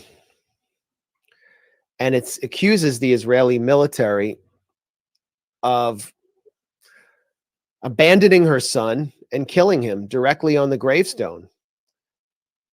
And what happened? The Israeli authorities went and destroyed the gravestone and took it away. It's a cover-up. They're covering this up. They refuse to confirm or deny that they killed her son.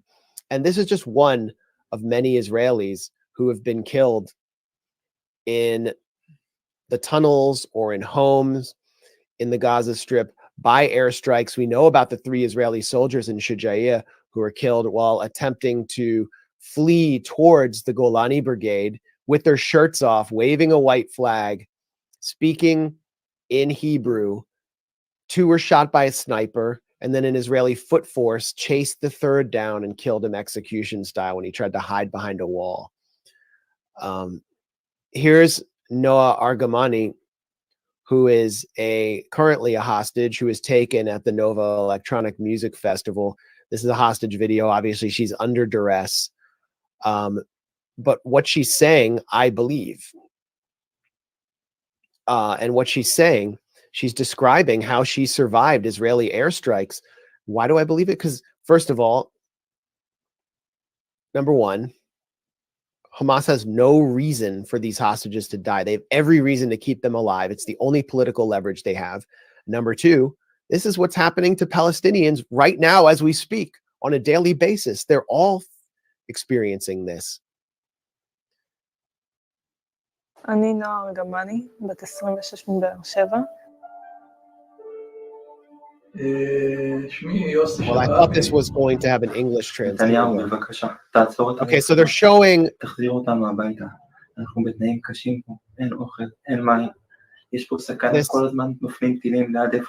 are the hostages, two hostages who were killed. This is her later after that testimony. I was located in a building, was bombed by an IDF airstrike. F-16 fighter jet rocket hit 3 of us. 2 missiles exploded and 1 did not. In the building, we were with Al-Qassam soldiers and 3 hostages. Me, Itai Firsky, and Yossi Sharabi. We're all buried under the rubble. Al-Qassam soldiers rescued my life and that of Itai. Because why wouldn't they? They're leveraged. Later, we were not able to save Yossi. He died of his injuries. After many days, 2 nights, Itai and I were relocated to another place while being transported. Itai was hit by an Israeli airstrike and he didn't survive. So they attacked them again. I remain injured in my head. My head is full of shrapnel and I have injuries in my body. Itai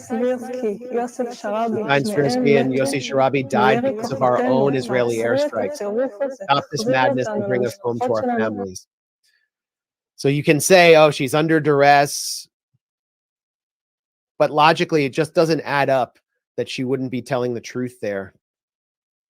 And more Israelis are coming to this realization. Jake Tapper did an 8-minute segment on Kfir Bibas, who is a 1-year-old child who was taken hostage into Gaza along with his family.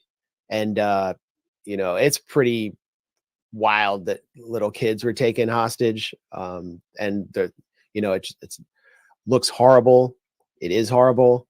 The problem is Jake Tapper deliberately ignored the hostage video of his father, Kfir Bibas's father, Yarden, from, I believe, November, where he is pleading for a deal.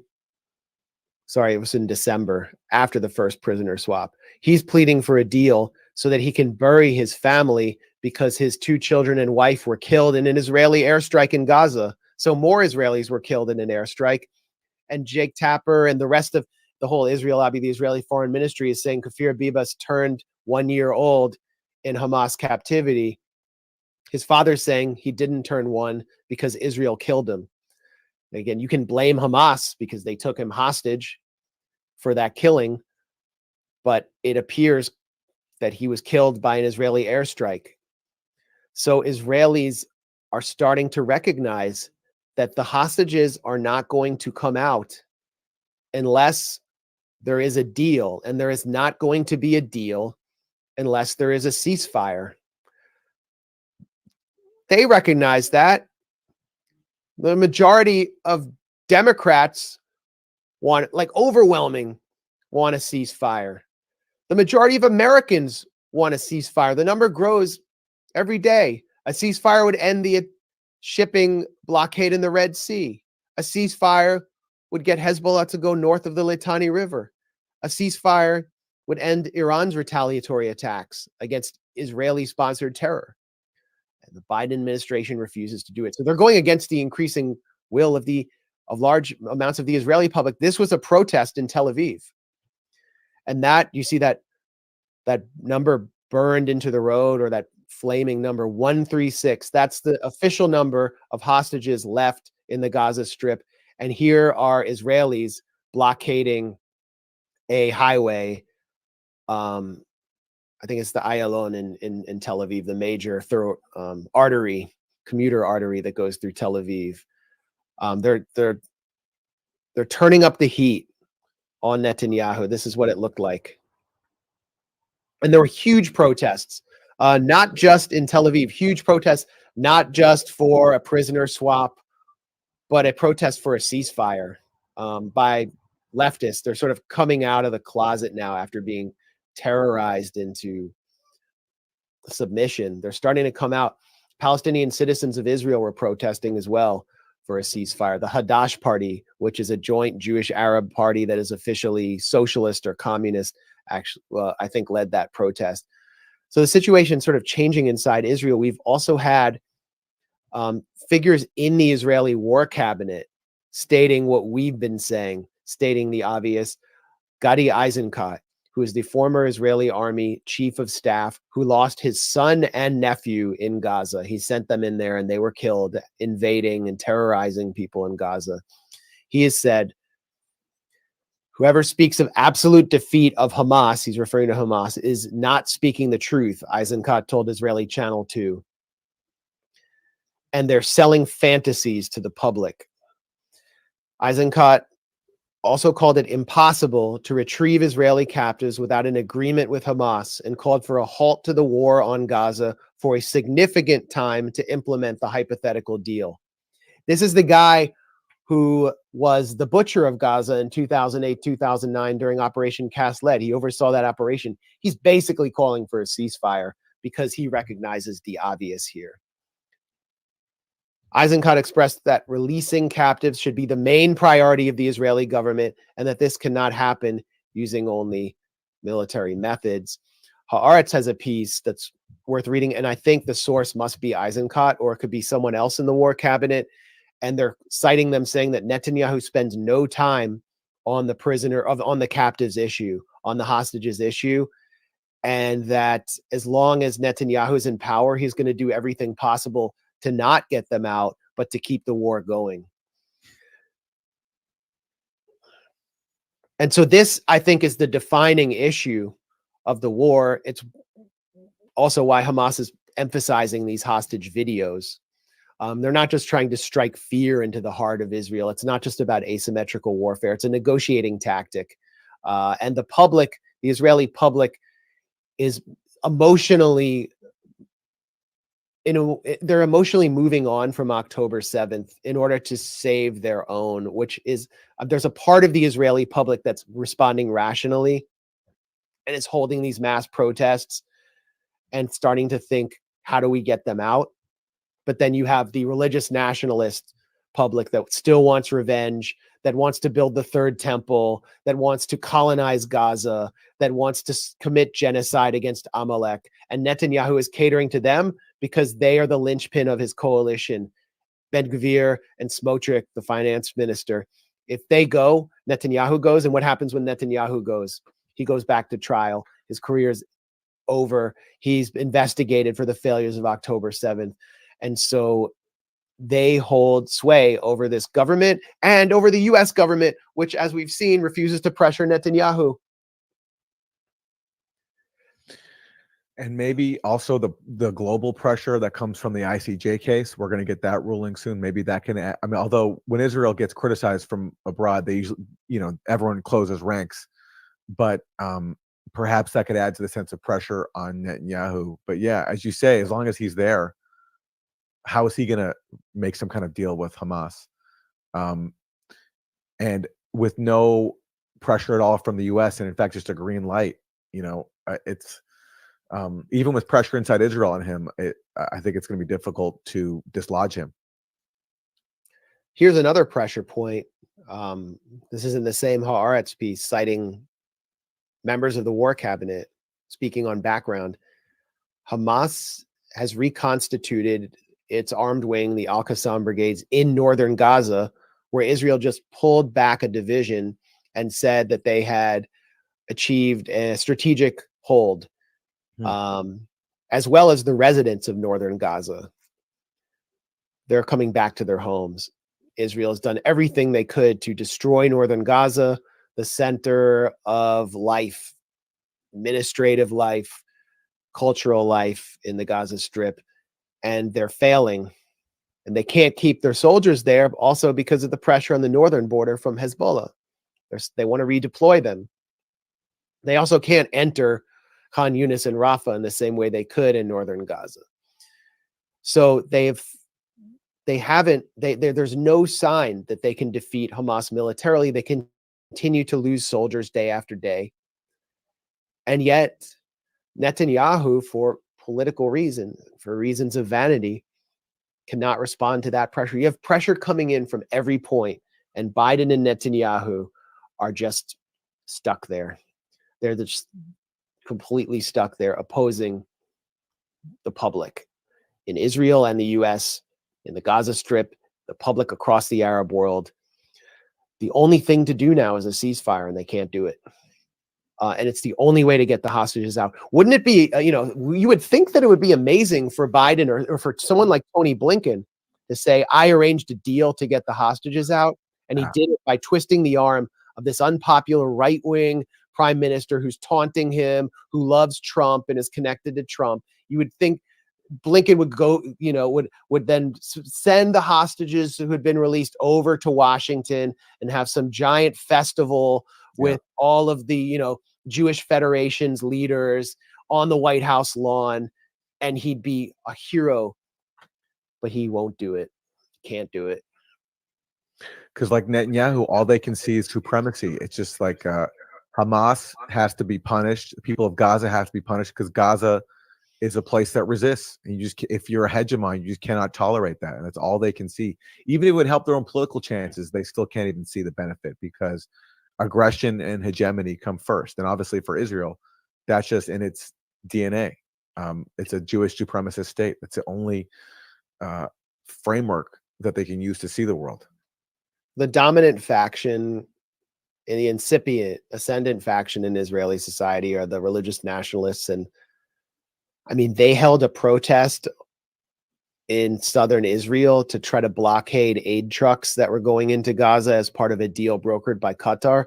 And those aid trucks were going not just to common starving civilians in Gaza where there's famine. They were going to the hostages themselves. That was part of the deal, that they would specifically serve the hostages. So you had supporters of Netanyahu's coalition trying to block aid for the hostages themselves. That's crazy. That's crazy. And they look, want them dead. Look at this quote. This is from an Israeli official with COGAT, which is the occupation authority for the West Bank and Gaza. And this person says, there is no hunger in Gaza. There were stockpiles of food in Gaza. Don't forget that this is an Arab Gazan population whose DNA is to hoard, certainly when it comes to food. Yeah, thank you, Colonel A. Colonel A is so brave. All these genocidal maniacs, they're all like the Air Force pilots and COGAT calorie counters, concentration camp administrators.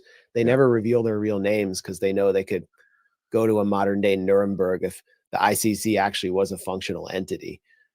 But there's plentiful video of Israeli soldiers destroying aid, destroying UN storehouses.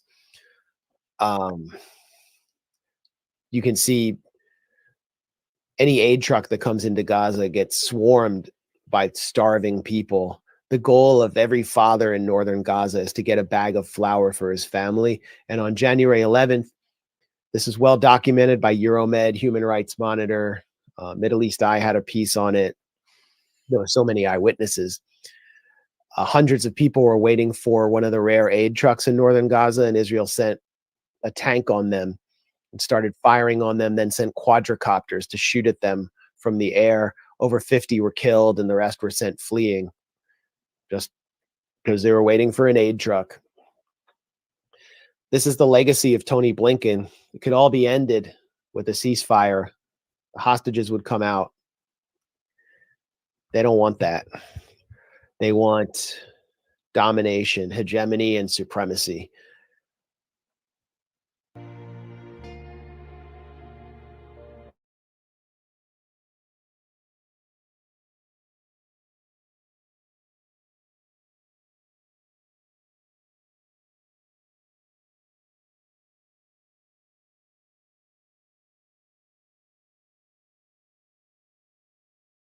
Awaits the ruling of the International Court of Justice on Israel's war in Gaza, the situation for Palestinians in the region still remains dire.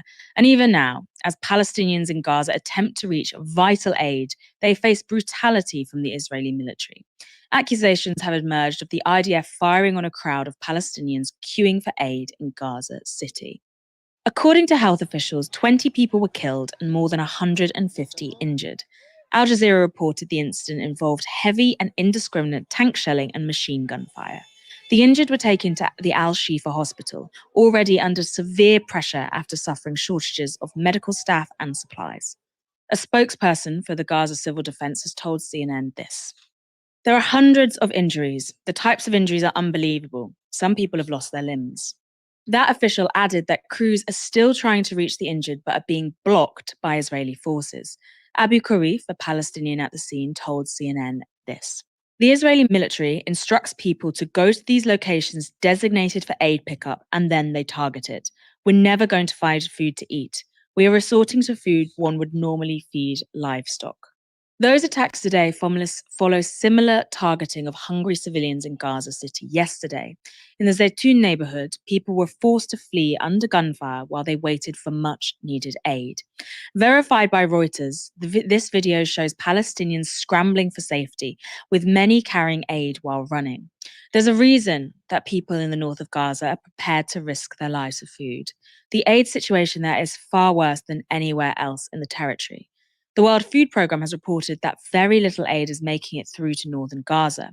Their spokesman, Abir Efata, told Reuters that there is a, quote, systematic limitation on getting into the north of Gaza, not just for the World Food Programme. Earlier this month, the UN also accused Israel of systematically denying it access to northern Gaza for the delivery of aid. Israel has also denied these claims in turn, instead choosing to release this video. Today, the 10,000th truck carrying humanitarian aid entered the Gaza Strip. Since the beginning of the war, Israel has increased its capacity to perform security checks on the trucks by adding security equipment, increasing working hours and manpower, and opening an additional inspection site. Of the trucks sent, close to 99% were approved by Israel. To increase the amount of aid reaching the people of Gaza even more, several steps need to be taken, such as increasing manpower and working hours at the organization distributing the aid, increasing the amount of trucks carrying the aid, and of course, increasing the amount of aid sent by the international community. There is no limit on the amount of food, water, medical supplies, or shelter equipment that Israel is willing to facilitate, because our war is with Hamas, not with the people of Gaza. Not the jaunty soundtrack. Our war is with Hamas, not with the people of Gaza. The more than 26,000 Palestinians killed in Gaza tell a very different story in their absence. But even if Israel is right about the 10,000 aid trucks having entered Gaza, that only amounts to around 90 per day over the course of this war. With 2.2 million Palestinians in the enclave, that means that one truck is expected to feed more than 25,000 Palestinians. The UN has pointed out that, quote, every single person in Gaza is hungry. And humanitarian agencies have repeatedly said that 500 trucks need to cross the border each day at a minimum to provide for the people there. Now, while starving civilians come under fire in northern Gaza, Israel appears to be busily carrying out a plan that the US told it not to. The Wall Street Journal reports that Israel is building a buffer zone along the Gaza border, despite warnings from the US not to reduce the territory of Palestine. The plan was revealed following the killing of 21 IDF soldiers earlier this week. They were mining buildings just 600 meters inside the border when a Hamas rocket appeared to trigger an explosion, demolishing the buildings with the soldiers inside. Announcing their deaths, IDF Chief of Staff Herzi Halevi said that the soldiers were killed, quote, in the buffer zone between the Israeli communities and Gaza. One problem. The US has reportedly warned against any such zone, discussing Palestinian territorial sovereignty. US State Department spokesperson Matthew Miller said in December that, quote, if any proposed buffer zone was inside Gaza, that would be a violation of that principle and something we oppose. Not the war crimes, not opposing the war crimes, just the principle. Still, a planned buffer zone certainly fits with the IDF activities in recent weeks.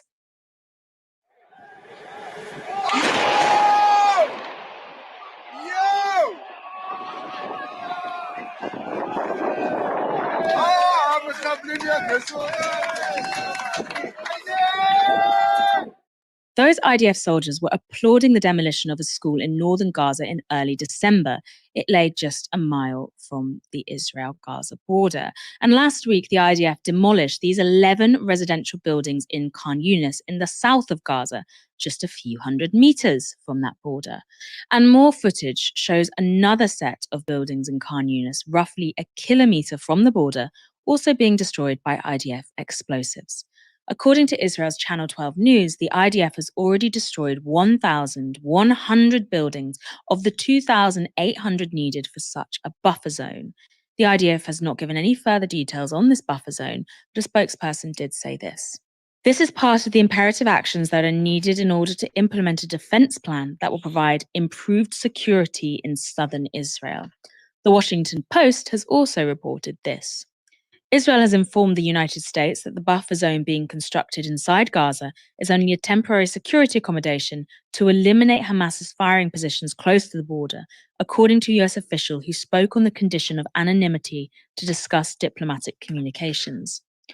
The revelations come in the context of Benjamin Netanyahu declaring that Israel would maintain, quote, full security control over Gaza when the war ends.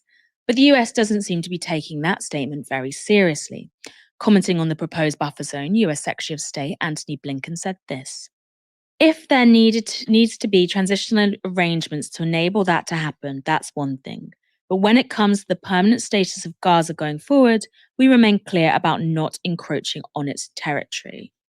It's not just Blinken who appears to be blind to Israel's true intentions for Gaza. British Foreign Secretary David Cameron has been in Israel, where he called for another pause in the fighting and said this. It's time for an immediate pause in the fighting, because we've got to not only get the aid in, but crucially, we've got to get those hostages out.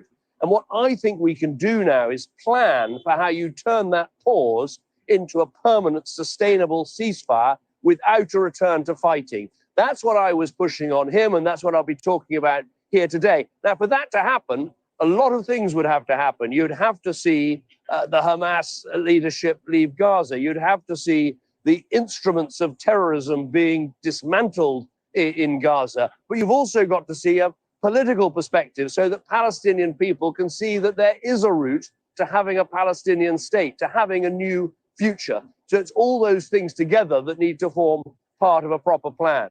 Calling for a ceasefire, but still parroting lines about the dismantling instruments of terrorism in Gaza.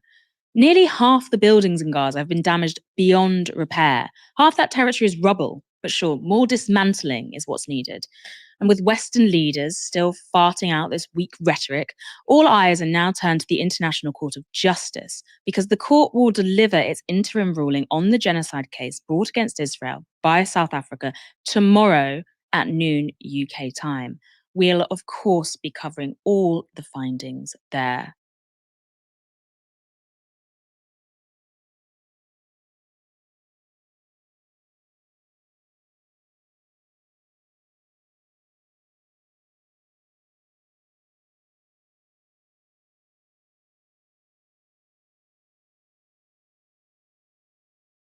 وذلك بصواريخ بحرية مناسبة، وكانت الإصابة مباشرة بفضل الله.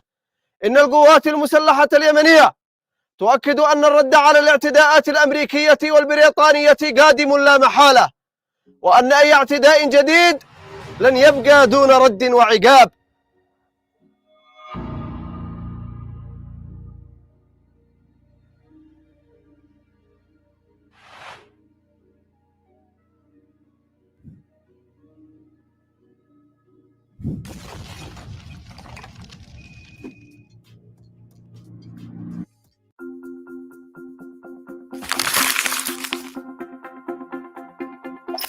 The U.S. government has announced that it's once again designating Yemen Houthis as a rebel and terrorist organization. The Houthis, have you heard of the Houthis? Well, the Houthis are very particular people. Washington on Wednesday to release the group as specially designated global terrorist. Specially designated global terrorist. Earlier today, the Secretary of State announced the designation of the Houthis as a specially designated global terrorist. effective February 16th for threatening the security of the United States. So the Houthis were designated as terrorist organization by Donald Trump. Then Biden released them from that name, and now they're putting them back into that name. We're going to try and find out very quickly, what does that mean? Why is that being done? So who are the Houthis? The Houthis are based in Yemen. They are an armed group that control most part of Yemen, including the capital, Sana'a. Why are the Houthis attacking the Red Sea ships? And these are the reason why they're being called terrorists. The Houthis say the attack on commercial and military ships with potential Israeli links are primarily aimed to pressuring Tel Aviv to end its war on Gaza. So the Houthis are saying they're attacking ships right now at that strip because they're trying to get Israel to stop bombing Gaza. إن القوات المسلحة اليمنية مستمرة في تنفيذ إجراءاتها الدفاعية والهجومية ضمن حق الدفاع المشروع عن اليمن العزيز وتأكيدا على استمرار الدعم والإسناد لإخواننا الصامدين في قطاع غزة. When the war started in Gaza and many countries did not express themselves with regard to this situation, the Houthis, who are rebel group in Yemen, started bombing ships in the Red Sea. You know, ships have to go across that strip for commercial purposes. So the Houthis started bombing ships they thought were Israeli ships. So initially they started bombing those ships. They wanted to put pressure on Israel to stop bombing Gaza. Let me just remind you, after the war started in Gaza, the United States sent a big warship and a few other ships next to Israel to protect Israel from any attacks. Once the Houthis started bombing and attacking ships in the Red Sea, the US and UK organized a strike in Yemen. They went and bombed the Houthis in Yemen. The Houthis said the reason why they're doing this is because they want to get Israel to stop bombing Gaza. And that is the way for them to pressure Israel. Now, let me remind you that a while back, the Houthis were declared a terrorist group by Donald Trump. For whichever reason, that became very difficult because the Houthis have been fighting their own government for a long time. They are known as Ansar Allah, supporters of God. They are an armed group that control most of Yemen, including the capital. The Houthis emerged in the 90s, but rose in prominence in 2014 when the group rebelled against Yemen government, causing it to step down and sparkling crippling humanitarian crisis. So after they attacked their own government, it was humanitarian crisis in the country. And after that, they were called a terrorist group. And because they were called a terrorist group, they could not get any aid or any support from any decent organization. That's how it works. If you are called a terrorist group, no other company can deal with you. Nobody can send you help. Nobody can financially deal with you. Because if any company deals with you financially or commercially, they're going to get sanctioned by the US and other organizations. So at that time, Donald Trump called them a terrorist organization in order to get no other company, no other entity to financially deal with them. He was hoping to impoverish them by doing that. Then when Joe Biden came into power, he removed the Houthi from that identification in order to allow them to breathe, to get some money, some funding, because Yemen was going through a very difficult time at that time. So now that the Houthis have risen to fight against Israel, to put pressure on Israel because of what's happening in Gaza, they are called again a specially designated terrorist group. So this is how it works. When you are called a specially designated terrorist group, it means no financial can come to you anymore. No funding, no help, no aid can come to you. Now, some people believe this is a way from America to put pressure on the Houthis to stop attacking any ship that's going through the Red Sea. So let me just remind you here that the Red Sea and the Suez Canal account for 30% of the world container ship traffic. Okay, 30% of the world container ship. So 30% of the world container ship go through that strip. They go through the Canal of Suez in Egypt. The Canal of Suez was built by Egypt. Okay, they bombed that side to make a way for the ships to come from Europe and go all over the world. Many years before, ships had to go across Africa, go down to South Africa and up for it to go to India. And any ships coming from Asia had to go down to Cape Town, down to South Africa and up to Europe again. And that was a very long trip. It was very difficult. It required a lot of funding, a lot of logistics. So in order to diminish that distance, they bombed that side. They destroyed that little trench of Egypt, creating a new canal. And that canal will generate a lot of money for the countries. And then at the time, Britain wanted to get the money from the canal. They wanted to make it theirs. You understand what I'm saying? Great Britain wanted to make that canal their own way of making money. And that is one of the reasons why they went to war with Egypt at the time. So just imagine, this is my land, this is my canal. Just because you participated on building it, you want this funds and the money, and because every ship that passes there pays money and pays a tax. You want the money to come into Britain because you participated. The Egyptians were not having it. They were not happy about that. And that was one of the reasons why it created war. So again, the Houthis are called a terrorist group today by the Biden administration because they feel like it's a way to put pressure on them. Why is that? Because the Houthis have been attacking ships going through the Red Sea. And why have the Houthis have been attacking ships? They say they're doing that because they want to support Gaza. They want to put pressure on Israel to stop bombing Gaza, because they feel like many other countries could have done many similar things. Many other countries could have pressured Israel, but they have not done so because they fear. And them, they're not scared. The United States and UK sent war plane to go and bomb Yemen, to go bomb the Houthis in the country. And the Houthis said they will not be deterred by that. They are not afraid. They're going to continue for what they believe is right. The Houthis said they were wrong if they thought they would deter Yemen from supporting Palestine and Gaza. So this just shows how determined these people are into believing what they believe in. And do you think they're right to believe what they believe in? Do you think they have the right to defend Palestine and Gaza from the attack they're getting from Israel? Do you think attacking ships is the best way to go about it? Because initially it was we attacking ships that probably belong to Israel or ships that are dealing with Israel. Then lately they've been attacking any ships going through the Red Sea, through the Suez Canal. And obviously this is going to disturb the economy of the world, because if 30% of the ships go through that canal, it means it's going to affect everybody, at least in Europe, in that manner. So is it a way perhaps to get Europe to react very quickly by disturbing that canal, by making noise, by exploding, by making those type of moves that we've never seen before? Because in most cases, when the US-backed action is happening somewhere, no other country will dare say something about it. But these people are clearly have been rebels for the longest time. They don't care. They really don't care about anything. It looks like they've suffered the whole life. So they say the fact that you've bombed us will not deter us. It will not stop us from doing things that we're supposed to do. نتردد إن شاء الله في فعل كل ما نستطيع وسنواجه العدوان الأمريكي.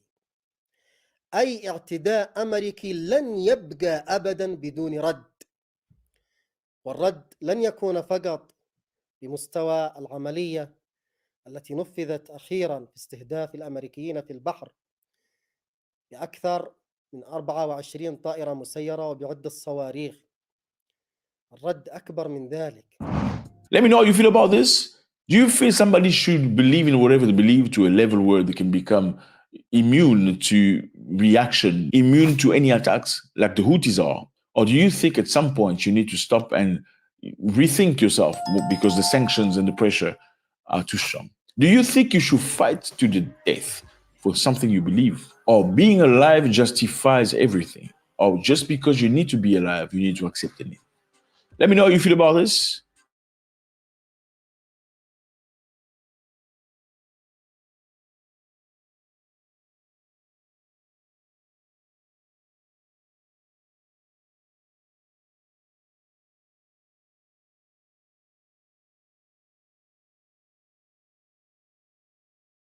Everyone, and welcome to Geopolitical Trends, where the truth matters.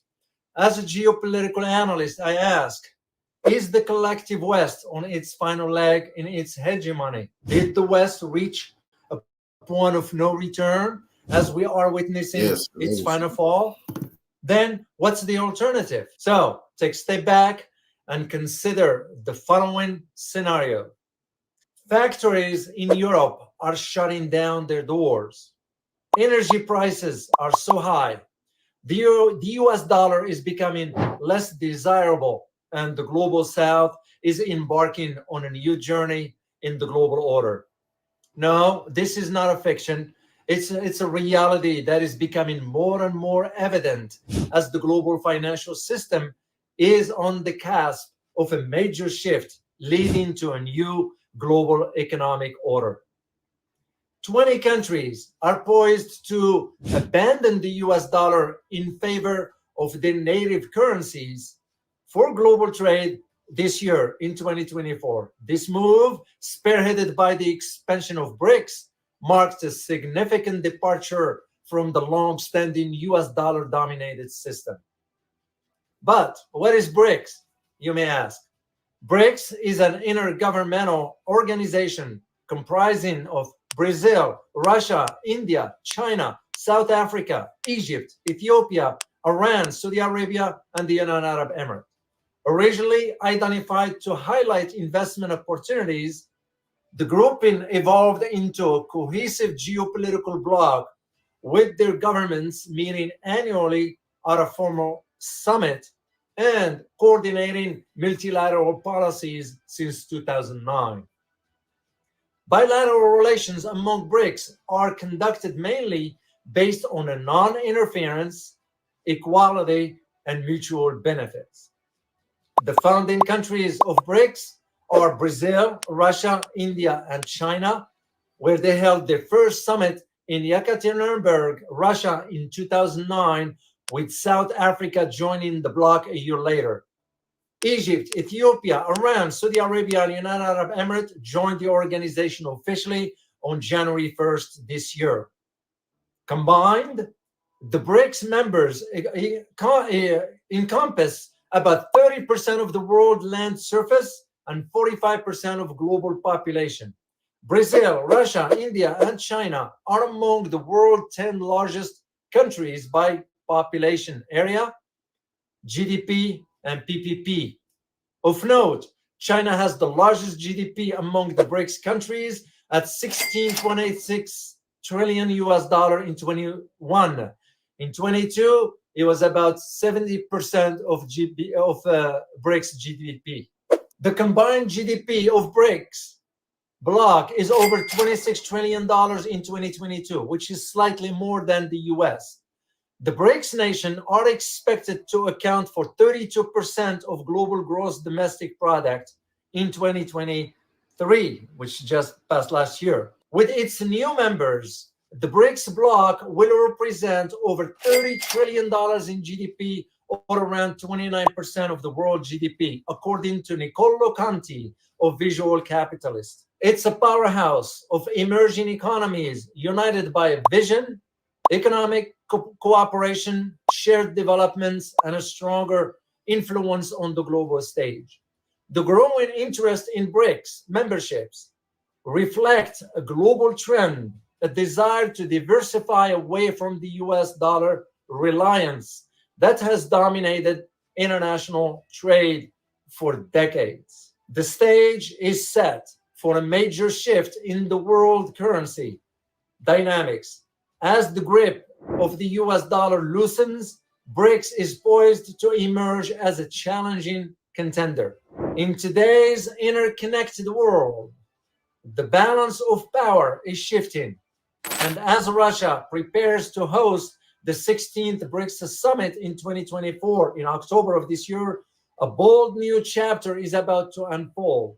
President Putin has publicly voiced his support for expanding BRICS membership, opening the door for new countries to join this influential alliance. Among the eager contenders competing for a spot are several nations from Africa and West Asia. Pakistan, Iraq, Turkey, Nigeria, they all are positioning themselves as potential new members of BRICS. These countries recognize the immense strategic advantages that come with aligning themselves with these influential conglomerates. What the world is going to witness is a wave of change as 16 new countries pivot away from the US dollar and align themselves with BRICS. This transformation will reshape the global economic landscape, whether the West likes it or not. It's happening. From securing new trade routes to establishing a more balanced financial system, BRICS expansion holds tremendous potential for creating a multipolar world order. By embracing diversity and fostering stronger ties, BRICS is challenging the status quo. Together, These nations have the power to shape the future of global trade, finance, and economy.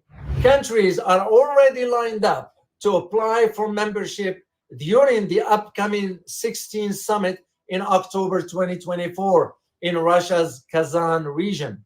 These countries are Algeria, Bahrain, Bangladesh, Pakistan, Bolivia, Cuba, Kazakhstan, Kuwait, Palestine, Senegal, Thailand, Nigeria, Venezuela, and Vietnam.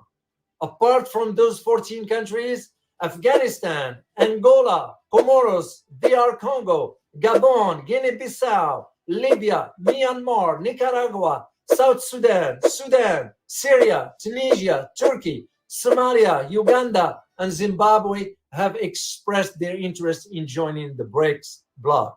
The fact is this: BRICS is attracting an ever-increasing number of supporters and like-minded countries that share its underlying principles, namely sovereign equality, respect for the chosen path of development, and mutual consideration of interest.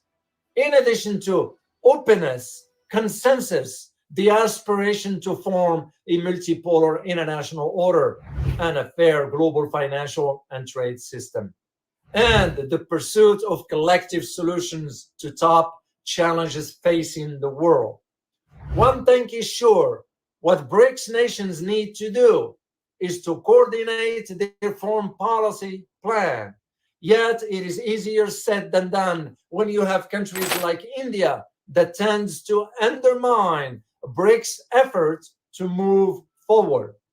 India's strong objection to BRICS currency is a case in point. The need for this coordination vis-à-vis foreign policy is very important for all member countries to work together in crafting a collective responses to the challenges and threats to international and regional security and stability in the 21st century. President Putin stated, and I quote, "We will contribute to the practical implementation of the strategy for BRICS, Economics Partnership 2025, and the Action Plan for BRICS Innovation Cooperation 21-24 for ensuring energy and food security, enhancing the role of BRICS in the international monetary system, and expanding interbank cooperation and expanding the use of national currencies in mutual trades." End of quote.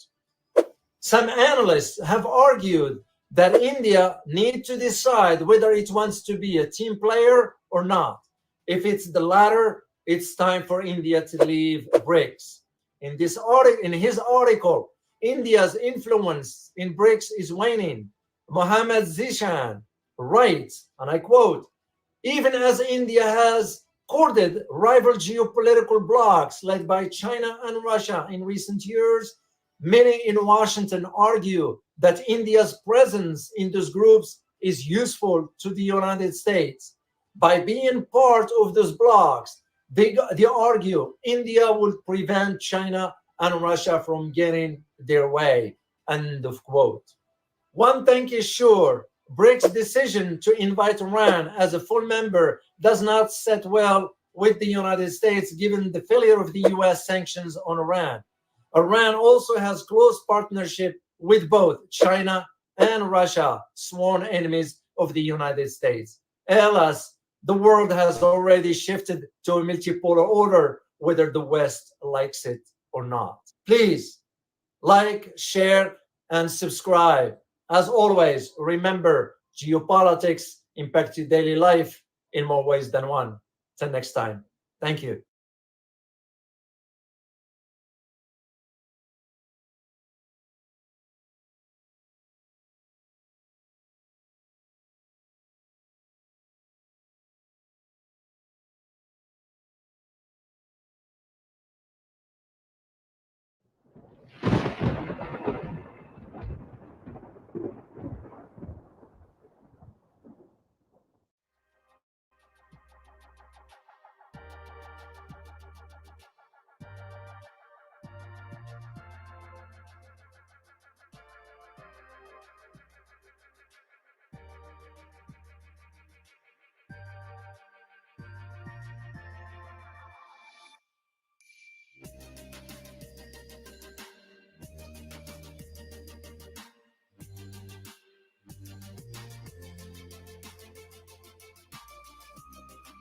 On the night of January 25th, Russia launched another massive missile attack on the territory of Ukraine. This time, military facilities on the territory of Odessa, Kharkiv, and Kryvyi Rog were attacked. In all these cities, the air alerts sounded throughout the night.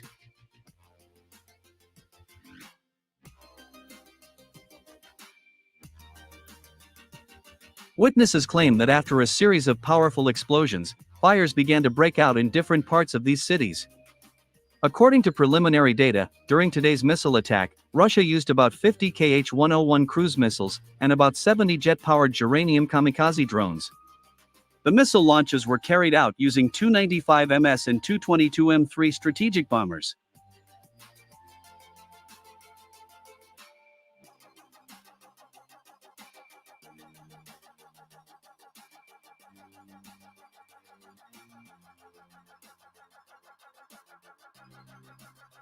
At the same time, military experts noted that representatives of the Ukrainian Air Force are still silent and have not made any official statements about today's missile attack.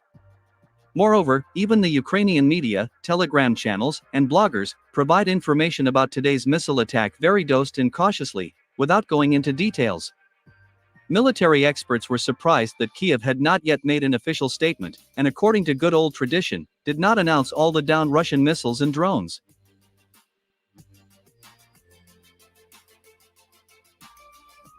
It seems that the air defense of Ukraine has indeed become completely unusable, which is why even representatives of the Ukrainian Air Force are no longer able to hide the truth.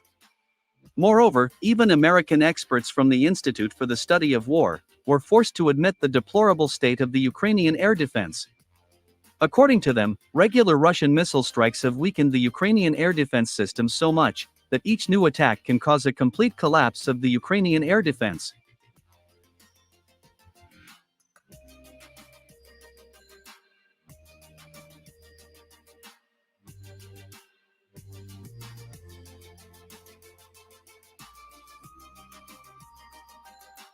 Moreover, American military experts also drew attention to the fact that Russia is constantly experimenting and changing the tactics of its attacks during missile strikes.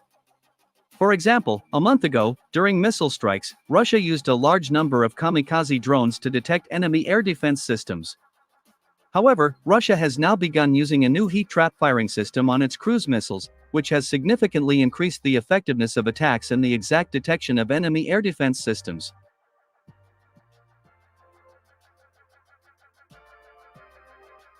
At the same time, it is worth noting that Russia does not stop at that, and continues to invent new ways to combat enemy air defense systems.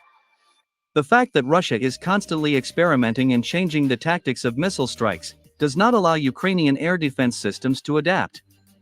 Every time the Ukrainian General Staff and NATO military advisors find the smart way to fight against missile attacks, Russia changes the tactics of missile strikes, thereby nullifying all the efforts of the Ukrainian and Western military.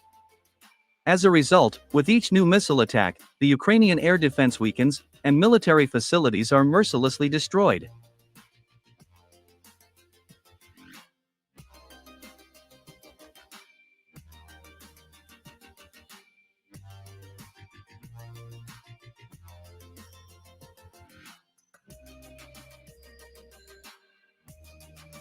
Returning to today's missile attack, it is worth noting that the Russian military announced that all the intended targets were hit and destroyed. In particular, in the southern part of Odessa, a military warehouse was discovered and destroyed, where NATO standard shells for German, British, and American tanks were stored. In Kharkiv, Russian military intelligence managed to discover and destroy another underground warehouse, where, according to preliminary data, missiles for Western multiple launch rocket systems were stored. Moreover, in Lviv, located 28 kilometers from Kharkiv, the warehouse of the Armed Forces of Ukraine was discovered and destroyed, where fuel oil and lubricants were stored.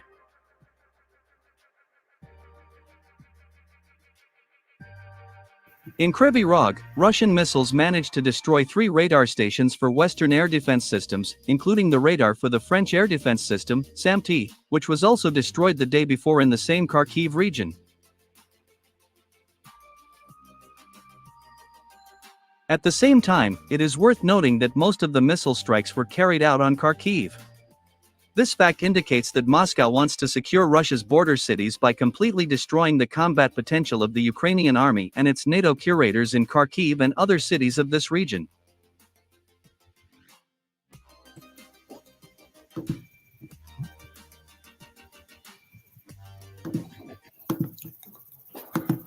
CultFigga, follow me.